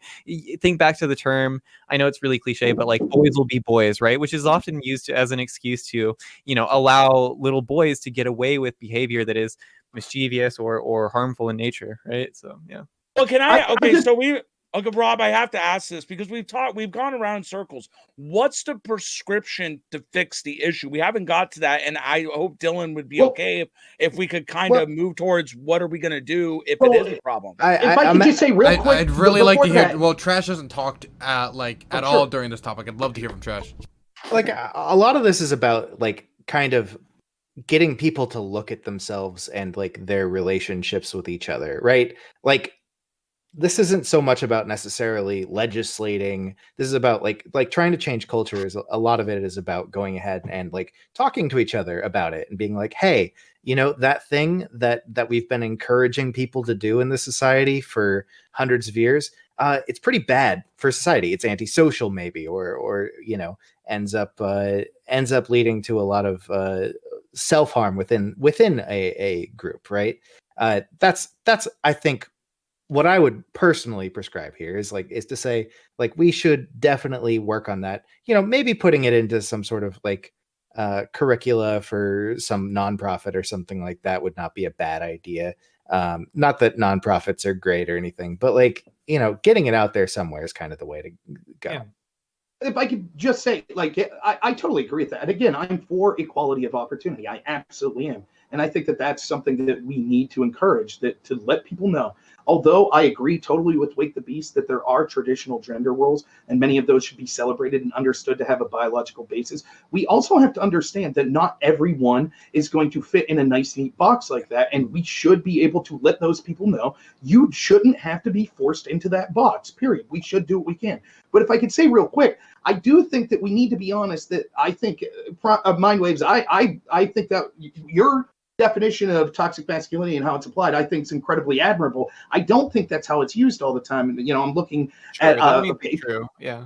Like a lot of people in academia use it differently, and they talk, for example, about the prison population is a result of toxic masculinity because the traits of aggression and things like that. So, you know, I just think that we have to. There's a fine line. We should. Like, I think we're all agreeing that we should allow for difference and things like that. But I do think that oftentimes, you know, if we're just saying it's about expectations of boys, I go back to, you know, what LoyalLogic agreed with me. And why do we use the term toxic masculinity then? Why wouldn't we just say toxic expectations? Because it can happen from women to women as well. This was brought up earlier. Oh, go ahead, Trashing. Okay. So like the whole prison population thing, like it is 100% a result of toxic masculinity. These like expecting like antisocial behaviors in boys and men is like very much a reason why. So Bernie Madoff was toxic masculinity. Well, I mean, Bernie Madoff. I mean, maybe honestly. I get what you're saying, Trash, but that this is the problem is that when you say things like that, and I know you're not meaning to do it, but it derails the whole underbelly of the discussion of our society and how we're fitting people in these gender roles, because that's not the case. The prison population, there is some, but it's a very minority that comes from the societal gender role things. And that's where Rob is right. I mean, MindWaves did had a great definition of it, but these academics, for some reason, are making it about these big, broad things like prison. That's just not the case. Yeah, like what's the value of grouping these like I can understand, even if you think all the things in that are called toxic masculinity are problems individually, what is the value of having this umbrella term toxic masculinity? How does that help us talk about the problems or solve them or what? Yeah, so it seems like there's really this sort of etymological hurdle that we have to really get over, because when we look at the origins of the word, it's the same reason that we don't call when we talk about, you know, a movement for equality for gender, we talk about feminism, right? And that's due to the nature of how this movement sort of grew and came about, the people that wrote about it, the people that analyzed these sorts of like societal problems. It was from the perspective of, you know, women's society or women's roles in society, and you know, how that affects them, and etc. And then it's expanded upon, and you know, they also look at how men are affected, etc., right? So when it comes to toxic masculinity, yeah, it's just kind of like a hurdle, right? Like, you have to get over the word. We can talk about like the sort of like way of analyzing this problem instead of like getting hung up on the term masculinity. I mean, you could make the argument that like maybe that phrase or that term is sort of misleading, and I might agree with you. Maybe I think it's basically that's central to the topic, right? Well, Yeah, sure. I mean, Well, let me this is agree the with- thing is that I do agree with you. Language is hard, and sometimes you do have to change language, but that takes like understanding these concepts, having conversations about these concepts, right? Having new terms that encompass maybe a better presentation of the same concepts or whatever, right? Like, yeah, I don't know.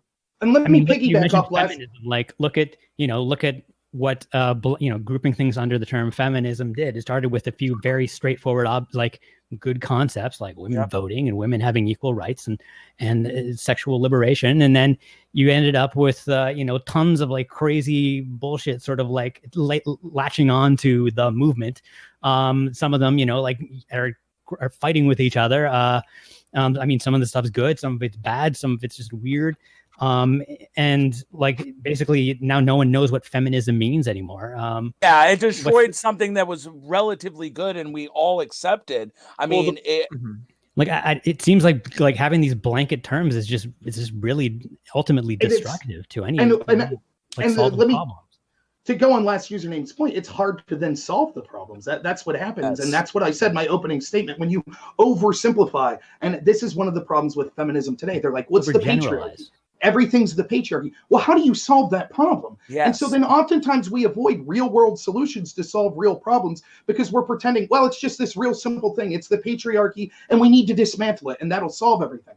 But then what does that look like in practice in real world? Sure. And so if I could just give an anecdotal example, real quick, I think that this term is there are some very powerful people in academia where we see like feminism and the words toxic masculinity being bandied around. They're not choosing this term accidentally. There is political motivation for it. And I know a lot of my leftist friends here won't like what I have to say here, but I think this is true. Let me give you an anecdotal example. I talked to a lot of people that were feminists at a very high level, probably a better understanding of me through debate.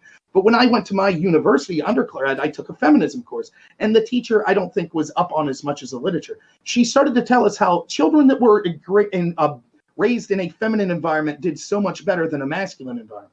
I said, can you define feminine environment and masculine environment? With feminine, she said, caring and nurturing and getting your kids at doctor appointments and feeding them on time and making sure you burp them and changing their diapers. And masculine was beating your child, leaving your child isolated and things like that. And I said, but that's not feminine and masculine. That's just, you're basically saying raising your child good is good and raising your child bad is bad. And what happens is those terms are used to conflate that sorts of pushes some sort of political point. And I think as a result, we're seeing actual harm done to both genders, which is why you're seeing a lot of happiness indexes show that women are displeased with the term feminism and think that they're becoming less happy every year with some of the goals that the modern feminism has illustrated. And men are committing suicide at huge rates. Young men are being prescribed drugs at huge rates and things like that. So I think that by having this specific term, and again, it seems like a lot of these people that want to identify these large reaching problems, they only want to focus on it one way. It seems an egalitarian way to look at it would be, well, there could be toxic femininity and toxic masculinity. But we don't talk about that in an academic sense. And it seems to suggest to me that there's some sort of bias going on that we should be critical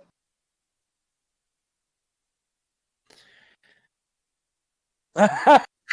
My job. I had a point, but now that Rob went on a tangent, it would be completely unrelated. Well, no, but it's a valid point. I mean, that's what I've consistent about this is that it makes it into such a big problem with so many layers. And I just that's why I've been quiet this whole time because I don't know where to start from. So it's I sympathize. I do sympathize with this a little bit because I do think it is a lot of what feminism has tackled with like the first wave, second wave feminism is issues that seemed more apparent and more sort of present within society, right? Like simple things like women's ability to vote, women's like sexual liberation, etc. Like these are concepts that are kind of easy to understand. Now, when we start to get into other issues after we've already solved these more, I would say, easy like concepts to like tackle, right? You start to get into territory where it's like, okay, well, like this topic, or maybe like the way that like gender and sex manifests its way in society this way is kind of negative, and it might seem like a little bit more esoteric, right? Maybe a little bit more hard to like get a full grasp. So like I don't know, I think that's like a lot of what you guys are coming from. Like I would be more concerned about, or more interested in hearing from you, like what specific issues do you think feminism is going too far on? Well, for example, I've recently been engaged in debates where there's a lot of things going on about race in the country right now. One of the things about race is we look at racial statistics when it comes to law enforcement. So I'm not going to get into that rigmarole, but we could do the same with gender. And so if we look and say, well, look, when it comes to relationships with law enforcement, if one group is far more drastically affected than another group, it proves that they're being prejudiced against. Yet when I bring this up about men, the discrepancy between blacks and whites and their treatment of law enforcement as opposed to likelihood to be stopped, likelihood to be charged, there is a discrepancy. Blacks are more likely than whites, but that discrepancy is even bigger between men and women. So when you bring this up and you say, oh, so is the system prejudiced against men? The answer I get almost every time I ask people is, no, that's because of toxic masculinity. Because it's also men's fault that men are more affected by law enforcement. And what happens then is, I think you can start to see why a lot of men feel like they don't have a voice then, because it's like, even when we point to legitimate problem. Yeah. Well, I just want to speak towards your previous point, is that you said that people would say that like, well, no, like men aren't the victim in this situation. They are, that's toxic masculinity. Well, I mean, when you say that, I mean, that's what I hear. I hear, like men were a victim of these sorts of like, expectations that society has or whatever, right? Like the fact that, like I don't know, the fact that men are driven towards these sorts of behaviors is the problem, right? Like, so you're saying it is a problem then that they are being targeted? Well, I mean, that's what you just said. Let me just say to like, if we're the thing is that I think it's, I just want to make it clear that like I think that men can both be the benefactor and also the victim of like the sort of gender expectations, like these sorts of like like of course men benefit in the ability to acquire better pay. They benefit from a number of other different like things, from being things that I can't think of right now, right? But like but they're also negatively affected for like reasons I told you earlier, like the sorts of not being able to open up emotionally, etc. Yeah. Right. And this is what I'm bringing up, though. I mean, I just think it comes off, and I'm not saying anyone on this panel is doing this, but what ends up happening is it comes off as callous. So, for example, we have an entire movement that says it's an oppressive system when we look at the statistics and see one group is more negatively affected by law enforcement than another. But then when it comes to the gender difference and men are negatively affected, we say that somehow has to do with masculinity as well. No problem with femininity, it's just masculinity. And then we look at other rights that men seem to have a legitimate grievance, such as family courts and the inability to get custody of children near the amount. And we're also told that's toxic masculinity. So at some point you start to get a little jaded and like, oh, so all the problems in the world are just problems of men and the characteristics of men. And it comes off as very callous. And I think that could start to explain why we're seeing suicide rates, why we're seeing, I mean, for example, a recent paper I read showed that in Britain, in the UK, that young boys, particularly young white boys, are declining at a more rapid pace when it comes to educational benchmarks than any other group. Now, you might say, well, wait a minute. The dropout rates are higher too.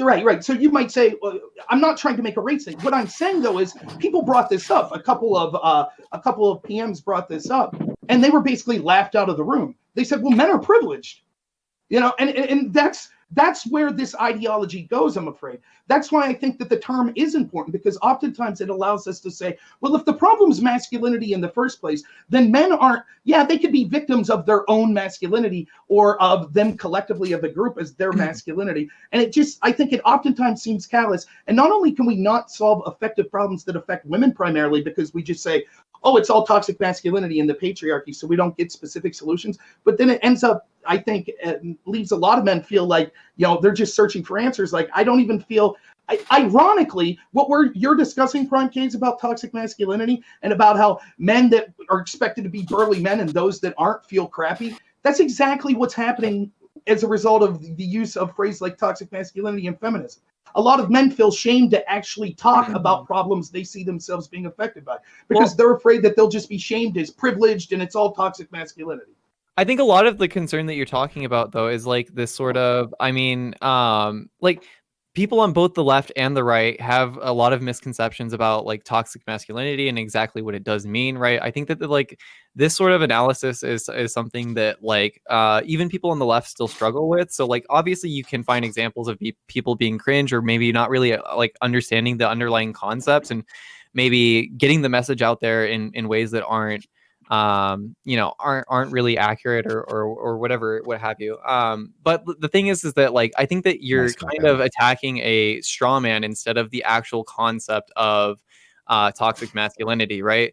Like I said earlier, it's more about the sort of analysis of how genders play a role and like negatively impact people, whether it be men or females or whatever.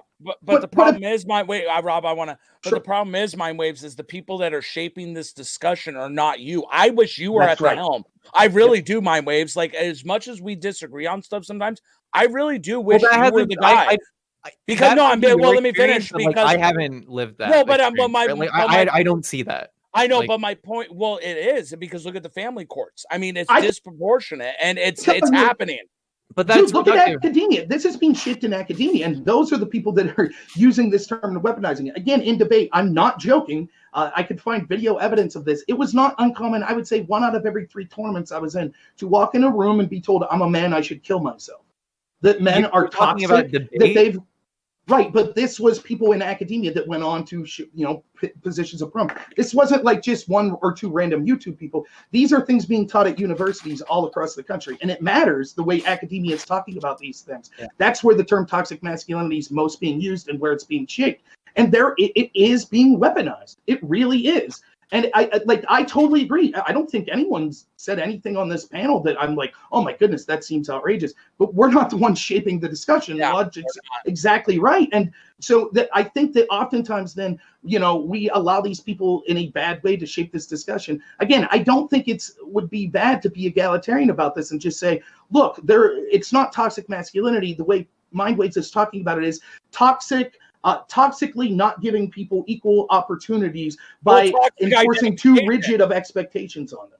Someone said in chat, toxic identification, because that's really what it is. We're trying to fit people, and I agree, it's wrong. We should not be doing this. But the people, again, that are shaping this discussion, I agree with Rob. You can go out and you can see time and time again through the academia, the articles, the YouTube videos. They're not us. As much as I disagree with people like Prime and Trash Can, and we all seem to agree this is a problem, but it doesn't seem like they're on the same wavelength as us. Yeah, I don't see this. I see this as like a big boogeyman. I think that you guys are kind of like setting up this idea that like, well, I agree with like the concepts as you're describing them, but like, those scary leftists in the colleges and stuff like that, they're teaching it in ways that is like weaponizing identity, blah, blah, blah, blah, blah. Mm-hmm. And I just don't see this to be true. Like, where could you demonstrate this to be true? And even so, like, even if you give me an example, like, how is this indicative of like a real like sort of issue with the movement, right? Like I don't know. So you're saying wait, no, I have to push back, because so you're saying professors at multiple, and again, I could guarantee you I can cite at least a dozen at multiple big name universities, and they're the ones teaching these courses. You're saying they have no influence on the discussion?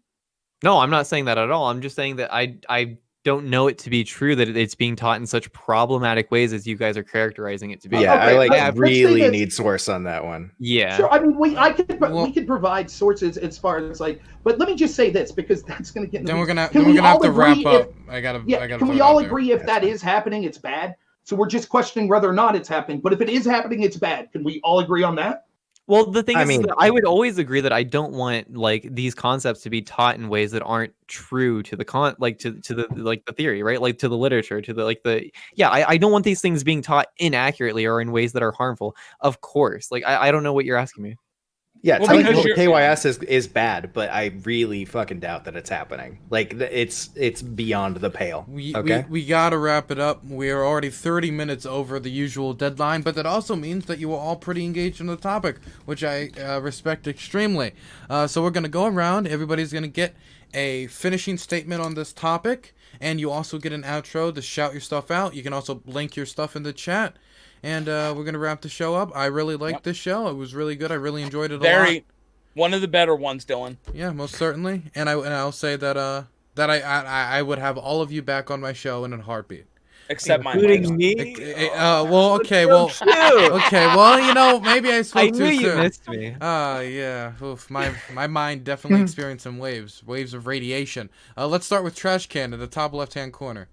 Hey everybody, I'm Trashcan1312, by the way, if you didn't know. I was kind of quiet today, but that's I don't know, maybe that's just kind of who I am on panels. I'm gonna drop some links in chat in just a second, but ultimately I want to say toxic masculinity is a really great harm by creating hierarchies of masculinity within men. It is very damaging to other men as well as people outside of masculinity based on the hierarchy. And this is a lot of fucking dime store words, and I'm very sorry. That's pretty much all I got to say about it. And I'll drop some links in chat in just 1 second. I got to grab one more. Oh, wonderful. And also it's been fun. Fun enough that I might do it again. Awesome. I'd love to have you on again. Good having you on, yeah. Syntheid. Yeah, I'm Synth. I don't really stream much anymore. I guess probably follow me on Twitter. I'm putting out like a statement on what I'm actually going to be doing for the future. It was a great night. Thank you for inviting me on. I appreciate it a lot. Fucking what I had the question. Yeah, toxic masculinity is fucking terrible. It causes insane amounts of internalized transphobia, causes insane amounts of like harm towards women, and harm towards like other people in general. Just like boasting aggressiveness and stuff like that. It needs to be taken out.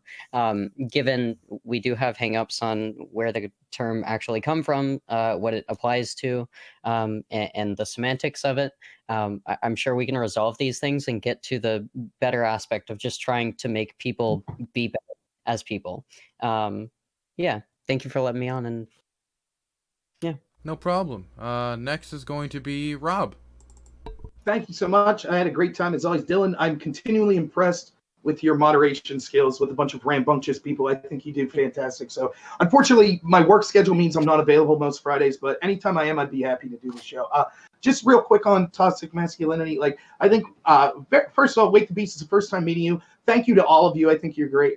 But Wake the Beast, I was really impressed with a lot of what you said. So I'd love to get in contact with you in the future. But I totally agree with you on the fact that there is gender, that the gender stereotypes that we have, a lot of them are there for a reason because there is biological backing for them, and that any traits can be toxic or useful, and that we should understand that, you know, on average, most people that are men do have these traits that make them more, things that put them in things where they're more interested in things as opposed to people. They have more body strength and things like that. And we should maximize everyone's differences to do the best for themselves and for society. So I think that's important. But I also want to say, I agree with MindWaves as well, that we should understand that we can't be so rigid that people that don't fall into that, because everyone is unique, that we shouldn't punish them and we should give them opportunities to be whatever they want in life. So I think that there's a nice mix that we can find there. I do think that the term, we could go all night. I think that the term in academia is being used different than it's being used here. And I think that we could see the actual results. You know, I read the source from the psychiatrist that says that he feels that a lot of kind of feminist ideology in elementary schools is feminizing boys to the point where we're drug drugging them to make them act more like girls, to the point where 20% of young boys are on medications to stem their aggression by the time they're 18 years old. We see the increased suicide rates in men. And keep in mind, these are all occurring as we focus more on saying, no, men don't have to be traditionally masculine and women don't have to be traditionally feminine. And we see these things occurring. I don't think it's people like the ideology we're talking here about saying that we don't have to hold the rigid stereotypes, but I do think that there's this kind of way it's being applied academically is causing significant damage. So I would encourage people to look up how often this is occurring in the humanities, particularly in feminism and critical race classes, where these sort of kind of ideologies are being presented, these overarching, everything's the patriarchy, it's the problem with all. I think that it's a problem. Lastly, I'm Normal America with RobNoerr on almost every platform. Please, I mean this from the bottom of my heart, even though I have disagreements with people. If you're on the right of the left that you're watching, please support independent content creators like the people on this channel, because I don't care if we totally disagree. I would rather you get your news from people that really care about the issues as opposed to corporations that are just trying to make ad money. So thanks, everyone. Wonderful. Next, I'm going to throw it over to MindWaves. Yeah, I really enjoyed that conversation, actually. I think that all I really want to say on this topic to conclude is just sort of, if we accept toxic masculinity as being a sort of way of identifying your relationships with gender, societally speaking, and the sorts of roles and expectations you have, I think that I kind of just want to encourage everybody to maybe take some time and like consider how you play a role in that, or how like, you know, these concepts apply to you in society, maybe your day-to-day lives, or maybe even like, I don't know, how you engage in this sort of like political sphere online or whatever, right? Like, yeah, I don't know. That's all I kind of have to say about that topic. Yeah. No problem. Next is going to be LoyalLogic. Oh, do you want to shout yourself out, MindWaves? Yeah, I was about to say that. Oh, is this closing as well? Oh, Yeah, so yeah. in that case, go follow me, MindWavesTV. If you're not following me already, I don't know what you're doing. We'll stream maybe once a month, maybe, you know? Yeah, we, well, I'm getting back to a normal schedule here soon. I just been in the middle of things. All right. It's been kind of weird for me lately. But we were doing D&D every Wednesday. Unfortunately, I think that campaign ended, but I'm looking to replace that campaign with another campaign soon. So look forward to that. I'll be making an announcement hopefully sometime soon on what I want to do with that. But yeah, that's all I got to say. Wonderful. Next, I'm going to throw it over to LoyalLogic. I mean, as far as the toxic masculinity, I just, let's say it is a problem. I just don't know how we approach it, other than teaching people to be kinder, more respectful, and let people know to do whatever you want. Don't tell people you have to do something because of their sex or their gender or who they date or where they live or their culture or religion. I just think these are things that go against American values. You should be able to be whoever you want to be at any time. It's disgusting that anybody would have this ideology of you have to do this. I call that out. Fuck that. That's bullshit. You do whatever you want to do as long as you're happy, healthy, and not breaking the law. I don't care. And if that law is unjust, then fuck it, sue them and get that money. As far as, Dylan, I love you so much. You know that. Rob, great guy. Prime as well. Trash. Last username, Awake, amazing, really kind to meet you. You're very smart and intelligent guy. I look forward to talking to you again. Cynthia, I love you. Always enjoy engaging with you. You're amazing. MindWaves, always good to see you, my friend. And I'm LoyalLogic. Just, follow me on Twitch. You'd be surprised. Hey, I'm a Republican that believes in universal health care, folks. Wow, it's shocking. So, don't prejudge everybody. So I love you guys, and hopefully I'll see you at my stream sometime. Wonderful. Real quick, I have to interrupt because, many things to say. First, I wanted to give a big shout out to last username and Rosswlewis, who basically saved the show by agreeing to join last minute. I contacted them literally today, a few hours before the show. And as always, always here. So huge shout out to them. Also, 7 people cancel on this show. That's how stressful it is. It's really a stress every day of the week. To find the people and everything. So hard. That's why you don't do them anymore, right? Actually true though. Support Dylan Burns and everything. Follow if you haven't already. Subscribe if you can. And yeah, go check out the YouTube and everything. And last thing I'm going to say, Sunday there's going to be the recruitment panel for the HippieDP podcast. If you want to participate, join the Discord. There's a channel for that called HippieDP Recruitment. And yeah, tune in Sunday to my channel, twitch.tv/mrg2ek. Yeah, for the recruitment. We have a great lineup this Sunday.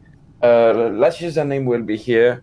Tiberius, Brentobox, the Battle Lounge, CD Serious. So yeah, topics and everything available right here. I'm going to post the link in the chat. So yeah, tune in, follow and everything. Yeah. And see you around. Sorry to interrupt. J-Oops, thank you so much for the 1,000 bits. I really appreciate that. Thank you so much. And for anybody who does want to participate, again, do ! Discord in chat. The Discord comes up. You go there. Just type in HippieDP Recruitment. We'll look at your we'll look at you. We'll see if we want to have you on the show. And we'll see if maybe one day you can be what you want. You can be on what you're watching right now.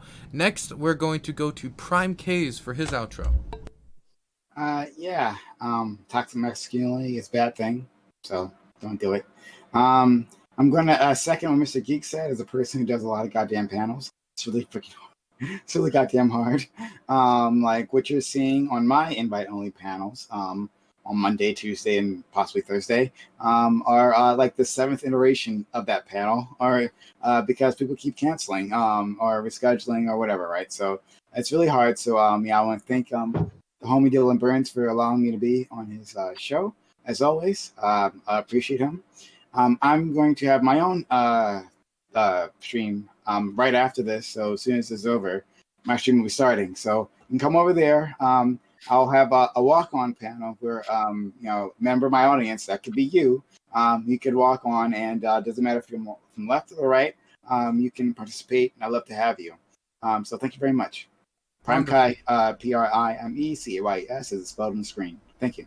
Wonderful. Next, we're going to go over to last username. All right. So coronavirus, cancer, and canker sores. What do these 3 diseases have in common? They all start with the letter C. Does that mean we should create like a sort of like umbrella disease called C diseases and talk about like the problem of C diseases and how do we cure C diseases? No, it doesn't mean that. That's dumb, because these are very different things that are obviously going to need different cures. So I think that toxic masculinity is roughly that kind of thing. It's this kind of useless grouping. And this seems to be something that, like, let's say socially progressives love to do, is sort of take all these problems and kind of group them together in weird ways just for the sake of saying, hey, isn't it true that all these different problems are related in this way? Except that the ways they're related don't seem very useful, and sometimes they're even a bit, destructive, in that they just sort of confuse the issue and lead other people to sort of like misunderstand them and just distract from the actual specific problems. Toxic masculinity is really just a bunch of different problems, and many of them are really marginal, like rare problems, or they're really just the issue and lead other people. Getting an echo here. Yeah, a little bit of an echo. Who came in here? Oh, Christian. They're really rare problems, or they're really common things that are not particularly masculine, or they're things that are not clearly problems. Things like, do men don't hide their feelings? Is that a problem? Well, sometimes it is, but it's pretty useful if you are playing poker or you are haggling with a salesman. Men are aggressive. Is that a problem? Sure, sometimes, but it's pretty useful if you are fighting in a war. So these are not just problems, they're traits that have trade-off, they're compromises. And I think that toxic masculinity tends to kind of ignore the other side of those coins. And we also talked about, what is masculinity anyway? What is a man? And I think all I can really say about that is that real men do not rule over other men or allow themselves to be ruled over by other men. That's username, by the way. I'll add to that. You know what else real men do? What? They sub with Twitch Prime. Anyway, continue. Ooh, true. To MindWavesTV. Got him. They do. Oh, maybe if you're live. Absolutely true. I am. Go to my chat right now, motherfucker. And if you want to be a real man, aside from subbing to Dylan Burns, you should check out _username and find Really, out you how guys you should. It's good stuff. can have no masters and no rulers and no gods. Or you can check me out on Mr. Geek's panel on Sunday. And it's great talking to you guys. It was a good chat. This is all good tonight. Glad to be here. Always fun. And hope to do it again sometime. Thanks a lot. If you want to go to his chat, go to A Modern Rapture and meet Andrew Ryan. Here he is. All you have to do is go to his channel. Next, we're going to go to Wake the Beast. Thank you very much for having me, and especially on such short notice. So big ups to you, Dylan Burns, and all the people working behind the scenes to make this a smooth production. And I have to admit, it's quite smooth. I do want to say something about what we did here today. I think we did something greater than just disagree or reinforce each other with arguments or with critiques of invalid arguments. That also has a purpose in keeping us sharp and healthy and focused. But what we also did was we demonstrated that it's possible to have these discussions and walk away as friends, or at least not as enemies, not to retreat to previously established battle positions, but to commit to engaging with each other and learning and testing each other to see where the weight is. But I think the solution to toxic masculinity, again, is going to return to adopting a definition of what a man is that is immune to toxicity. A man is not his house. You are not what's in your bank account. You're not the size of your penis or how many meaningless sexual liaisons you've had, are you?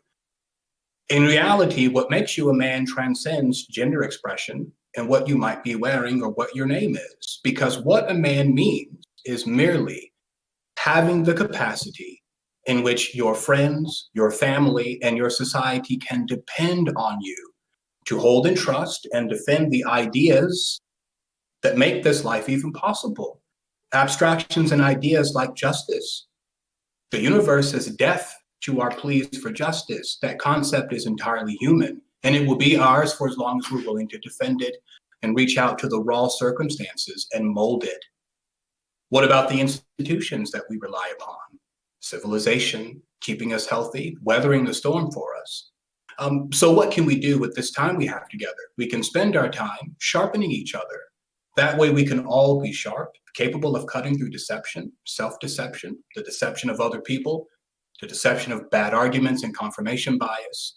And we can give the most powerful thing that we have, which is greater than anything that can come out of your mouth, which is a silent, confident demonstration of what you feel the world should be. I thank you for coming on. I was happy to have some of you as first timers like Trash and Wake the Beast. And I generally had a really good podcast. I thought this was really one for the history books. And thank you again to Destiny for the raid earlier in the day. Really helped me out. I really appreciate it. Thank you again. You can all are free to stay in here and chat as long as you want. I'm going to go finish a few statements in my chat. Once again, thank you all for coming. Hey, this is Dylan. I just want to let you know you can find my content live at twitch.tv/DylanBurnsTV. You can also find my link to my Twitter and Discord in the description. I hope you continue to give me support, and I appreciate you for watching my videos.